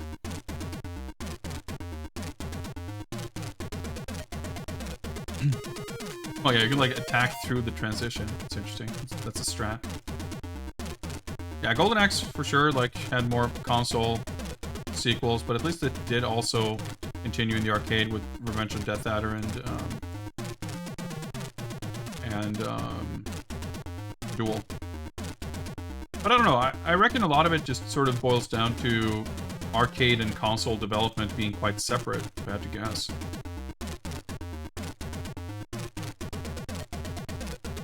Like, it wouldn't have been the creative team, like, having a discussion of, alright, we want to make a sequel to Final Fight, where do we put it? We'll just make it for the Super Nintendo. Like, that's probably not how that conversation starts, if I had to speculate. So I'm sure there's a lot of business... a lot of business decisions and like, considerations that go into it. Alright, I'm just holding the fire button. The boss fights... It's like Belger is what's the word? Compensating for every other boss. Well... How many other bosses are there? There are 3 other bosses? I guess Damned, Sodom, and Eddie. You just hold the fire button, and you combo them, and that's it.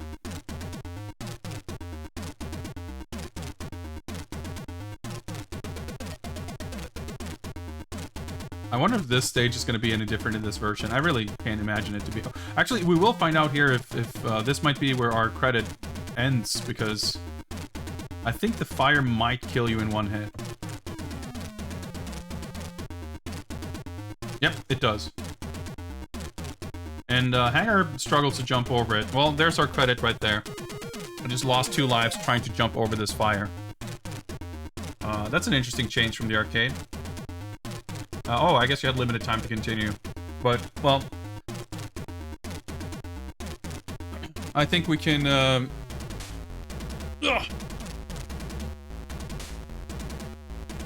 I think we can conclude that this is in fact very similar to the Amiga version, albeit lesser. And hey, this does actually have the intro. I must have just skipped it.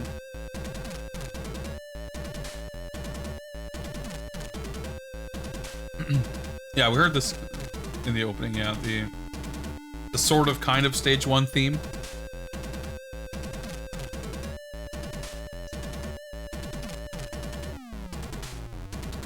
Well,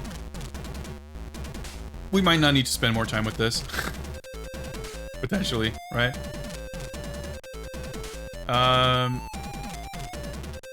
We're gonna move on to bigger and better things? I don't know. Other things. Hey, what's up, Al? Oh, this one singular jam, I think is the one thing we can look at this version and say that, hey, the Amiga version didn't have this. Yeah, it is funny that the actual, like, stage theme from the game, from the arcade game is in the game, but not during gameplay. But maybe they were so starved for memory that they could only afford to load in an 8-second loop. Or however long it was, 3-second loop. It's fair to say that it's arguable how much better this song is anyway. It's recognizable, kind of, as a Final Fight piece of music, though.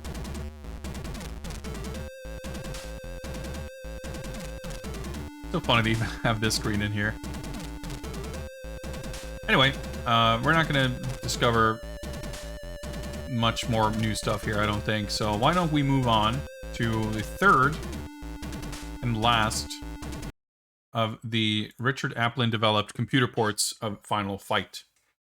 Let's see if we can get this sorted.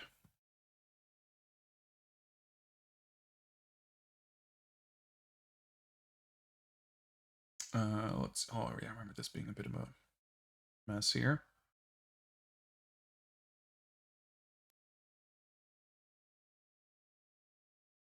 Let's see. Do I use...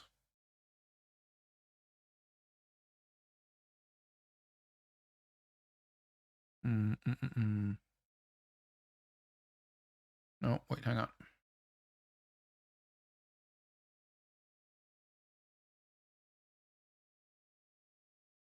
There we go.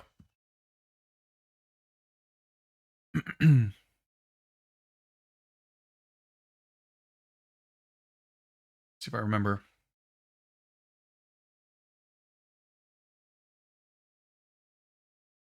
It seems to like...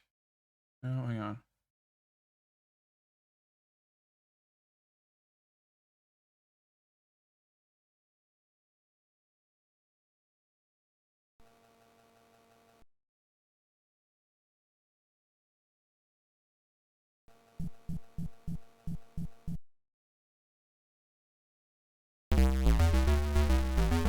Alright, of course, we'll get the French crack.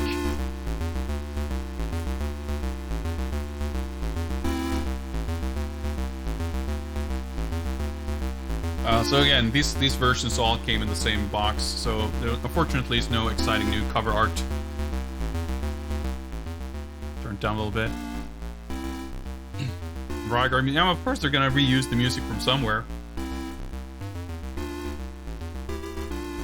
Pretty sure the same, like, XOR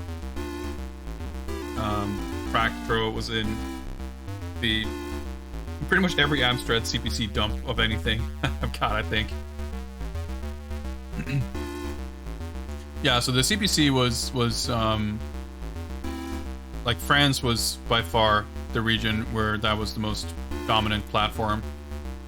So it makes sense that a lot of the stuff you would find for that platform passed through France one way or another. I think I guess we can either party normal, or we can I'm assuming that's infinite lives. Obviously the third one is with infinite time, but time, well, I was gonna say time probably isn't gonna be a factor. I guess it might be against Belger.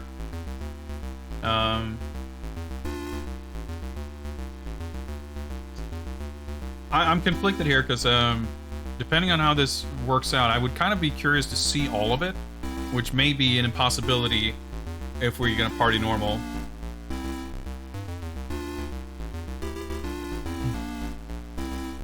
Yeah, the winners don't use drugs thing makes absolutely no sense for it to be in there, but I guess like it's funny too because nowadays you would think of it as like authenticity or oh, it's like the arcade.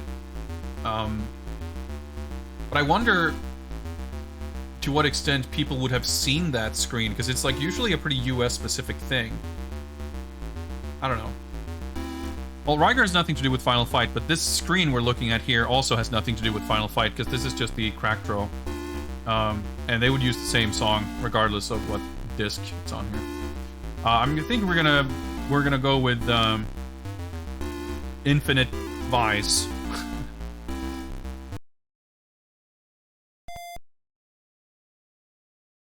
And I think we flip the disc.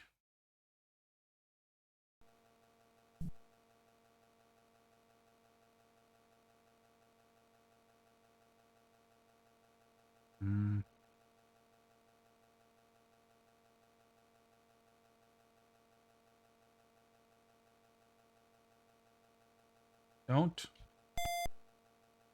And let's try Cert Base B. I thought I... Okay. I definitely booted this game up before, so...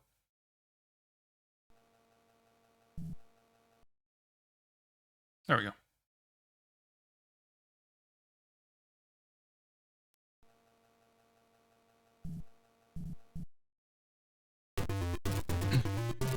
Metro City, well-known crime capital, has been ruled by violence and death for many years.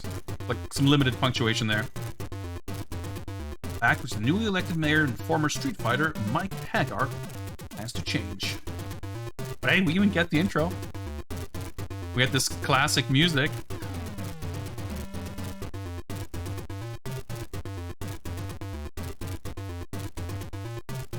So as mentioned, I guess we won't necessarily get to see the entirety of this game, even with Infinite Vice. Because from my research, granted, this is a cracked disc, so maybe this is fixed. But apparently the retail release of this game for the Amstrad CPC has a bug which prevents the game from... It's like a game-breaking bug. When you reach the end of level 5, the game just will not load level 6. I like that we get this, like, extreme sunset lighting. And this is kind of cool, too. We don't get the separate close-up. We just get, like, damn screen on the face. Screen on the face? Face on the screen.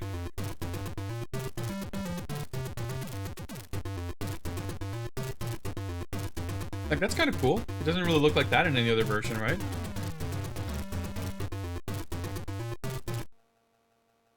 Gotta load the rest of the intro. Yep. Hi, Jessica was kidnapped. Jessica? My sweetheart since childhood. Bad Gears must pay. She's my friend too, Cody. Count me in. Oh yeah, right. This is a very civilized character select. Just press a button to pick Hagar.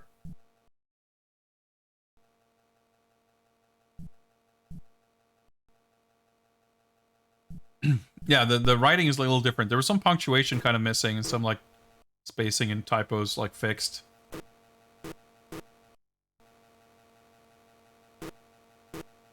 So I did boot this up, but I don't remember if this had the exact same controls. I mean, it is still Richard Applin, so you would expect it to play similarly. I think it runs at like half the speed or so of the Atari version. I think I have to... Wait. I think this is the one... Oh, we got an actual pile driver. Oh, there we go. Now the controls are working.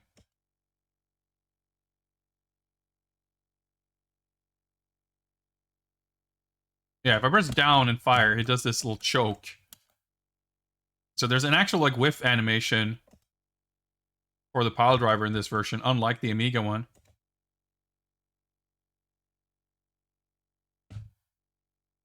I guess you can't hold the button.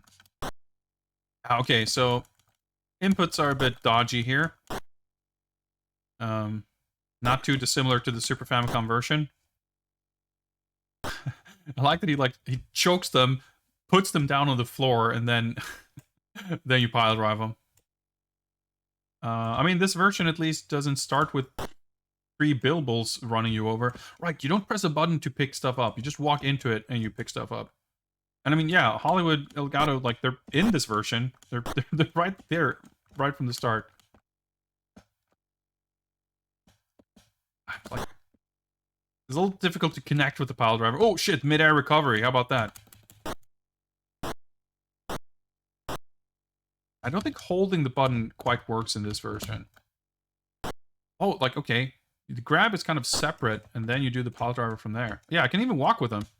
No suplex, though.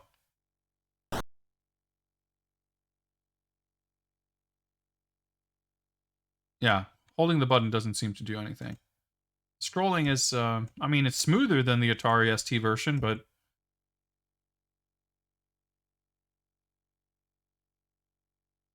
Oh, here's the dust bin. There's a beer. Just walk into it. Bonk. Oh, hamburger in the Amiga gives you 3 pixels. The beer in this one just gives you full health. Oh, right, that's a knife. Oh, okay, we're done.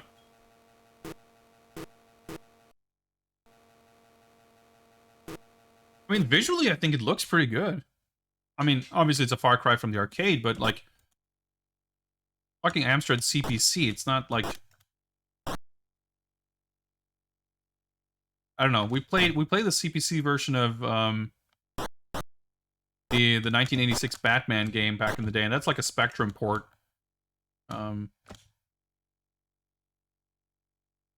I mean, maybe that's not representative either. Oh, right, I forgot. This version does... If you do a diagonal down-forwards input, you can do the lariat. And I don't think it costs health.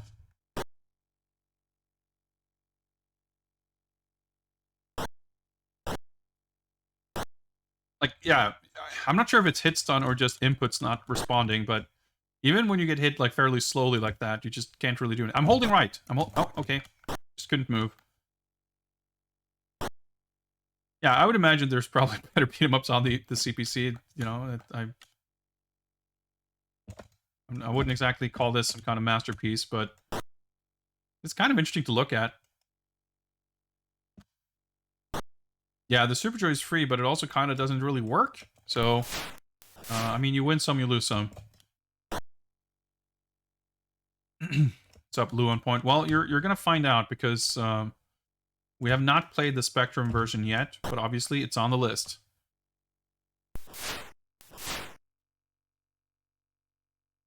Yeah, this is like clunky and awkward, but like, yeah, I mean, it looks like there's a lot of... I mean, it's highly recognizable as Final Fight.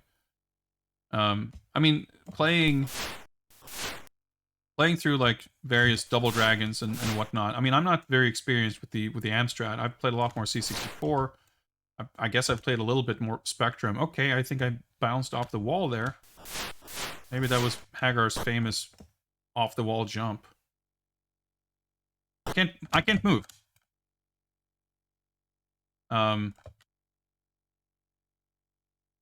Superb. What's happening here? Macy with Galaxy Crown, thank you for the follow. Yeah, we'll see if time is an issue here. It's fascinating that this is so mechanically different from the other versions.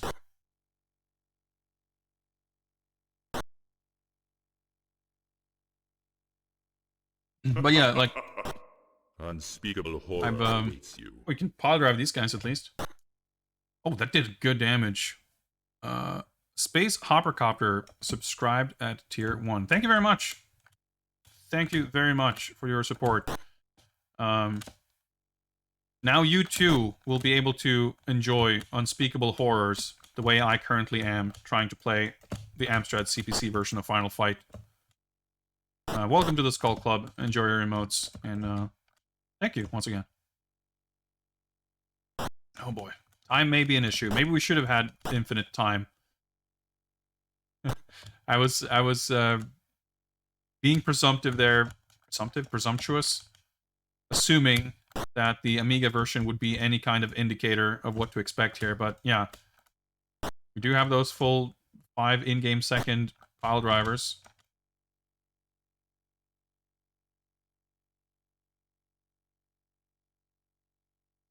Yeah, I mean, the fact that anyone is attempting, let alone succeeding, in putting a game like Final Fight on a system like this is like nothing short of remarkable.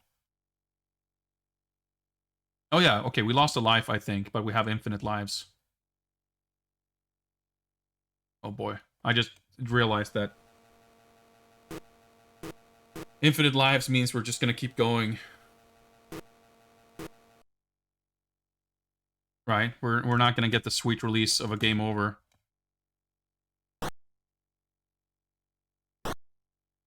More pipes. I guess the strat is to try our best to do a pile driver, because yes, they're slow, but they deal a lot of damage. It was never going to be good, but it's recognizably Final Fight. I think that's a very, very fair verdict. Like, I'm thinking of, you know, the Atari 7800 version of Double Dragon 1, or like the C64 versions of various Double Dragons. Like, you gotta kind of use a significant amount of imagination to even piece together like what's supposed to be what and how it's supposed to be what it's claiming to be on the box. This is like, not only can you tell who every character is, like you can recognize the specifics of all the background tiles and everything. Like this is stage 1. This is where you fight Damned. It's just the speed of everything is a bit questionable. Although if the game ran any faster, you'd probably get even less reliable inputs. Greetings to that Axel. Happy Saturday, and welcome to the Final Fight Series Retrospective. We're currently enjoying the Amstrad CPC port of Final Fight 1, and it's rather impressive, even if it's not exactly very good.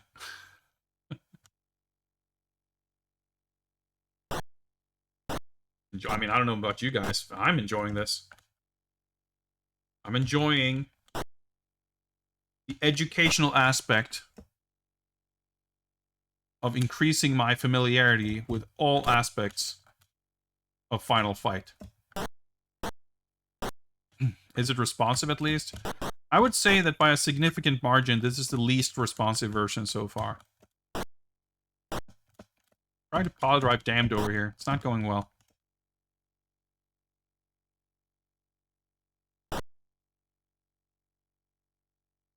Well, it's not really a matter of the inputs being delayed. It's more that if I press a button 6 to 8 times, I might get something to happen once. And if there's any enemies on screen, that kind of makes it worse. Like, I can move around.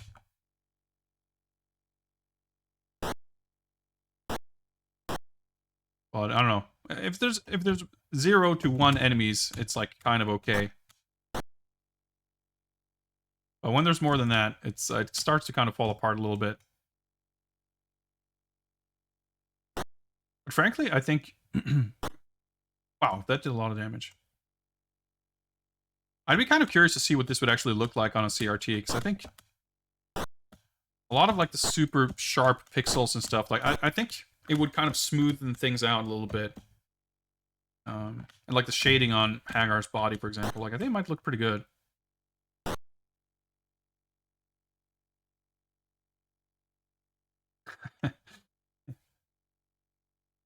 Common thing, yeah. The Amstrad version looks more like the original. C64 goes for higher speed, smaller sprites, and Spectrum looks like a Spectrum game.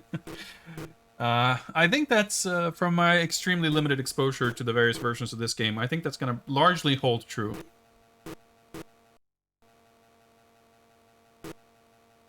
Well, it took like 45 minutes, but we beat stage 1.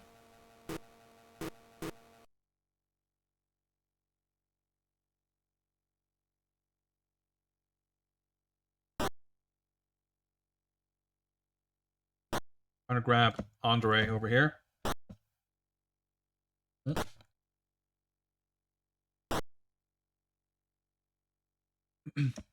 Good damage, but man, I miss the Amiga pile drivers.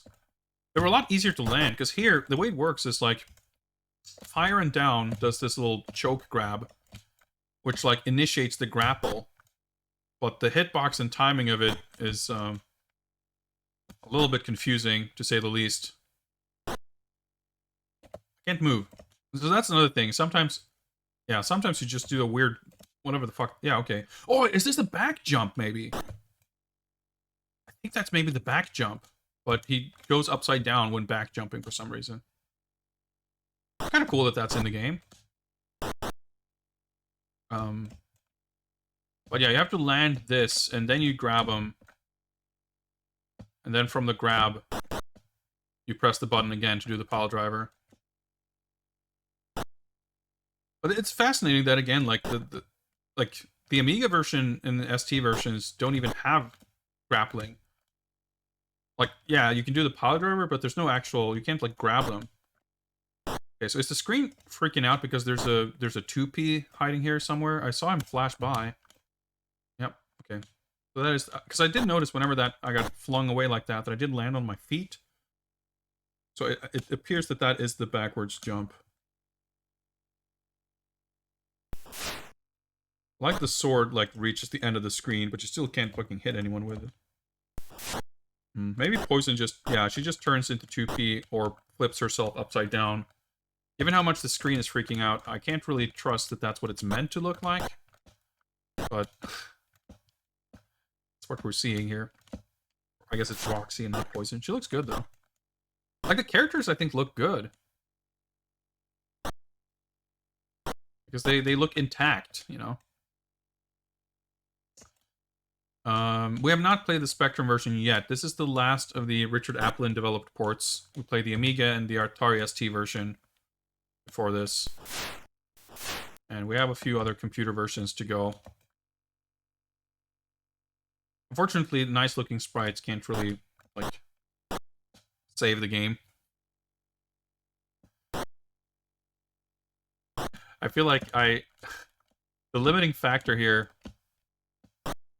might be patience. So if the pile driver was, you know, half as consistent as the Amiga version, we could clean up pretty quickly. But unfortunately, it is not. Am I gonna do a full playthrough? I mean, I would like to see the entire game. We'll just have to see how far my patience extends, because we are playing with infinite lives, so, as mentioned, I will not get the sweet release of a game over just cutting our run short. There is, however, as mentioned, there is supposedly a bug in this game which prevents you from playing past stage 5, but, you know, there's 6 stages, so stage 5 is still already pretty much the end of the game. Although, stage 6 is pretty long, and if the Belger fight is anything like the Amiga version, that accounts for a good, like, 25% of the run. So I don't know if that bug is fixed in this cracked version or not. With the way graphics are free. Oh my god, there's even like moving, there's like parallax scrolling. Did you guys see that? There's like lights moving by the windows. Let me move up to see if we can see it. See if we can lose more frame. I'm trying to move. Okay. See that? Little lights going by. Okay, now I was like doing grab. I was holding up to walk away, and somehow I ended up grabbing someone. Maybe I'm completely misunderstanding how how the grabbing works in this game. Yeah, I definitely did not touch down on the joystick, and I still got the grab. So, I mean, maybe the game will just explode, and we'll stop playing because of that. And if that happens, I guess I won't do anything to stop it.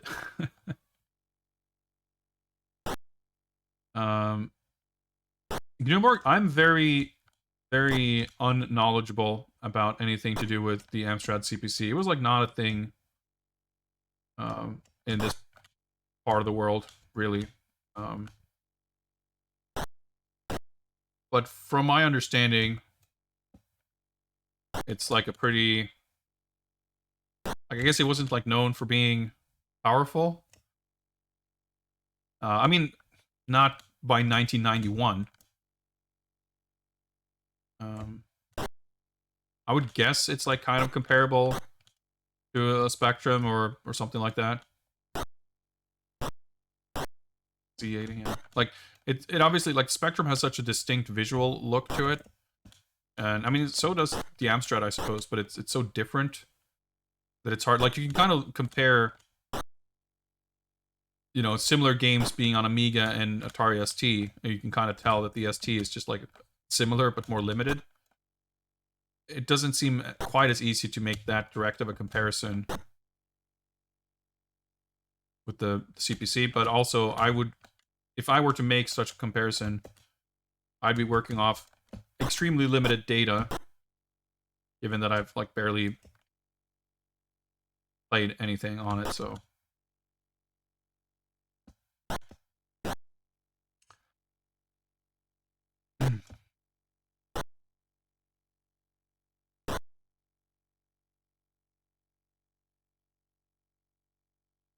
Alright, we got more Andres. Yeah, it's interesting because like you have more, kind of more animation. Like we have the lariat, kind of, at least one, maybe 2 frames of animation from the lariat. You have the actual pile driver pose. But this, like, you don't get the combo. You get this, whatever that is supposed to be.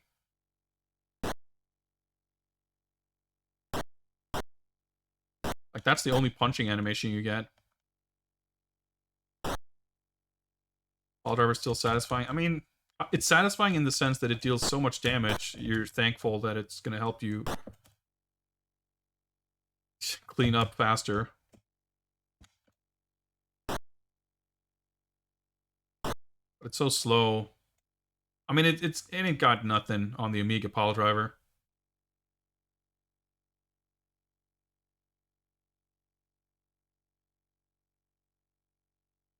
Back jump by accident. I feel like this entire game is a little bit like the Belger fight in the Amiga version, where the collision is highly questionable. Holy shit, it's so slow. Like, it just takes forever to get... Like, we're halfway through stage 2, and I feel like we've played this for like an hour.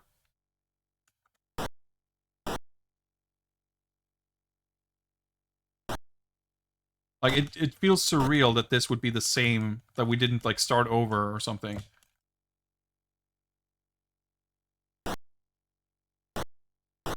Can't even pile drive, because as soon as I grab someone, I get hit out of it by the other dude. There we go.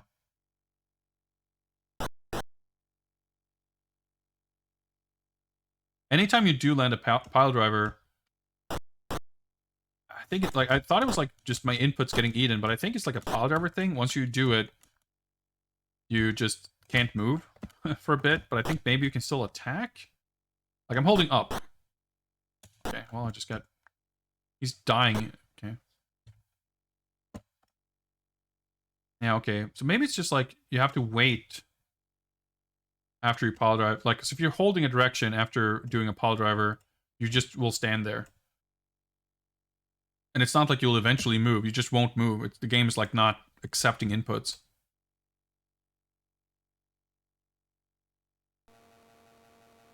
Alright, do we fight Sodom here? Or do we get to stage 3 or something? I'm kind of hoping we're gonna skip parts. Oh, okay, nope.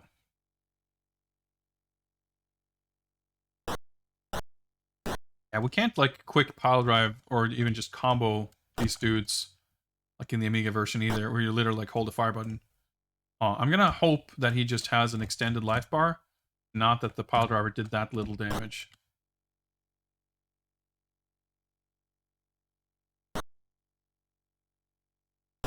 Yeah, there we go.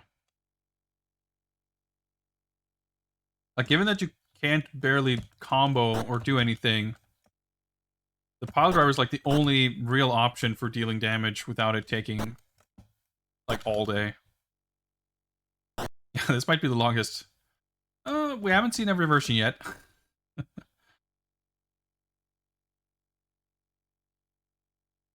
Yeah, I do really enjoy the graphics.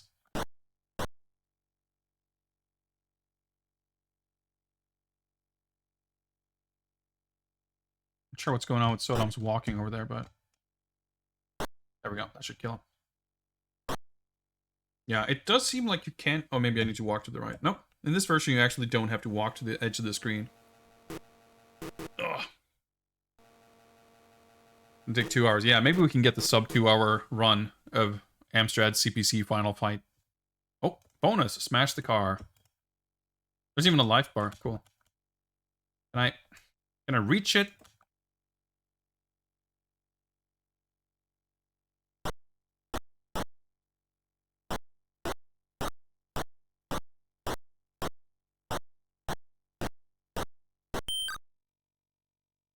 The noise? Alright, okay, cool.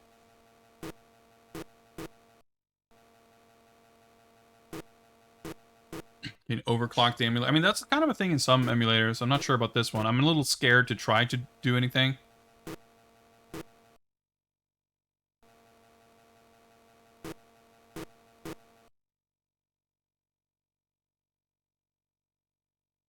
Wait.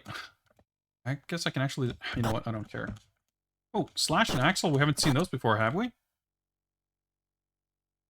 Like, the fact that even in a version like this, you get these, like, distinct named characters. I feel like a lot of these, like, 8-bit ports of something like Double Dragon, like, you're lucky if any enemy is even recognizably anything specific from the original game.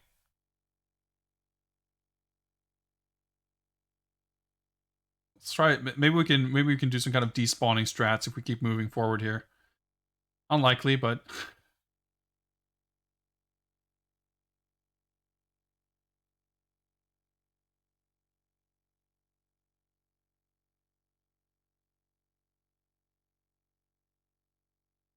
I guess this isn't faster than walking.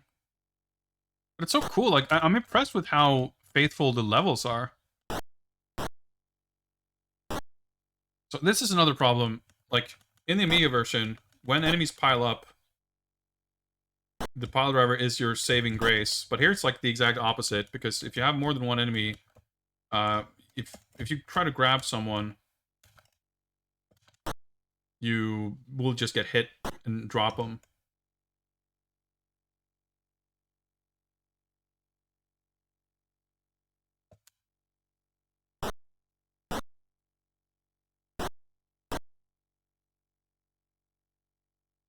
Yeah, the whole idea of like a console sort of version of these computers, I feel like there's limited evidence of that ever having been a good idea. I mean, on paper maybe, but the Amiga CD32 didn't exactly set the world on fire either.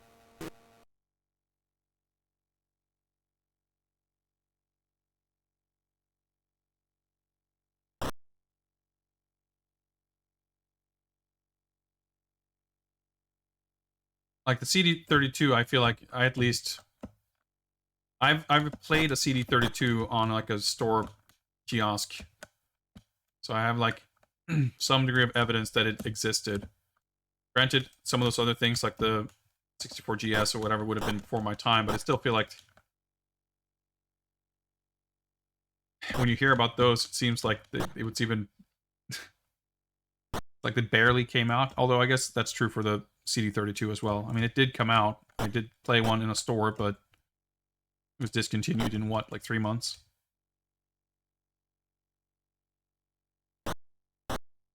It seemed kind of hopelessly outdated by the time it came out.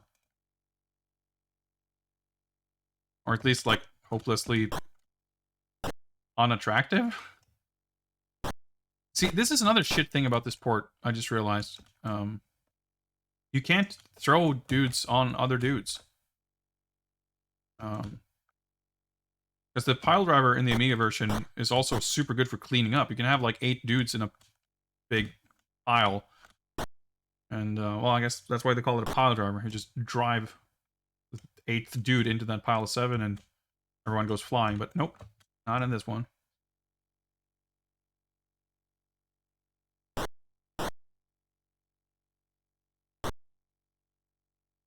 Console-sized micros lost their biggest advantage was the cheap games. Yeah, that makes sense, for sure. Like, it seems like... Yeah, the whole thing about it seemed, in some ways, like, just seems misguided. Wow, okay. This was missing in the Amiga version. I think. Maybe I'm misremembering. I'm pretty sure it wasn't in that version. See, right now, I'm struggling a little bit because starting to feel the need to go to the bathroom. And I'm trying to mentally piece together in my mind here if I'm going to need to take a break, which I will. There's no way I can finish an additional 3.5 stages in this before taking a break. How will I feel about pausing and continuing this after the break versus just giving up?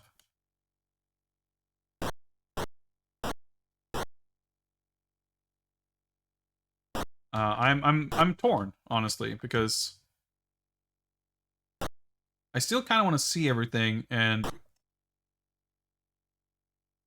I wouldn't want the time invested in getting this far to have been wasted, I guess.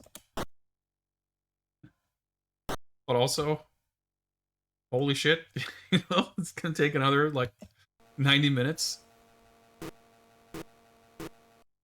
Although, I guess we possibly only need to get to the end of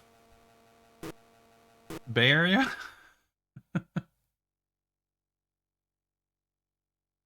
If the game's just, like, not gonna load. Alright, I'm getting stuck on this dustbin here.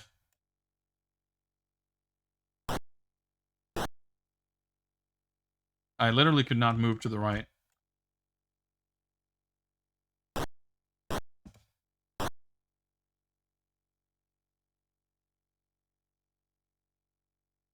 Alright, we got the accidental back jump. Fortunately, the screen doesn't, like, scroll with you or anything. Oh, fuck. See, this is the worst. When, when you have 2 enemies standing, like, inside you, preventing you from grabbing either one of them. It's so fucking funny, he just... I mean, it doesn't look like he's doing a backflip either. They could have literally used the exact same animation, but just not flip him upside down. It would have looked like some kind of a backdash. But, I mean, it's still kind of cool that the back jump is in this version. To my knowledge, it's not in the Amiga version.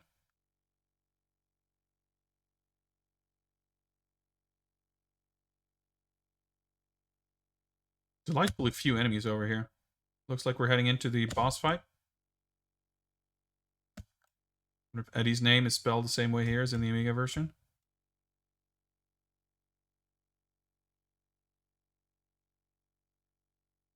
Nope. They actually maintained the arcade spelling in this one. And I pile drive Eddie E.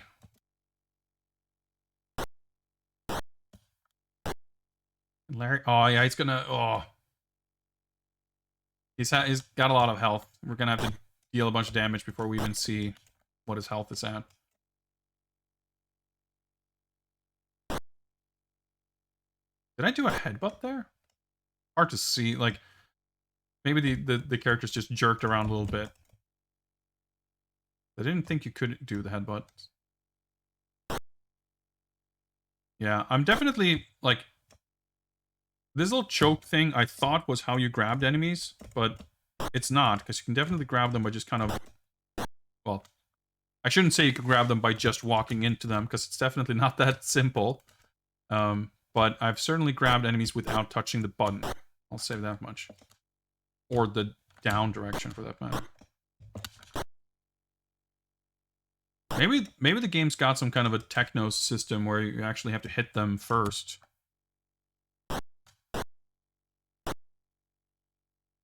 Controls not terribly responsive, to say the least.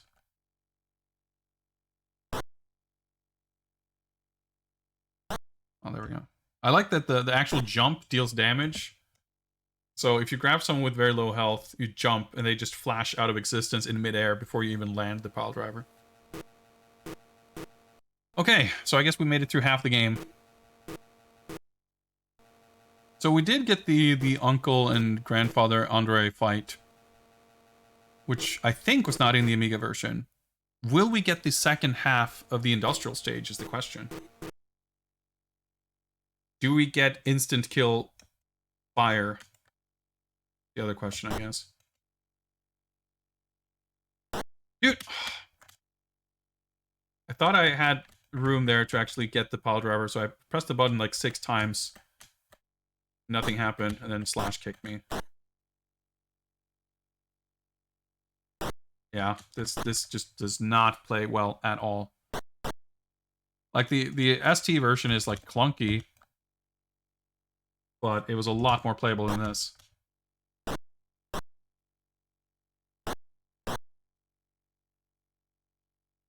The rollback, yeah. So confused, like, because if the down attack isn't the grab, then what is it?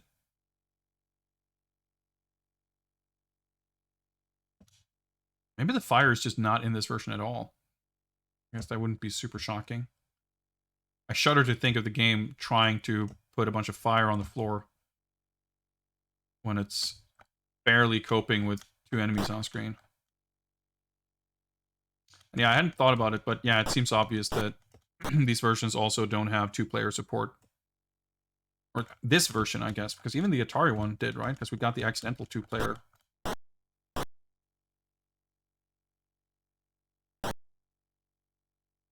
Oh, there was no Final Fight LCD game. That's an interesting point. Feels like there could have been, but I don't know of one. I'm trying to think if there were, like, obviously there's been a Street Fighter one, or maybe several. But I'm not sure about many other, like, Capcom licensed Tiger games. You know, I'm no expert. They may well exist, but...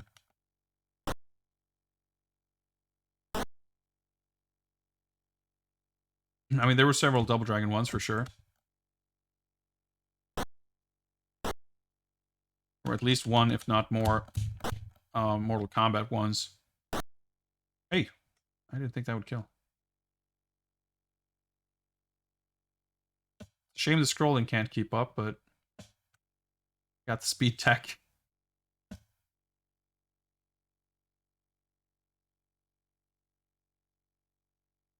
Whenever the inputs care to be actually read by the game.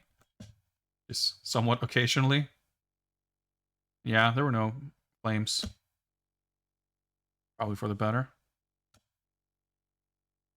Yeah, 3 lives, 3 credits in this game, I think, would be rather challenging. Well, we're gonna die on time, of course.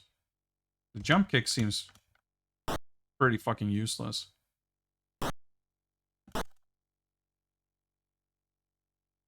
What happens now?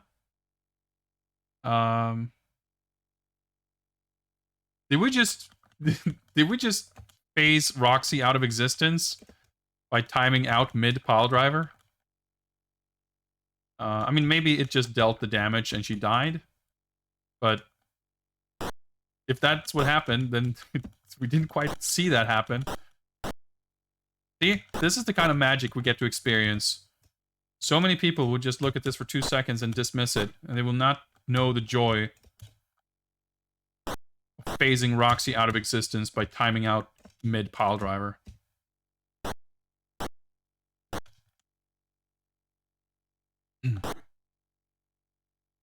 Granted, they wouldn't know the misery of desperately and mostly fruitlessly trying to land pile drivers in the first place, but hey, you win some, you lose some.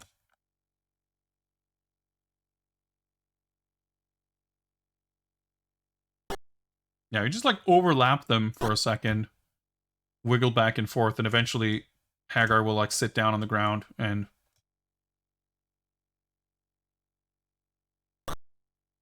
then you grab him. And then you lose control for a second. Okay, so this is where the stage ends, I think, in the Amiga version.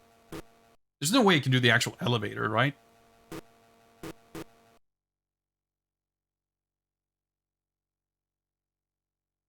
No, wait, this part was in it, I think. Yeah, this part was probably in the Amiga version too.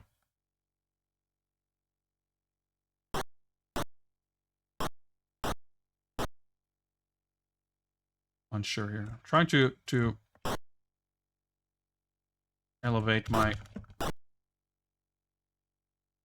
pile driver ability here. Trying to figure out how I land the grapple more successfully.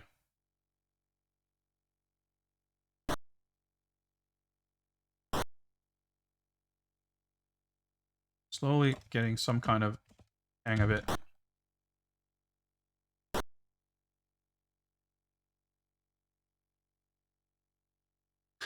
It just makes me laugh, this fucking backflip.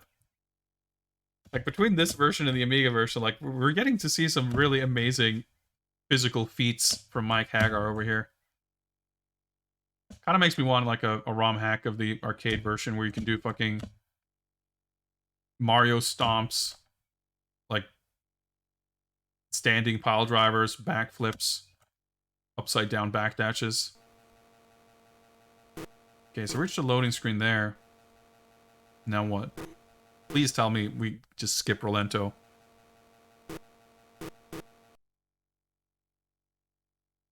Holy shit. Holy shit. We got fucking full-on scrolling elevator stage. I was not expecting this.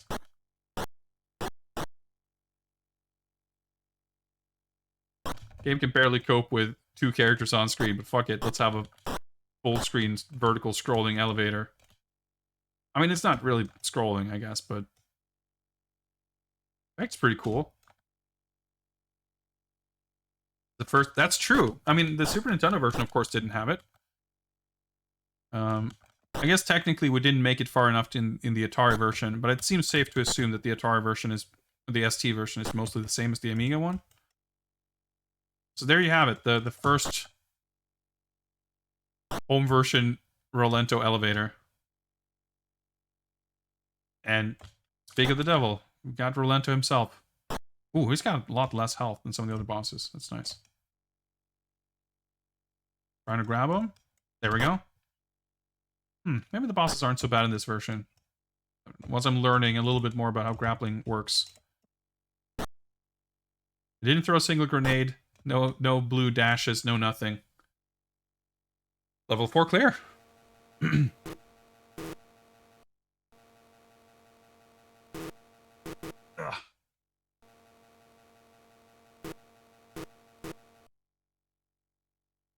Oh, shit. Bonus. Smash the glass. I'm trying.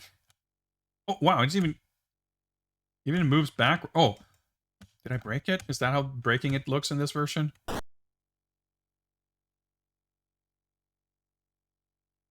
This is a bit fucked. Okay, I guess we completed it. You hit 2 panes of glass and they start wiggling, and that's how you... Okay, okay. Okay. I'll take it.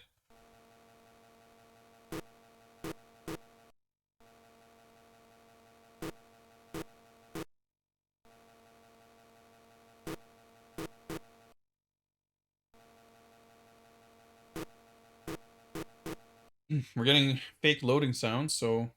Oh. The Richard Applin tradition here, we just start fucking spawned inside of an enemy. Looks rather nice. I mean, I think overall, the visuals have been the high point of this port for sure.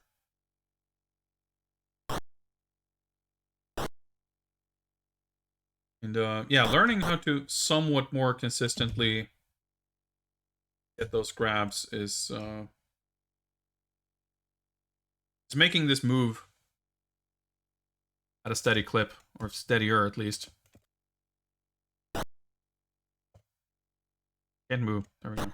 Of course, standing around enemies, not pressing any buttons, will kind of get your ass beat occasionally, but... I mean, it's Final Fight. Kind of par for the course, right? See, if that would have hit Bilbo there, that would have been so much more satisfying. But I guess because it didn't, it actually let me grab him maybe a little faster than it would have otherwise, so...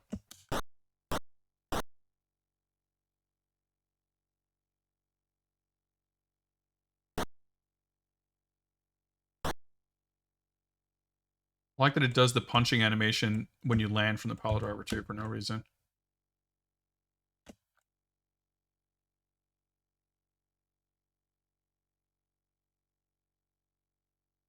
Alright, let's do some Bayside backflips over here. Let's see if we get a sexy bathroom. There's no writing on the benches in this version. In the Amiga version, they changed whatever the writing was. Like Ralph. No sign of Shiro just yet, either. But I certainly would not be surprised to see somewhat simplified backgrounds. But we have this little part here. Are we going to see a little doggy over there to the right? So tense. Are we going to get a dog or not? Not looking bright. No dog. Probably not one over there either, but stage isn't over yet.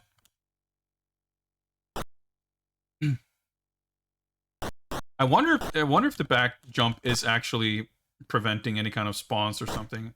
Because it's like there's like several miles of walking, it feels like. So at least it's like, at the very least, it's speeding that up a little bit, and we get to watch Hagar's glorious back jump animation while we're at it.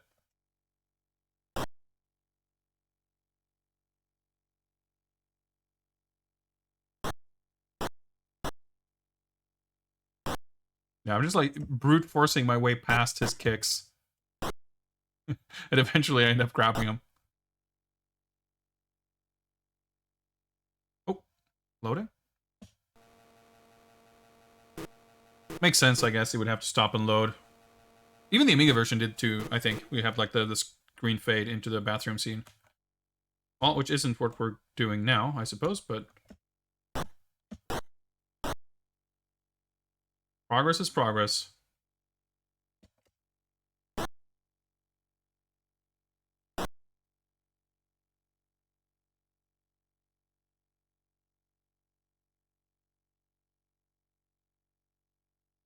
At least a lot of these dudes keep being in, like,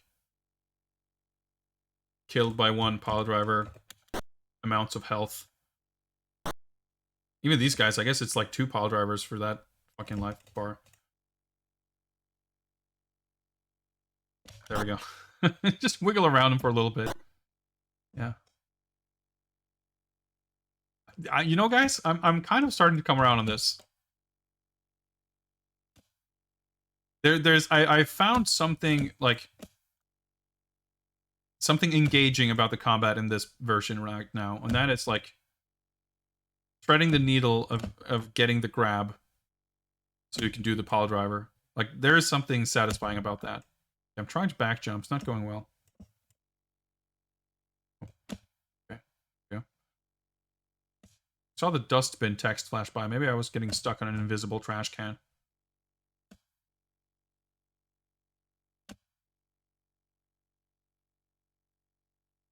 It's Hagar fucking backflipping down the entire boardwalk.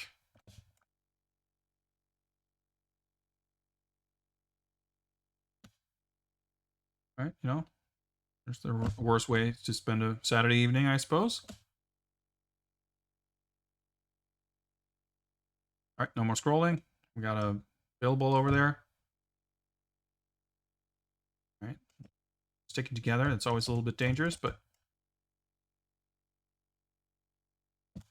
so you can do the the lariat. See, this is bad because it deals so little damage. But if you could use the lariat to like knock one of them down, but not the other, yeah, like that, perfect. That gives you like the breathing room you need to land one ball driver, which turn. Well, I guess not. There we go. As long as they're not like crowding you, it's mostly fine.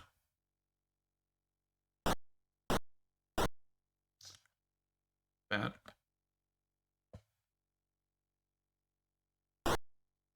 Got him. Like every single enemy is a little puzzle of trying to figure out how to position yourself to be able to grab them, so you can do the pile driver. Do we get a bathroom now? This game has been surprisingly or like impressively faithful in terms of the level like progression, right? So, yep.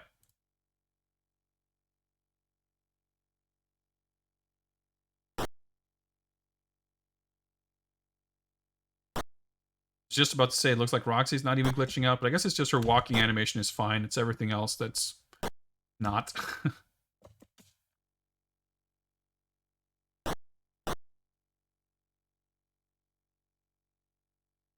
Even getting knocked down, like, you get up pretty quickly.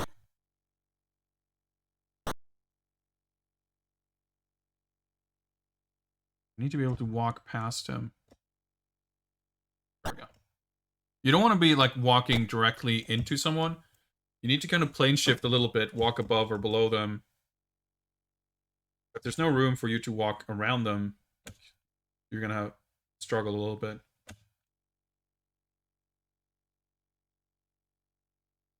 But yeah, the background's definitely pretty impressive. I like the stages in general. We're going to get the... Alright, we got some motorcycles here. We can't really see that much. Like, the screen space is a little more narrow. I guess the scale overall is a little different. Like, the characters are smaller here relative to the scale of the background than in the arcade. But I wonder if we were even going to be able to see, like, the sunrise. There's no more buildings here, at least. I wouldn't expect a massive gradient or whatever, but maybe there will be a Statue of Liberty. Someone is spawning over left, but I'm going to keep jumping. I'm going to scroll the screen as far as it's going to let me.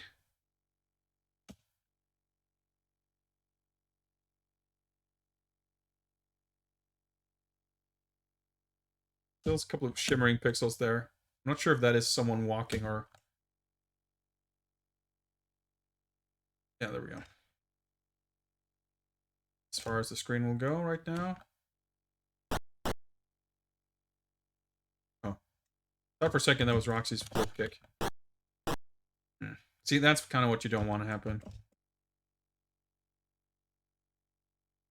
Dude! I'm not sure if you can hear my button mashing, but I was like pressing the button 5 times as Bilbo was walking around me in a desperate attempt at pile driving Roxy, but instead of doing that, nothing happened. You know, it might sound harsh, but this port is not perfect. Sometimes you just press a button and instead of something happening, nothing happens. That is not ideal, in my personal subjective opinion. That is not ideal. Alright, can I get a there we go. You have plenty of opportunities to read chat, though. Oh, another load. So probably that means a different background. Oh, we haven't seen Abigail, because the Amiga version had Abigail as just a regular enemy. And we just fought a couple of Andres and Abigails for this fight. But I bet we're going to get a proper Abigail fight here. Okay. Background isn't different yet, but...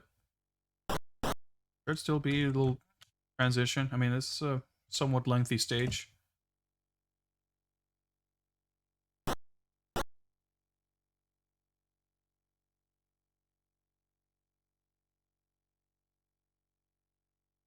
Grab.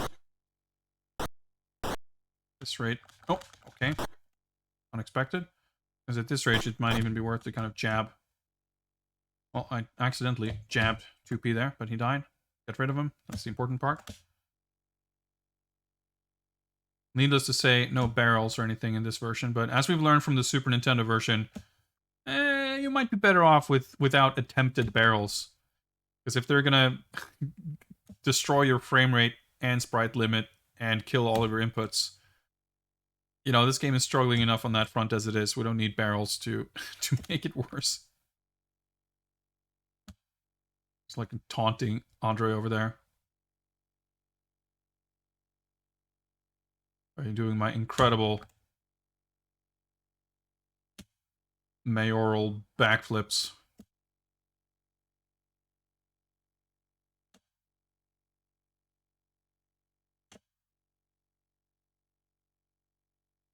I trust that the game will just stop when we are where we need to go. Ooh! We get the sunset effect. That's pretty cool. I do wonder if, like, if I were to stop and fight, if that would have somehow, like, spawn more enemies or something.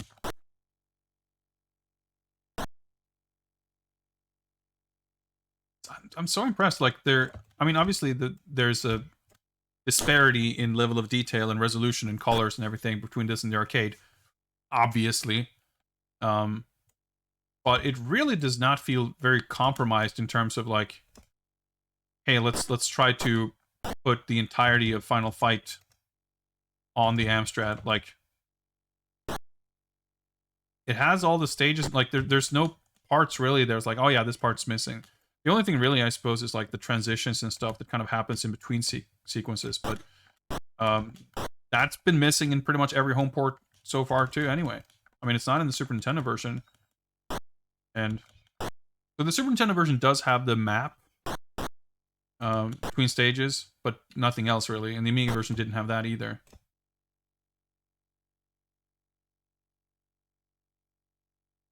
But like, I feel like there's plenty of corners that could have been cut in terms of simplifying, or like not including, like the motorcycles in the background of this stage, for example. Or of course this whole sunrise statue part, but okay, so Abigail is missing in this version too. That's interesting. That's interesting. No sexy bathroom. Oh, will stage 6 load? Will stage 6 load? I didn't think we'd get here before I had to take a break, but the new pile driver tech was just revolutionary. The game could just end here.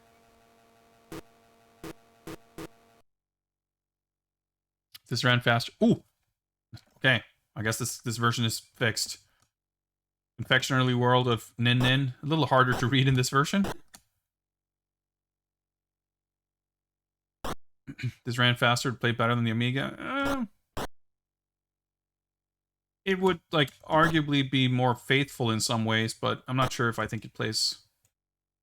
The Amiga version didn't have this weird input, like, I guess it's going to be hard to convey from just watching. But the non-functional inputs gets really weird. But to be sure, you know, when I was like halfway through stage 2, I was like, man, can I, like, there's no way I'm going to be able to play the rest of this, but when I stopped thinking down plus attack was pile driver, because it was in the other versions, I started having a much better time. It's so strange that this is so different. I mean, aesthetically, visually, of course, I'm not surprised at all, but the design of how the game functions is, like, so different. Time for some backflips. No, I'm trying to turn around so I can do backflips. There we go.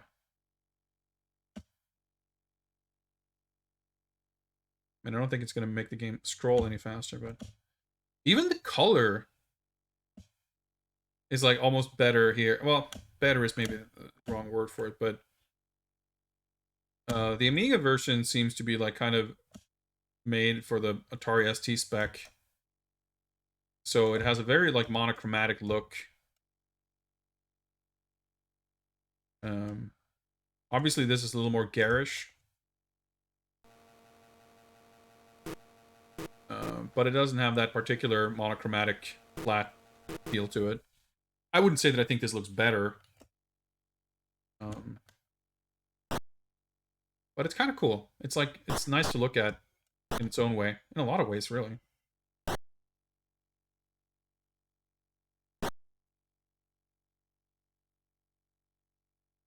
I'm really curious now what the Belger fight's going to be like. Because I feel at this stage like it's... I don't feel like I can assume that it's going to be anything like the Amiga version. I guess I'm also like... So according to my research, this version was also developed by Richard Applin, but I'm not sure if... We didn't see credits or anything. So I suppose it's possible that I'm mistaken on that front. Because if it was ported by somebody else, that would certainly explain why it's different. I'm not familiar enough with his work to know if he like routinely did ports for Amstrad, or if there's reason to suspect that that's incorrect information. Still, you know, it is well, for a platform that really it's not spec'd to be able to do anything remotely like Final Fight. It's pretty impressive how much of that Final Fight experience is actually present here. What's up, Sarzanovi? Yeah, the frame rate's, you know, not quite at 60. But we got good backflips.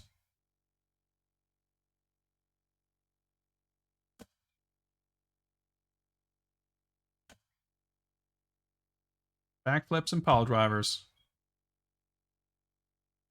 You know, it says in the bio in the attract mode that Hagar's like, he's got his trademark moves or whatever, the backdrop and the pile driver, but I think the backflip is more of his trademark. I mean, he doesn't have the suplex in this version to begin with, but backflip is quite powerful. I like that anytime you grab someone, they just disappear for a split second.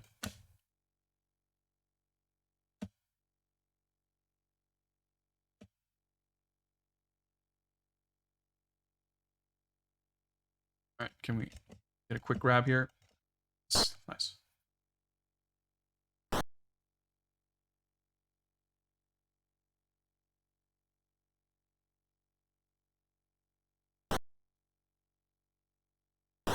It's a shame you cannot move forward. Like when you do the pile driver, it's always like kind of stationary. I feel like it would be a lot more satisfying if you could move left or right while doing it.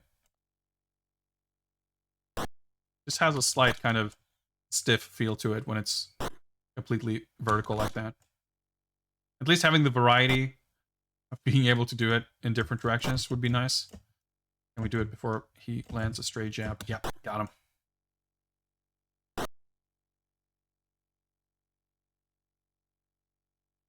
I'll ram himself into a somersault. You'd imagine if you got fucking, you know, Darren Meister style somersault, pile driver, power bombs, whatever.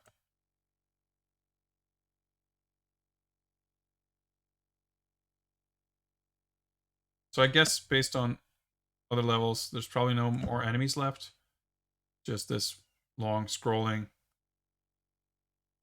load screen for the indoors area. Question mark? Yeah, seems like a given. Barely got there in time.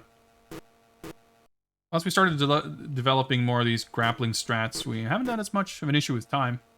Once we phased Roxy out of existence mid-pile driver, hasn't been too much of an issue.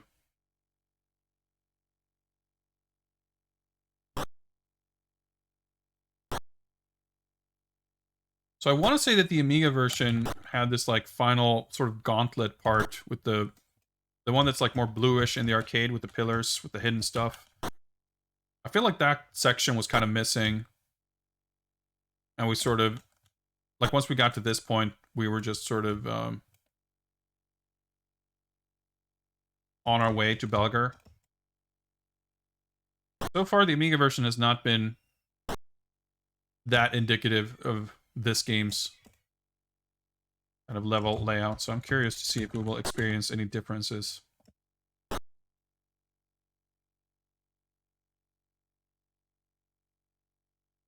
I'm gonna guess no chandeliers in this version. I guess if there had been chandeliers, we would have seen them already. Yeah, I'm curious what Belger's gonna be like.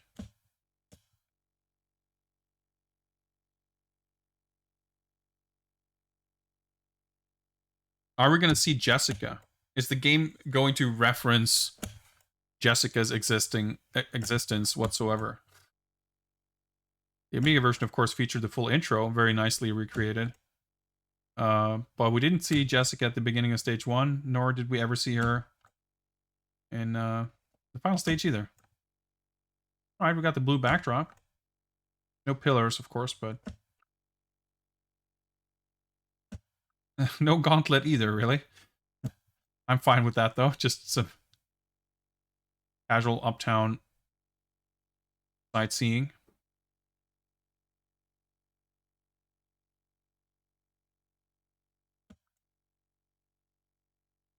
I like that even if you fuck up the backflip, because you move so much faster than the screen will scroll, you can still immediately catch up.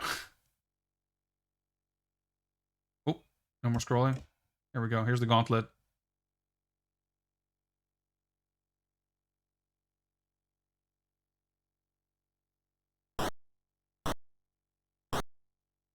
Perfect. Like once you start jumping, you're safe. You're invincible in the air. It's just while you're holding them before you do the jump, you're fully vulnerable.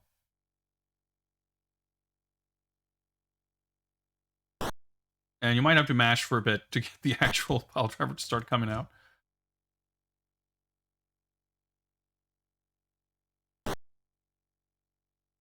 We're going to be playing Final Fight Guy, yes. Because it's a separate release and technically kind of a different game, and we haven't played it, so we're going to have to. We got a while left until that, though. I can say for sure, after we finish this, I'm definitely going to need a break, and I'm going to need to eat something more. So we're going to have a maybe slightly extended break. Not like, I'm not going to like cook a meal, but I need to get something, just a snack or something. And we'll see, like, there's, I haven't, like, made a strict schedule for how long we're going to go tonight. Clearly, we're not going to be able to finish every version of Final Fight 1. But we'll see what is going to feel like a sensible place to stop.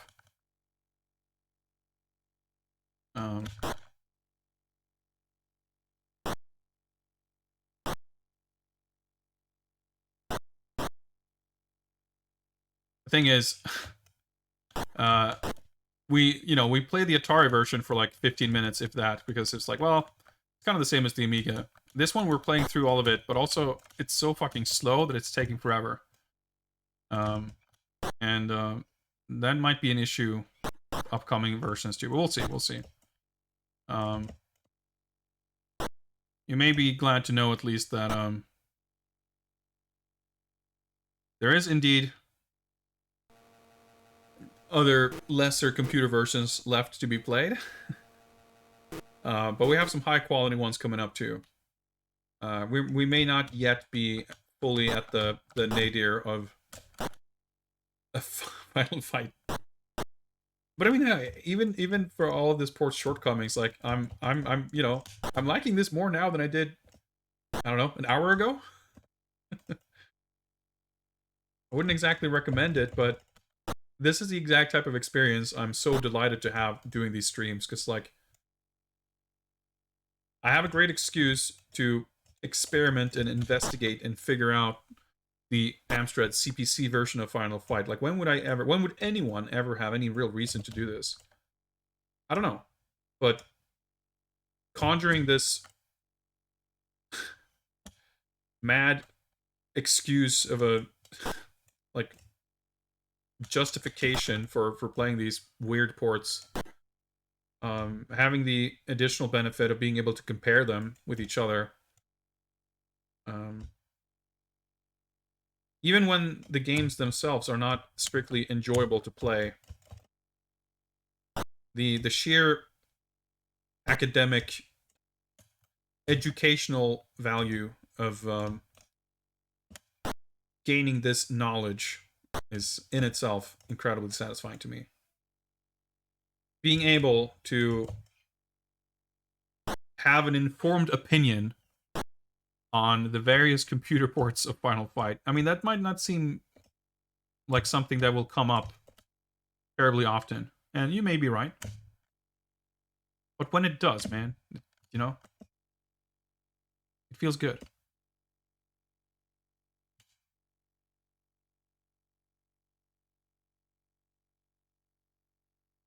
Being able to be the hipster Amstrad CPC Final Fight defender to explain that, you know what? You know, people say it's a bad port, all 12 people who played it, but actually, you know, it's pretty fucking impressive.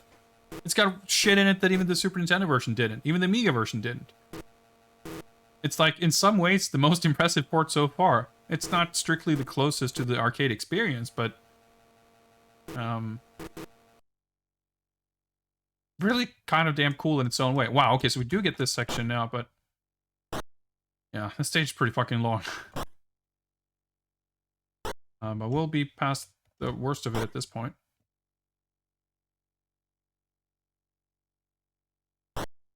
If anyone has questions about the 8-bit ports of Final Fight, somebody I can refer them to. Exactly. I revel in the prestige of being as close as you're likely to get on an authority on, you know, I'm not an authority on Amstrad or anything. But, you know, when people ask about the specific differences between 8-bit ports of Final Fight,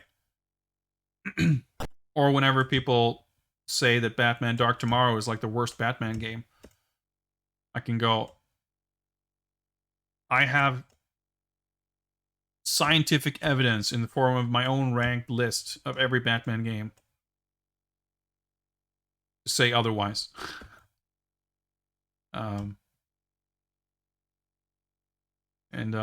I you know, or whether it's, you know, this game isn't quite Spectrum Double Dragon 2, but that version, or I guess we played, it was like the MSX port of the Spectrum port that ran at like twice the speed of the Spectrum version.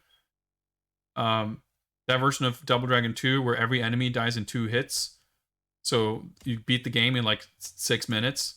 Like, that shit was fucking fun, and with a dismissive attitude towards 8-bit computer ports, you would never even allow yourself to have that kind of discovery. Dude, Batman Dark Tomorrow is super cool. I mean, it's janky as fuck, but got a lot of cool shit in it. I feel like we're back to that Genesis sound chip conversation. All right, got a big ass window here. Scrolling a little too far. Are we gonna get a Belger at all? Last time we got to a screen like this and we started spawning regular enemies was at the end of Bay Area, where we got some androids, but no actual Abigail. I'm intrigued. Seems kind of funny for everything to cut from a game, to cut the final boss. I mean, granted, supposedly in the retailer release, they essentially cut the final stage because you can't even access it. Oh, there he is.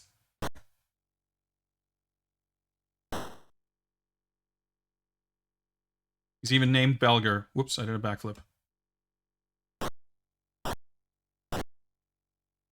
Yeah, there was some other stage that had this kind of scrolling like this too. I don't remember if it was like the Eddie E fight maybe. Like the game, like I can keep scrolling it basically. It just doesn't, there's no more graphics to scroll. Oh, the chair broke. Well, it disappeared at any rate. Okay, Belger not super threatening here. I kind of can't grab him. Kind of like the arcade. Okay, if I'm fast, it works.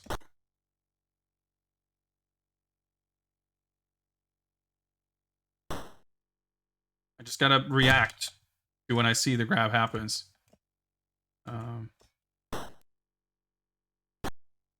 It's not easy. Yeah, just gotta be quick. You're adding a nice little twist to the find the pile driver puzzle gameplay of this version. Iframes? Not making that much of a difference, granted.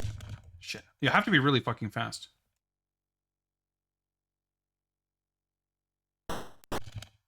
But you can't, like, start matching before you get the grab, because then you won't get the grab. Is that it? No window death, but... Game over! Well done! You have defeated the Mad Gears. Guess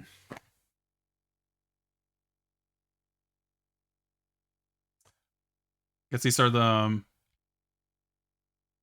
Here's the joystick? Oh, I guess I do. Okay.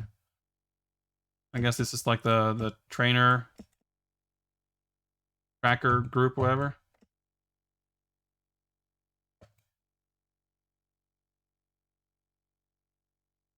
So we got a rub end type situation here. Okay, we got... Oh, I have to scroll all the way to the left.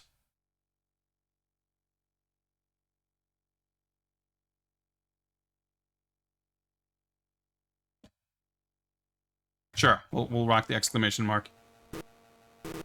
Whew. Yeah, we didn't get the top score, unfortunately, but we did it. We played through the Amstrad CPC version of Final Fight. Who would have thought? Music! You guys remember music?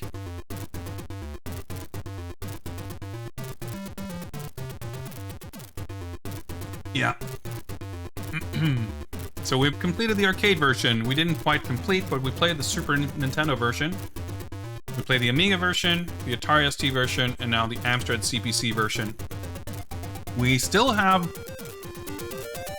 several computer versions to go. Plural. But like I said, I will desperately need to take a break right now.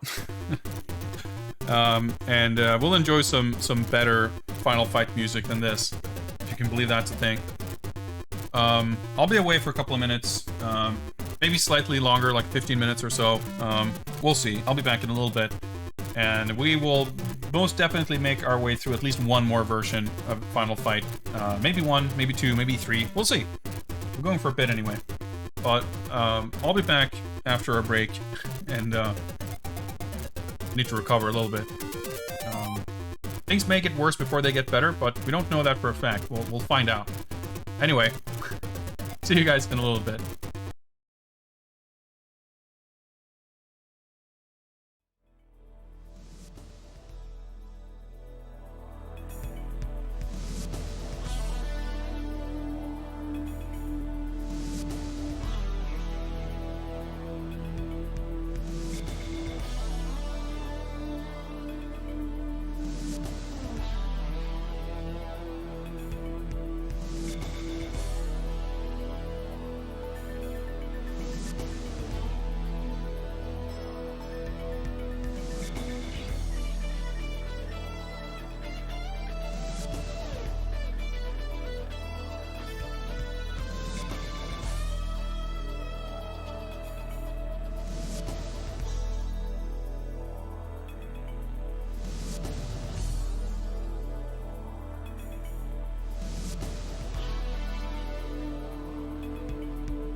Alright. I'm back. And I realized during the break that it's kind of getting late. I mean, it's like, what, 9:15 p.m.? It was, I don't know, later than I thought for some reason. Welcome back. Thank you very much. Thank you very much. We're gonna continue. We have completed a couple of computer ports of Final Fight, and we've got a couple more to go. And I will simply set up the next one here and hope that I remember how this works. This is like somewhat slightly nightmarish, similar to, of course, my experience with the Double Dragon games. It's quite similar in that jumping back and forth between all these different computer systems that are all... The systems themselves are finicky and convoluted and complicated and difficult, and you add the element of figuring out different emulator interfaces all around that too, and it's just a bit of a challenge, let's say. All-nighter? Oh, I don't know. I'm not built for that shit anymore. I'm not as young as I used to be. I've not been eating well today. It turns out that I'd been a little bit lazy and underestimated the amount of work in setting things up, and I didn't really get around to testing any of these games and stuff until like literally earlier today. So the time that I was gonna spend going out for a walk, getting some exercise, cooking some food, whatever else, that time was instead spent figuring out how to get Final Fight on the Atari ST to work and shit. I mean, I'm glad I did that so we could play them, but I'm not in my best shape here. And needless to say, we're not, even under ideal circumstances, even if I were to stream for another 5 or 6 hours, I don't know if that would even still be enough to get through all of these versions anyway. So I'm not going to push myself. I'm not going to push myself past the point of reason, at least. I think I may have already had to push myself a little bit to make it through the Amstrad CPC version of Final Fight, but we're not gonna get too crazy. And the thing is, the more we have to not play today, the more we have to play the next time. The more, the longer we can enjoy this journey. Because, of course, it is about the journey. It's not about the destination. I mean, the final destination is going to be Final Fight Streetwise, and it sure as shit ain't about that. I mean, we're never going to reach the heights of the original arcade Final Fight anyway, right? So any reprieve we get from absolute terror, unspeakable horror, if you will, it's just something to appreciate. Give me a second here. Do I? No? Okay. What are we going to be playing next? Well, how's this for a hint? We are going to be playing the Commodore 64 version of Final Fight. Also developed by Creative Materials Limited, but this one was programmed by a Mike Hutchinson, according to my information. Let's see if we can boot this up. And I shall update the information here. Number 6.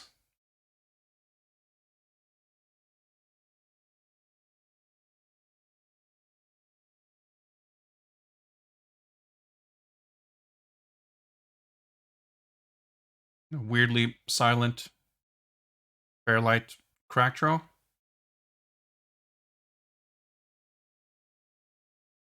Should have audio in the game at least. I remember being confused by this when I tried this.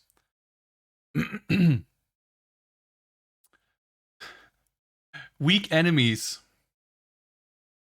Seems like it might be appealing, but let's give this a shot and see what it's like proper. And if need be, maybe we'll reset and go for weak enemies. But let's enable unlimited credits and see how that goes. At least this seemed to have just booted up just fine on our first attempt, so...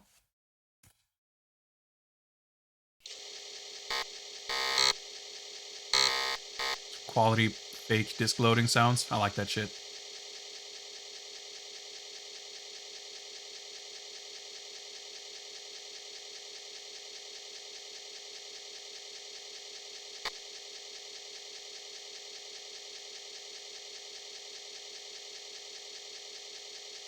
Oh yeah, so I think this is the emulator that had like a turbo mode to speed up loading. But if I use that, I'm gonna like skip through the intro too.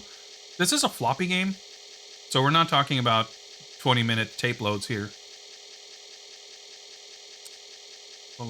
We'll just enjoy the ambiance and build the excitement for what Commodore 64 Final Fight's gonna be like. Hey, there we go. Got some jams. Even a somewhat nice recreation of the logo. Final Fight music, even. Copyright 91, Japan. Capsule Computers. Yeah, coding by Mike Hutchinson. Graphics by Andrew McCarthy. Music and effects by Uncle Art.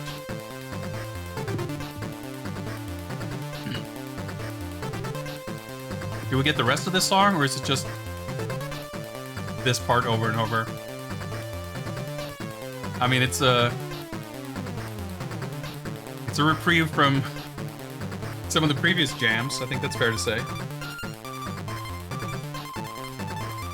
Of course, Uncle Art couldn't remain fully faithful. Gotta cut loose and just go nuts. I mean, that's kind of what you want, right? That's what you expect.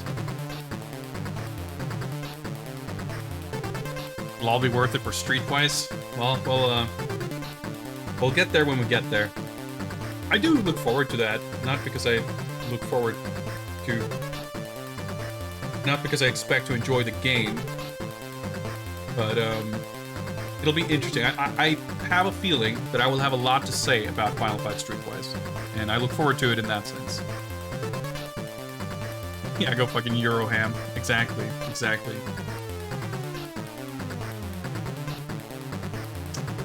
But, have we heard what we're gonna hear from this song? I think we might have.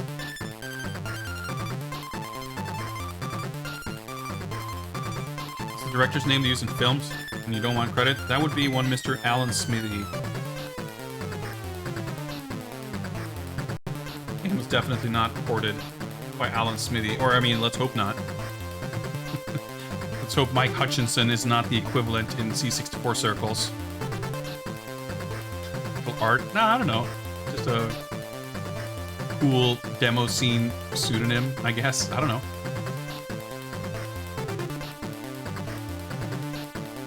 Let's press the fire button, see how this goes. Last Ninja was a Commodore 64 game originally, yes. Dude, look at that fucking smirking Hagar. That's a pretty good Hagar.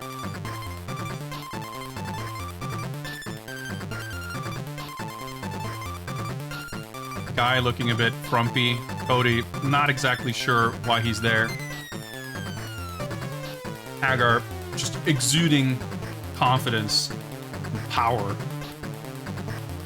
Like, now that's a mayor you'd vote for, right?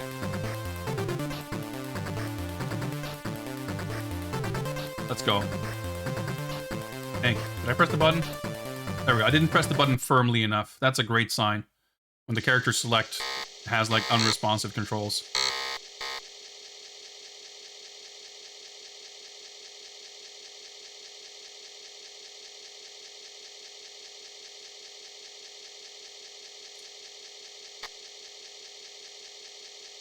So I did, of course, try all these versions very briefly when I was doing some testing earlier today. But at this point, everything's bleeding together. So I cannot remember at all what any of them were like, really. So we'll see. But even the CPC version, which I would have thought was shit, like, you know, I came around on learning how to play it. And I mean, I would expect the C64 version to be smoother and more playable than the CPC version, probably, right? Oop. Oh, okay. I'm kind of remembering now. I believe this is the version that has, like, incredible input delay. Yeah. I'm trying to turn around here, okay. Right, this is not a good version.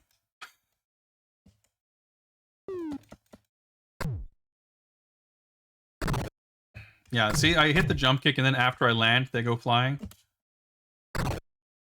So I have to, like, hold the button, and then tap forward, like, 6 to 7 times, and then he might jump kick.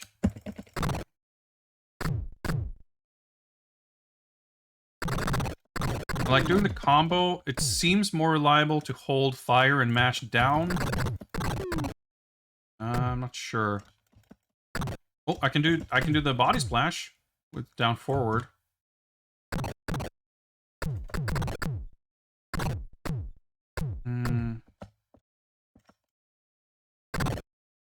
So you would expect just pressing the fire button to be punching. And kind of is.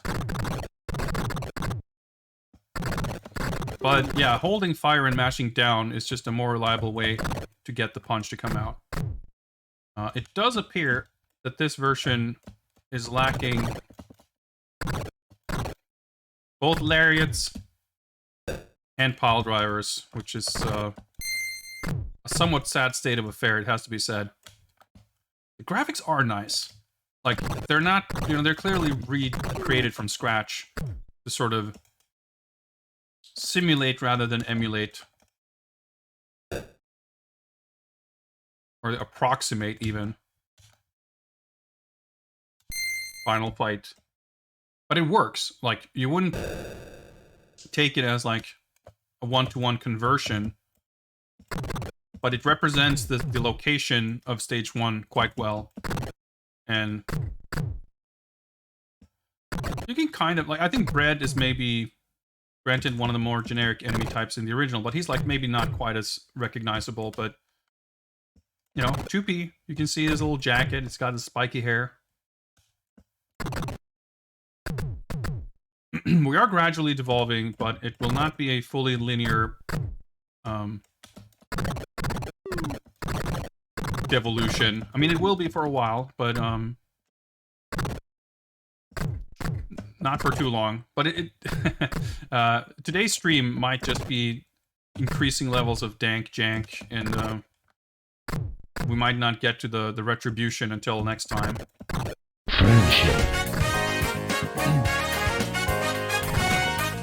Nice. We're getting some music. What's up, Val? We're enjoying Final Fight. You know Final Fight, right? It's a classic game. So the jump kick, I feel like, is like the only thing that kind of works, because there's like no hit stun or anything. So if you keep punching them, they will just punch you just as much. I do kind of wonder if the other characters like can. So Hagar, of course, his body splash knocks down. Even in the arcade as well. So if I can do the like alternate jumping attack, and Cody and oh my god, I did a pile driver. How the fuck did that happen? Okay. There is grabbing. Okay. Okay, there's a redemption. Dude, did I just fucking chain 2 pile drivers? Never mind, this port is sick. Dude, it looked like I carried both of them. Wow. Hollywood even does have his, like, upside down. Okay. I guess that maybe should be Elgato? I don't know. I'm blown away. We're onto something here. Okay, nope. Whoa! Dude, you can fucking toss him across the screen with the suplex. Trying to figure out how to do the various moves, because just pressing the fire button in the grab does nothing. There we go. We even got the forward jumping pile driver, except both you and the opponent has like 0 recovery, so it's a bit of a liability. Okay, up works too. Okay, we got a knife. It's pretty good. Can I get a jump kick? picking up something. Okay, that's just a decorative dumpster. Okay, we're inside the belly of a ship. Alright, but yeah, I think we're operating on a similar wavelength here as the Amstrad version. You just gotta get the grab. Okay, you hold, yeah, same as before. You hold button and then kind of mash a direction to have your best shot at actually getting a move out.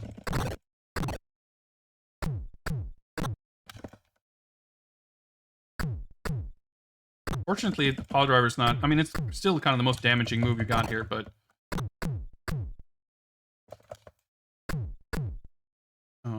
Actually, I'm not sure if it does more than the suplex. Alright, we got Andre.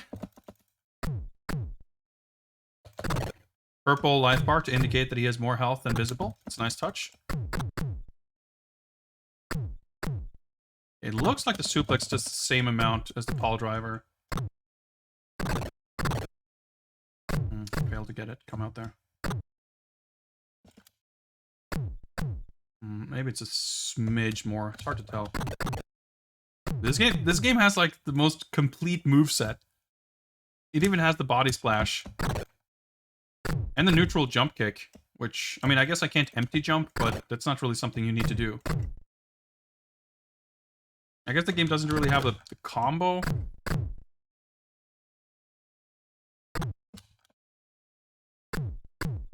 But you can suplex and you can pile drive enemies. There is that weird lag and controls are strange, but I think I am finding them more responsive than the Amstrad version. Alright, so we do actually officially have J and 2P. It's weird, when you grab them, you would think that a neutral fire button press would give you a headbutt, but it's just nothing. With the animation on the background, I thought that the opening doors before was kind of cool, but holy shit. I guess there is no lariat unless there's like a twist the joystick around or something.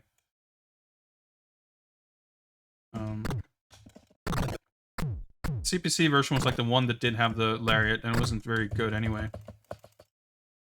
I guess you can't press backwards to do the pile driver. I guess maybe you can...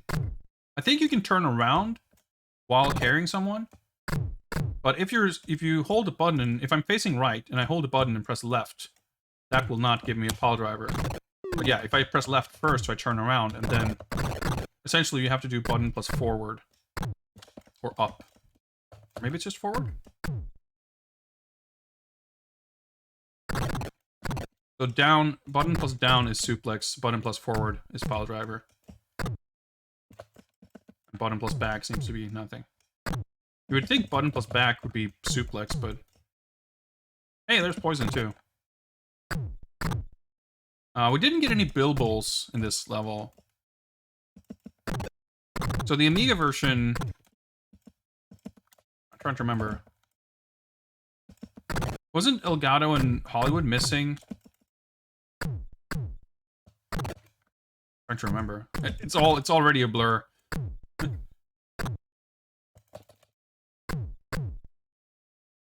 So this game did have the trainer code for weak enemies. I need to take a moment to think here, like... Would it be worth, given, you know...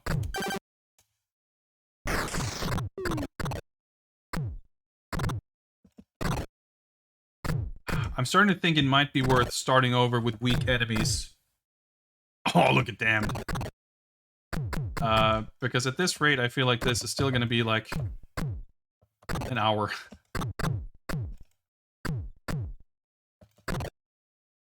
But I don't know.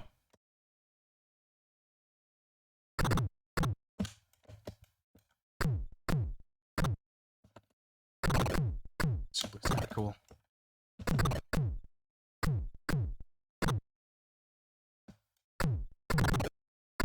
Yeah, I feel like even if that cheat makes it so enemies die in like one hit, that's just gonna make it kind of more satisfying, I think. I think we got the gist of what this game feels like. I mean, we went through a bunch of lives here already, so fuck it, let's do it. Let's be dirty cheaters here. I guess we'll just probably just do this. Yeah. And we can like turbo past the load screens here.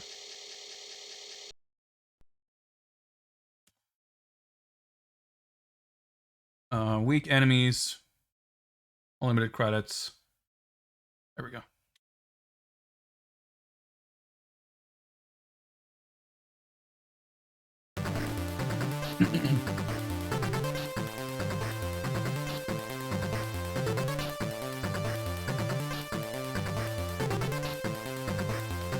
I was thinking like, do we pick another character? I kind of do want to see the other characters, but we know that the pile driver suplex is there and it's so good. But actually, you know, fuck it. In the name of science, let's pick Cody.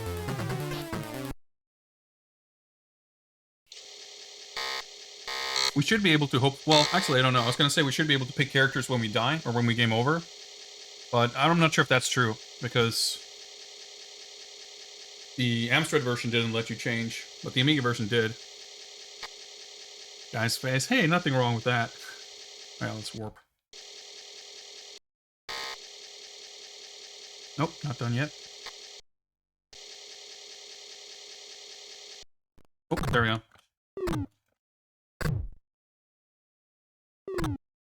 Yeah, okay, they die in one hit. Slick jump kick.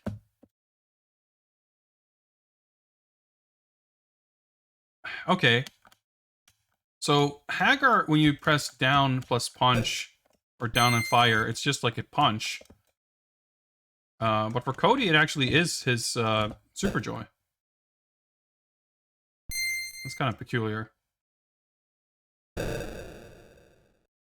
Cody, I feel, suffered a little bit more. Oh yeah, it's got the unique animation for the vertical jump kick. He does not appear to have his jumping knee, though.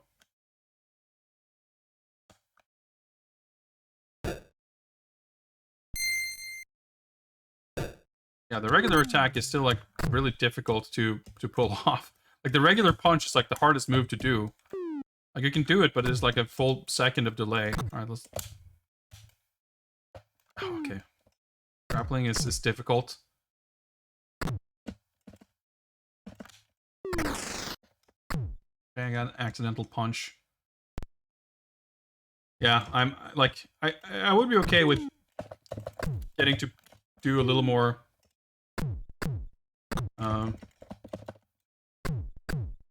combos or hitting people a few more times, but this will be a nice, relaxing sightseeing tour.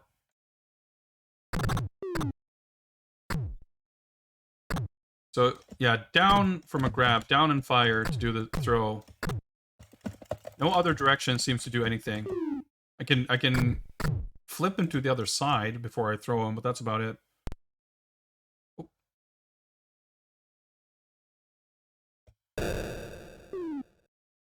Even his color scheme seems a bit strange. Obviously, there's going to be limitations, but Cody in brown and black seems a little odd. So I assume bosses will die in one hit. Yep. Alright, this should be quick then.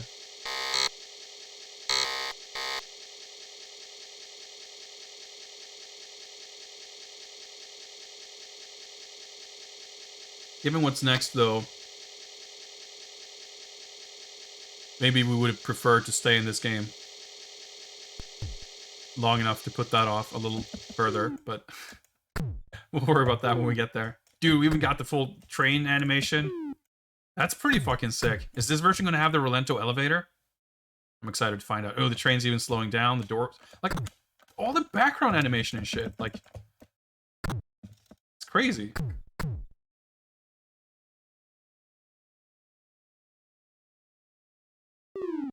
Like, if this played better, would have been good. Yeah, the input delay and... Oh, dude, this looks sick. The input delay and the, like, the fact that sometimes nothing happens. Like, there's a good half second to a full second delay between pressing the button and the punch coming out. And sometimes the punch just doesn't come out. Very strange. It's not something I feel is, like, typical of C64 games. They can be janky and weird, but, like, to have that kind of delay seems atypical.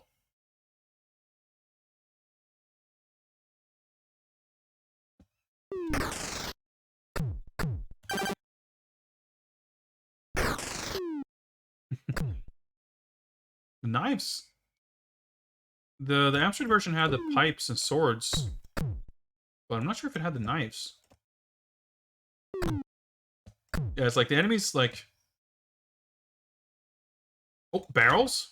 Got barrel technology. Think that's a banana?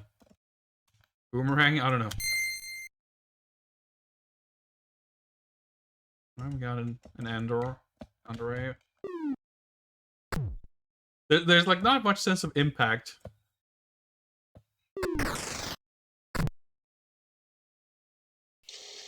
And kids drawing vibes from some of this. Yeah, Cody, I think, is, like, one of the worst looking ones, frankly. Because otherwise you can tell what enemy types they're supposed to be. I mean, they look nowhere near as good as the Amstrad sprites. But they're like very functional, I guess. Or what's the word? Utilitarian?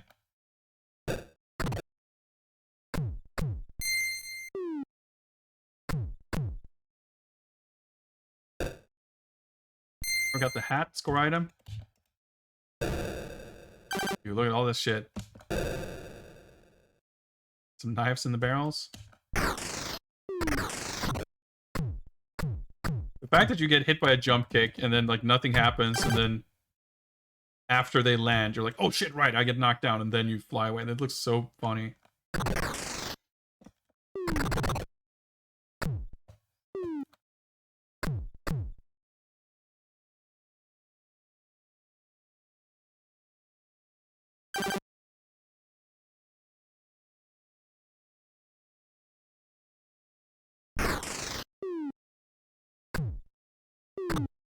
Like, someone walks towards you and, like, you spend the next, like, 5 seconds preparing, hoping to be able to throw a punch. We get background animation in Sodom's Ring. That's not in the Super Nintendo version. But yeah, I think it's, like, kind of typical for C64 games like this. Like, they're not going to have very... There's not going to be a lot of margin for, like... expressiveness in the characters. Like having discernible arms and legs. Oh wow. Bonus stage. We even have little different breakpoints. Ready. I'm ready. Start. Oh, we got a little pipe down there. Oh.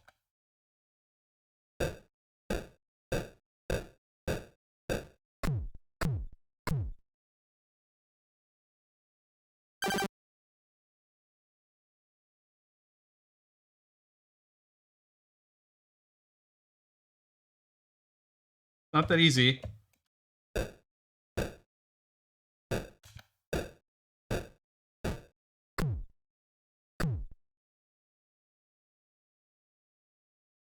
Finding the rhythm for when you can hit is like...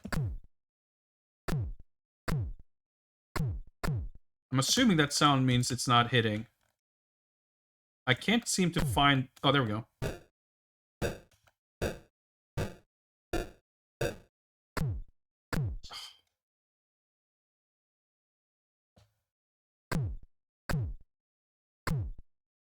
The heck?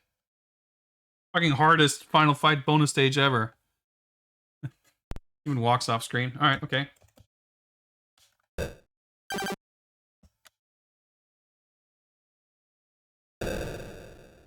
Okay. The, the top flew off, but it's still intact. That's cool. Drop the pipe when I grab him. The scene is excessively brown. Seamless transition. Unlike the other version, it had to load here. But yeah, I was gonna say, like, usually it's the inside of this bar that's excessively brown. Even the outside is extremely brown here.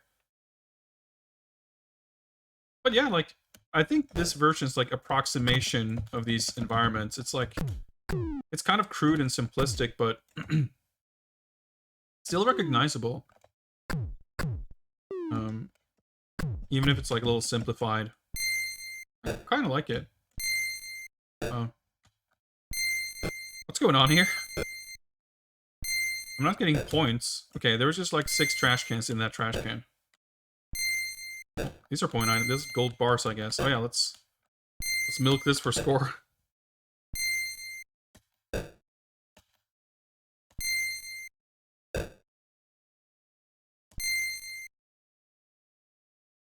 Inputs in this game, it's so fucked.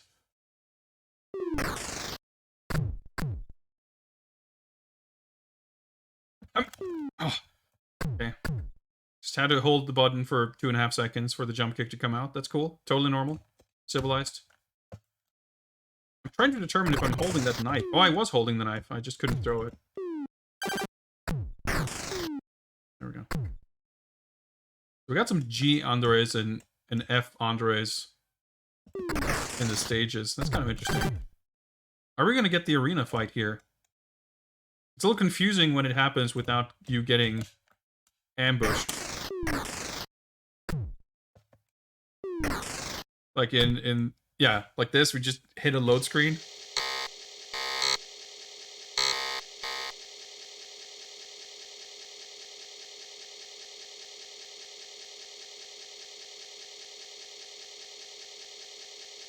I mean, you kick a Hollywood in the face, and next thing you know, you're just inside of an arena with an uncle and a grandpa looking to kick your ass. Yeah, oh, dude, they even fall down. Except it's father and grandfather. No uncle in this version. The only uncle is Uncle Art. Oop, not even another load screen. That was quick. This game is anime. Can you do it? Yeah, okay. No backwards jump in this version. No Hagar backflips, unfortunately. Oh, the jump kick doesn't scroll the screen. Makes sense. I mean, it's dumb, but I understand. Poison looks pretty good. Andre looks pretty funny.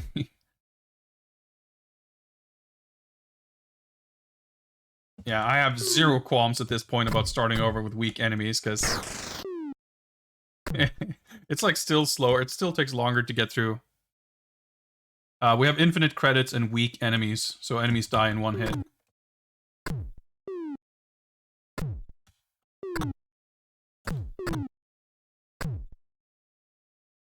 But I think I was right in that, like, you know what, it's like more satisfying this way. Because they all die pretty quickly, it's easy to get just the first hit in. So we're barely getting touched.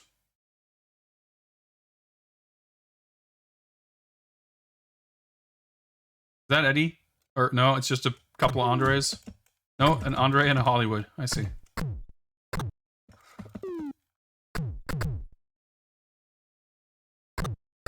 Like, imagine, like, this is exactly what I was talking about before, like with like C64 beat 'em ups. I should have let him do something. Oh well. Where you're stuck on the one screen.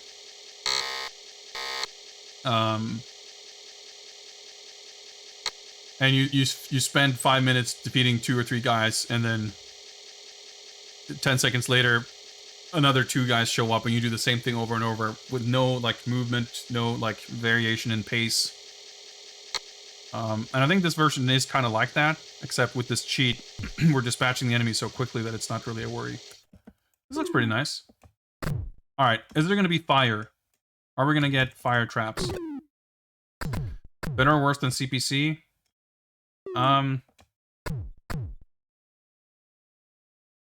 If I was not using the cheat, then hands down, I would much rather play the CPC version. With the weak enemies, it's not exactly fun, but I don't know. Like, I'm already like forgetting how the other version felt, but I think both of them have severe issues with like weird inputs.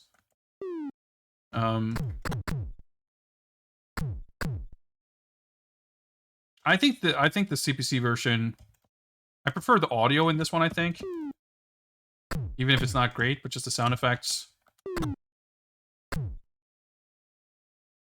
I think the Amiga is still my favorite of the computer ports, but it's the fucking standing pile driver. It's just too good.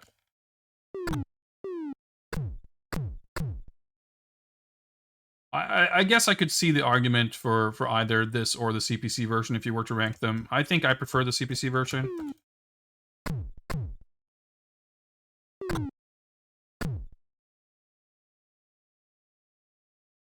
But I could see how others might really hate it.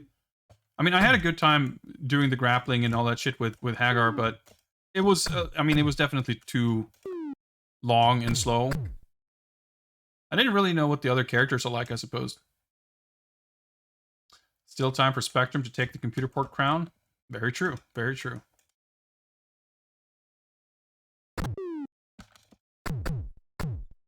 Wait, what? What killed Poison there? I like that this version has the different names. Like, even if they don't have the right colors, we get, like, Andre and Andre Jr. We get Fred and we get Jake. We get J and 2P. Like, most of the other versions didn't have that. It just had, like, one version of each enemy type. We got the elevator. I feel like the stage was a little shorter, but...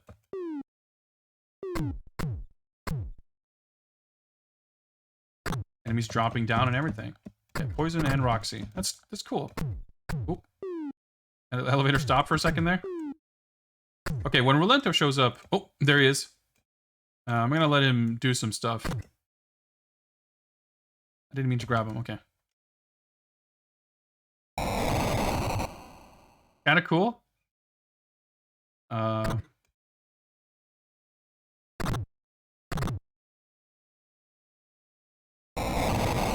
Trying to remember, is this the first Rolento we've seen?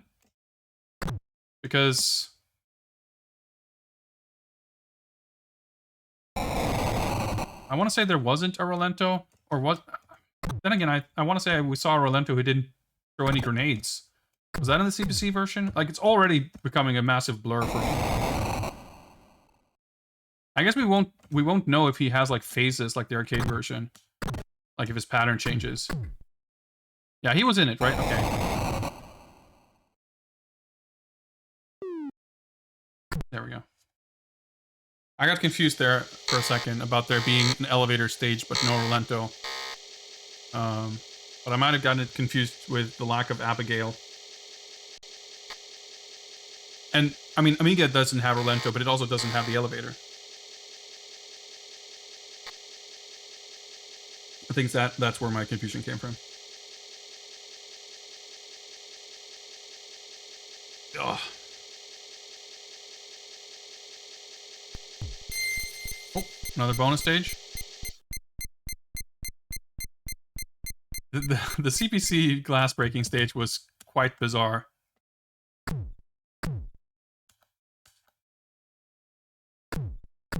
I mean, even in these stages, you can kind of... you see the issues.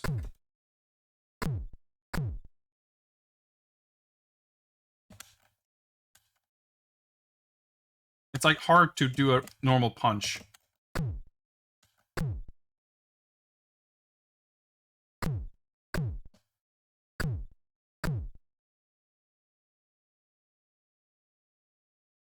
More than 2 panes of glass in this version, at least. That's cool.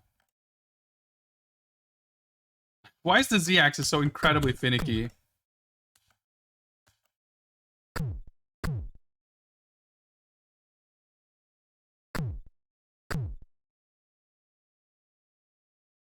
Press the button and nothing happens. It's the fucking worst. I don't think we ran out of time, but I don't think that was the last pain.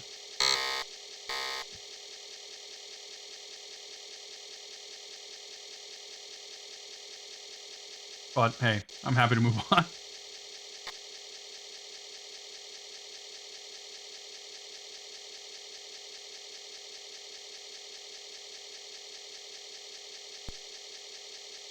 This looks nice. Man, imagine if this version had like sick music. That would go a long way to making this more exciting.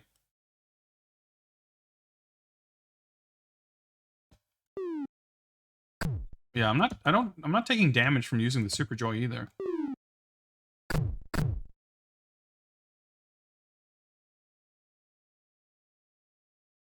I say that could be a way to take some damage and eventually continue in swapping characters, but that's not going to happen. This looks really nice. Are we going to get a dog in this version? No dogs on CPC.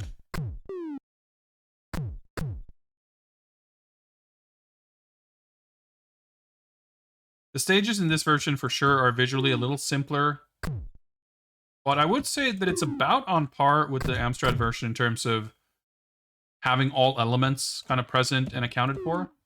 Like, we do get this part with the backdrop.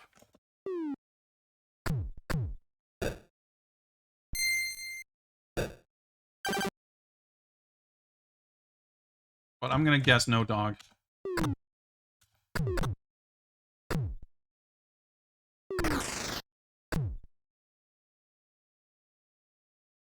No dog, unfortunately.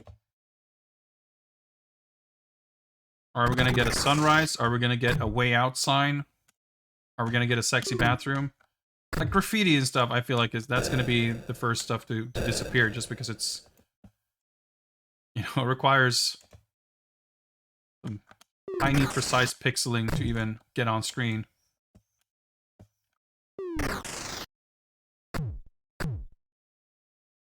Who knows? Look at all these tomatoes and knives and shit. Even the C64 version has like more moving objects on screen than the Super Nintendo version. Granted, it does have slightly worse controls and a lower frame rate, but I mean, it's funny. It just kind of it really highlights the just how kind of pathetic the Super Nintendo version is, or like the specifics of what got cut.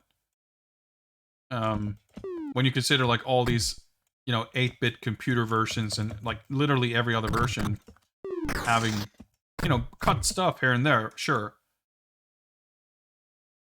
But Super Nintendo Final Fight is still like by far the most cut down version in terms of what's in the game. I mean, it's the one that by far gets the closest to replicating the gameplay feel. So I mean, there's that. If anyone were to say that the Super Nintendo version is superior to any of these versions, I guess I couldn't necessarily argue that.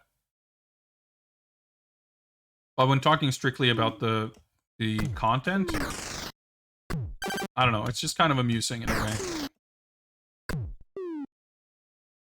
How much stuff you see, like in the Super Nintendo version, granted the baseline of competency of like the visuals and stuff, even if it's bad, it does have music. It's like the absent stuff that stands out. Whereas I think these games are kind of like, oh hey, look, it's this stuff. Not even a load screen for the bathrooms? I feel like in some of the other computer versions, we would have gone through at least one loading transition at this point. Like, if not two. Yeah, it just goes on like this. That's really cool. So we don't get this kind of indoors feel with the ceiling here. But, you know, it's recognizable as that one part from the stage in the original game, you know? And for a C64 port of a extremely, like, high-fidelity arcade game, I think that's about as much as you could ask for. Oh, alright, we got motorcycles. Those transitions are really abrupt. Also, I got full health. I guess I've gotten full health with every transition. That would explain why I keep finding myself with full health.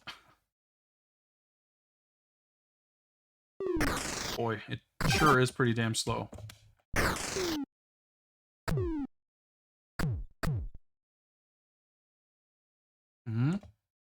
Excited to see what the sunrise is going to look like.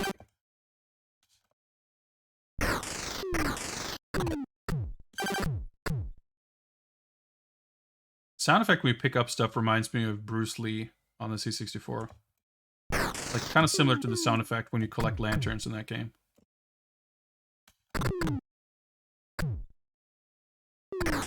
Yeah, you literally have to press the button when they're like 3 meters away. And then once they walk into range, you'll throw the punch.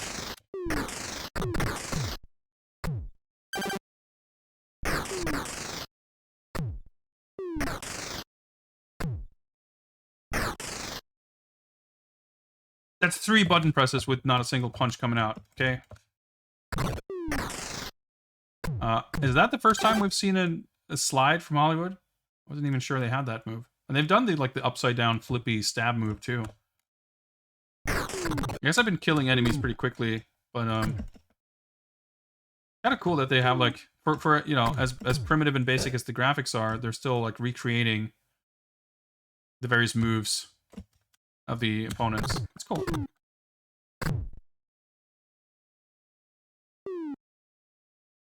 We got Doug, Brad, Jake, and I think Simons is in here too, but he probably doesn't have a different skin tone.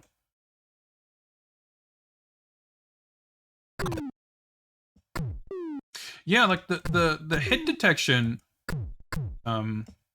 seems alright. So I feel like that's often a very problematic area. Like Amiga Boss is like an extreme example. But stuff like that, or even like fucking trying to hit the motorcycle dudes in Double Dragon 3, like that kind of shit where you just like your moves never just seem to connect, and whenever they do, it's a mystery how and why they did.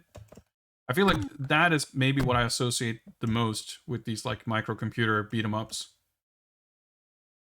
And this is kind of mired in a lot of other issues, but that specific issue doesn't seem to be there. And the reason I'm so like speaking in such vague terms is that like frankly it is hard to tell where one issue would end and another would begin, because it is obviously not without issues, to say the least. But the collision detection isn't what's standing. Like, you see, I try to do a jump kick, it seems to connect, and they get hit.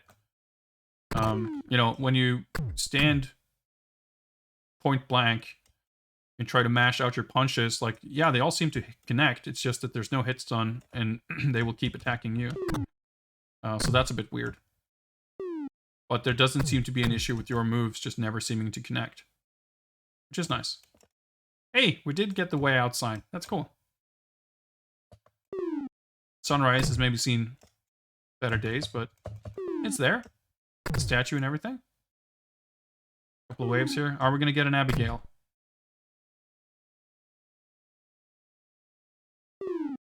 We get the first proper Abigail. Just want to make sure there's no more scrolling. Hey, there he is. He's brown, but it's Abigail. Hey, he's got a pile driver. Trying to do a jump kick, but holding the fire button just made me stop.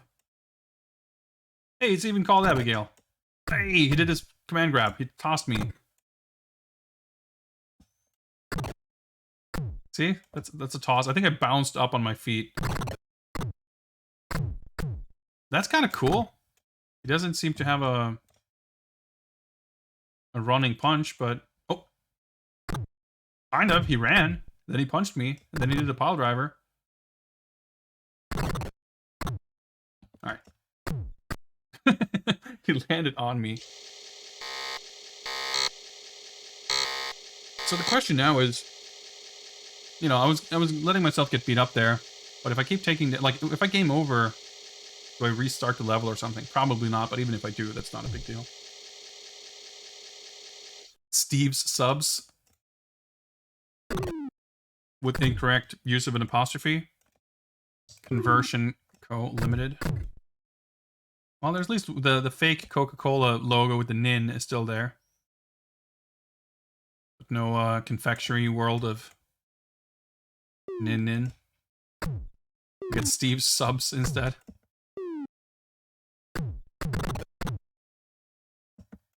I guess we can infer that there's Capcom above nin, except it's kind of hidden.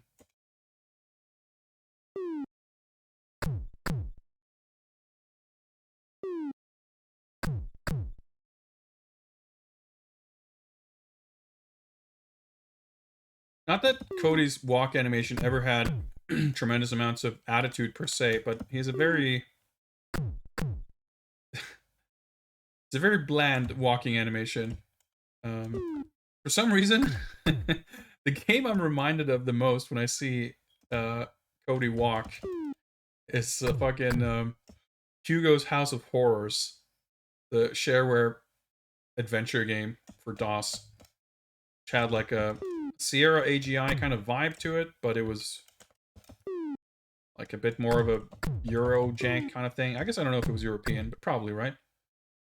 And it had like, I mean, the Sierra AGI games already, the later ones, of course, look gorgeous, like the later like Space Quest 3 and shit, but if you look at like, I guess specifically the character animation in like the early King's Quest and Leisure Suit Larry's and stuff, you wouldn't exactly say that there's a lot of personality and style to the character movements. But Hugo's House of Horrors managed to limbo under that low bar. And very perfunctory, one foot in front of the other kind of walk cycle. And that's pretty much exactly what we see from Cody here. Can't believe we even got like the full like animation on the elevator doors. That's so cool. This looks nice. And yeah, the fact that we get pretty much every variation of every enemy. Well, every variation of the enemies that are present. Bilbo and company are not in this version. But we get 2P and J, we get Brad, Jake, Doug and Simons. We get Poison and Roxy, Andre and Andre Jr. It seems like it would have been a simple thing to include, but plenty of the other versions didn't. So you gotta put some respect on it when it's there. All right, just enjoying our Well done. our walk along this grassy rooftop. S__8. Thank you for the follow and welcome. I gotta expect an influx of new followers whenever streaming such riveting content as Commodore 64 Final Fight. Yeah, there's like not a lot to say about it either, is there? Yo, that kick though. At least we're almost done.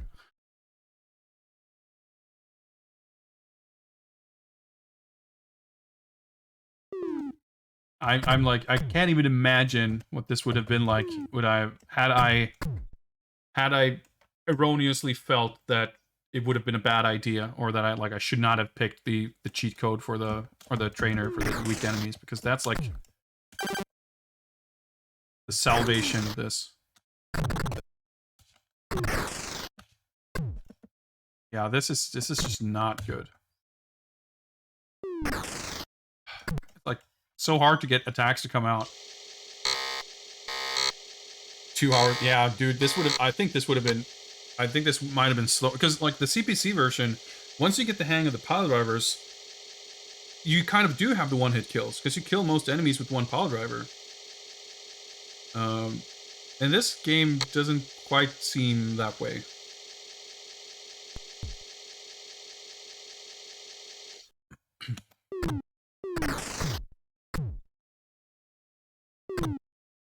Like, I think the frame rate is higher in this. It's like smoother, but it's slower. And like the actual controls and the responsiveness is really not any better here at all. So in terms of feel, it doesn't really feel any smoother. And I think between those, like, if it's not going to feel any better, then I'm not sure the frame rate helps that much. Then I'd rather play a version that looks more like actual Final Fight, where you can kill enemies with a single pile driver. I mean, I'm glad we got to see what Cody was like. But I still would have enjoyed playing Hagar more, I think, because I'd get the pile driver and we could do the suplex where he throws them around. Like, that's a cool thing that's unique to this game. Hagar suplex doesn't really work like that. I mean, I think it's kind of cooler to be an actual suplex where you slam him into the ground. But the novelty factor of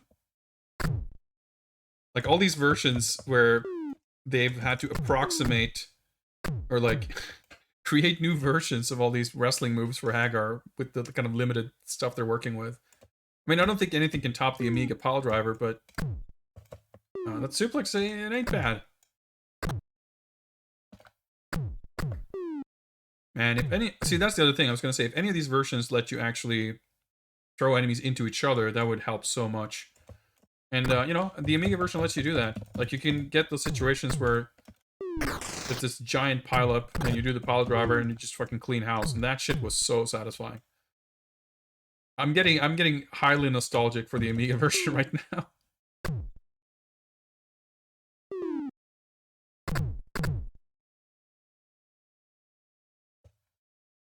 Like, I mentioned how the Amiga version, if I'd played that as a kid, I would have enjoyed it.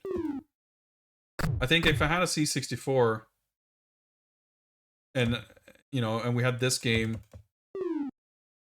I think there's probably a lot of other even like action games, maybe not beat 'em ups, but other action games for sure that would give me, that would scratch a similar enough itch far more effectively than this. Because like the Amiga version, sure, there are probably Amiga action games that play better than that, or smoother, or whatever, but you get the big chunky character sprites, you have the big clumps of enemies, you have the actual look and somewhat of the feel of Final Fight. And in this version, you don't really get any of that, because it doesn't really look like Final Fight, it doesn't really feel like Final Fight. I'm enjoying the novelty of kind of seeing how they chose or managed to interpret some of the stuff in Final Fight. It's like, oh yeah, cool, it's that part. You know, there's a quaintness to it, but it is undeniably lesser. You know, there's very few things where you look at it and go like, oh, that's a cool thing they came up with. That's like more impressive or more neat than I would have maybe expected. And I think Hagar Suplex is like maybe one of those things. Even the fact that he has both of his throws. Like, again, the moveset being kind of impressively intact is cool, but it's not really, not quite enough to carry the whole experience. Are we heading into Belger's room already? I feel like the stage, I mean, well, maybe it's not short exactly, but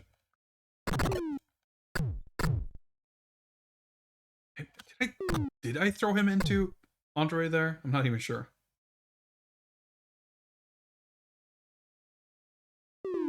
There's stuff like that, you know, where some enemy gets knocked down, and you're not entirely sure why.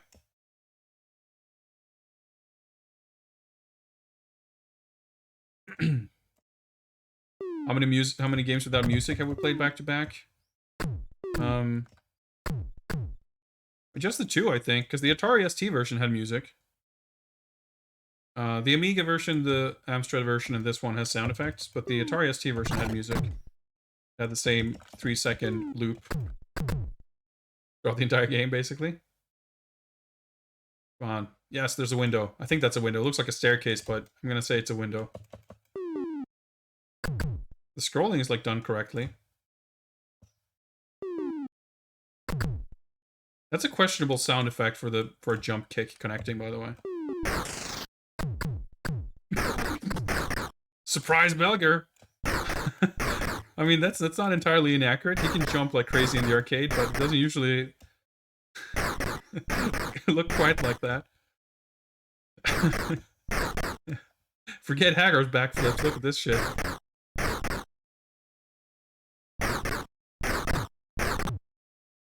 Trying to see if I can grab him.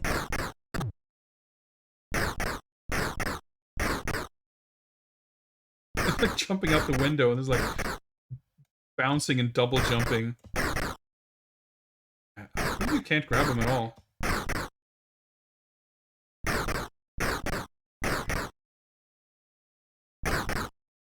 Pretty good. See if I can throw a punch. Okay, we got the punch out for attempt or so. Wait, oh, okay, I died. I was like, did I drop the knife? Okay. Crossbow bolt glitched out there. This might be difficult. Oh, I think we got him. Holy shit! We knocked him out of the window. Game over. We got the actual Belger death sequence, kind of. Is there an ending now, or is it just... Probably not, right? It said game over.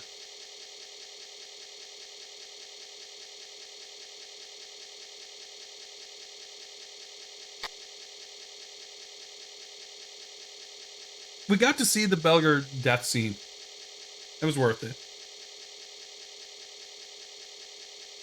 I guess this Super Nintendo version does have it, right? We didn't get that far. We couldn't beat Abigail, but I think that's at least in that version.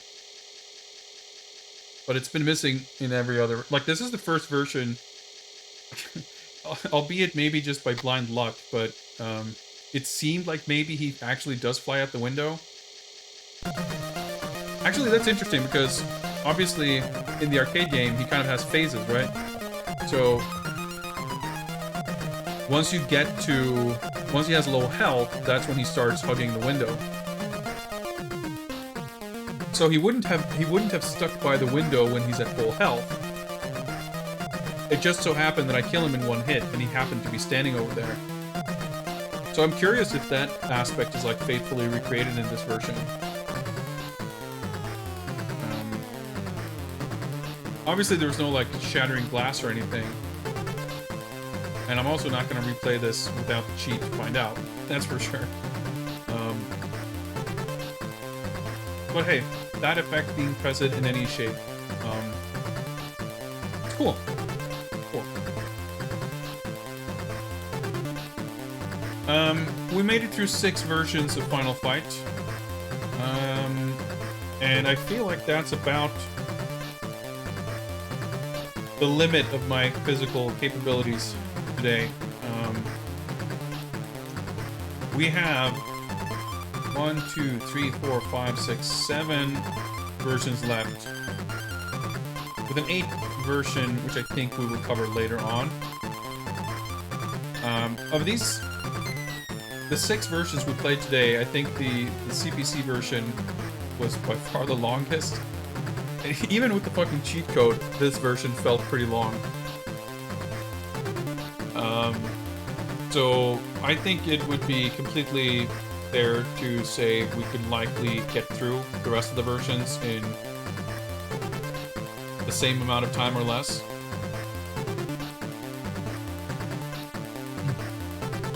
Yeah, Capcom is short for capsule computers. Which is like, I'm always surprised that whoever made this had that information.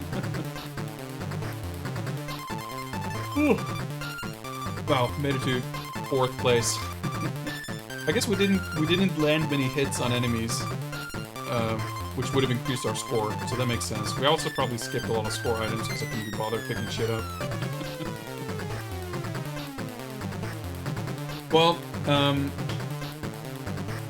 this is as much microcomputer Final Fight as I can handle in a single day, I think.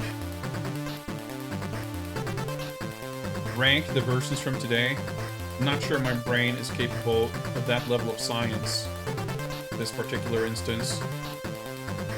But I would say, obviously, you know, the Amiga version is first. The arcade version is the arcade version. It's obviously, nothing's going to compare to it. I think the Super Famicom version is interesting because it's bad. Okay, why did the screen turn black? That's weird. It's... The Super Famicom version is like, it's like the arcade, but worse in every way. You know what? The slowdown was fucking awful. The speed was inconsistent in many of the other versions too, but like the Amiga version has, like, because you can just hold the button to punch, you're not really... Your inputs and your strategies aren't impacted in the same way by the slowdown as they are in the Super Nintendo version. In the Super Nintendo version, whenever it goes slow, you just like press a bunch of buttons and then nothing happens. Which is true of this version, of course, but at least it's consistently like that.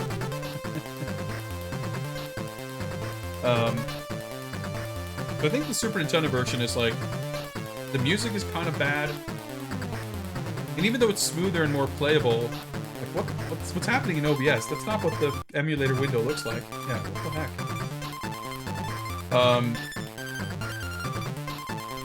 The Super Nintendo version is like close enough to the arcade that all of the differences are what stands out, and every single difference is significantly worse. The Amiga version,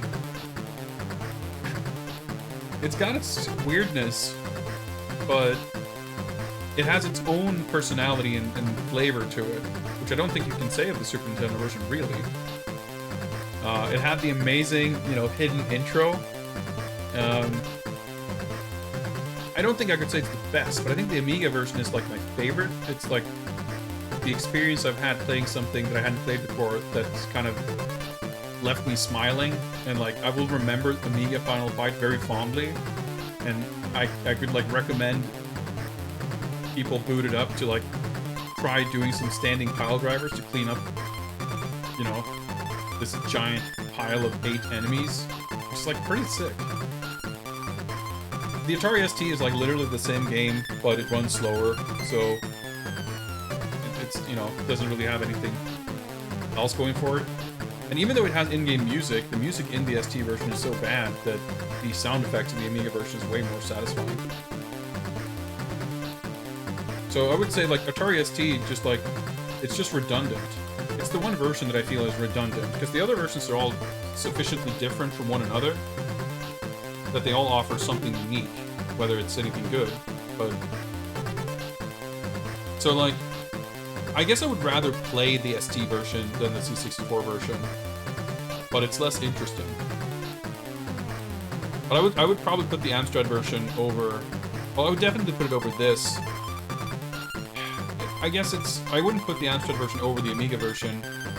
I guess it's a bit of a toss-up between ST and Amstrad, because the ST version is probably the more playable one, but the Amstrad version was kind of cool in its own way, and if I'm going to play the ST version, I could just as well play the Amiga version instead, so there's really no reason to play the ST version.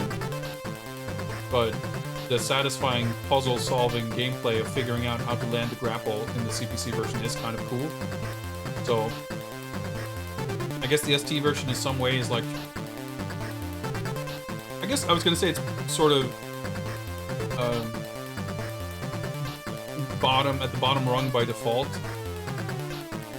but I would still rather play the ST version than this version, I think. So I think the C64 is the weakest one of the ones we play today. That could change. That, in fact, will likely change next time. Looking at footage of the C64 version, Belger does stay near the window at low health. That's cool. It's really cool that they managed to, like, I think this version maybe had the most faithful boss fights. Because it had, like, Rolento throwing in the grenades and stuff. Abigail did his command grab and his pile driver. We unfortunately kind of mashed our way past Sodom and Eddie E, so we didn't really get to see what they were like, but I guess Damned doesn't like summon enemies in any of the computer ports. But yeah, this had the end. Like this definitely had a few things that the other versions didn't, which were cool to see. But at the end of the day, it was still it didn't play very well. So we will wrap episode 1 there. We will continue on Monday, and I think in the interest of being able to cover as much ground as possible, we will attempt to start the stream earlier than usual. My normal starting time would be 6 p.m. on Monday. I'm gonna try to aim for a 3 p.m. start time on Monday. We'll see how that works out. Depending on different factors, I might not quite hit that time precisely, but that's the target. Which means we'll stream probably similar length of time as we've done today. Hopefully maybe slightly shorter to get through the various versions of Final Fight 1 that we have left. And there's I think a wider spread maybe in quality. We're gonna hit some high highs and some low lows, and more unique versions that each will have interesting stuff to show. So thank you very much for hanging out with me today. I hope you guys feel educated and enlightened, and that you have grown in your level of understanding and knowledge and appreciation of Final Fight and everything that comes with it. Stick around. I will figure out who I'm gonna host. Someone is streaming, I'm sure. But I hope to see you guys back on Monday for more Final Fight action. Take care, everybody, and peace.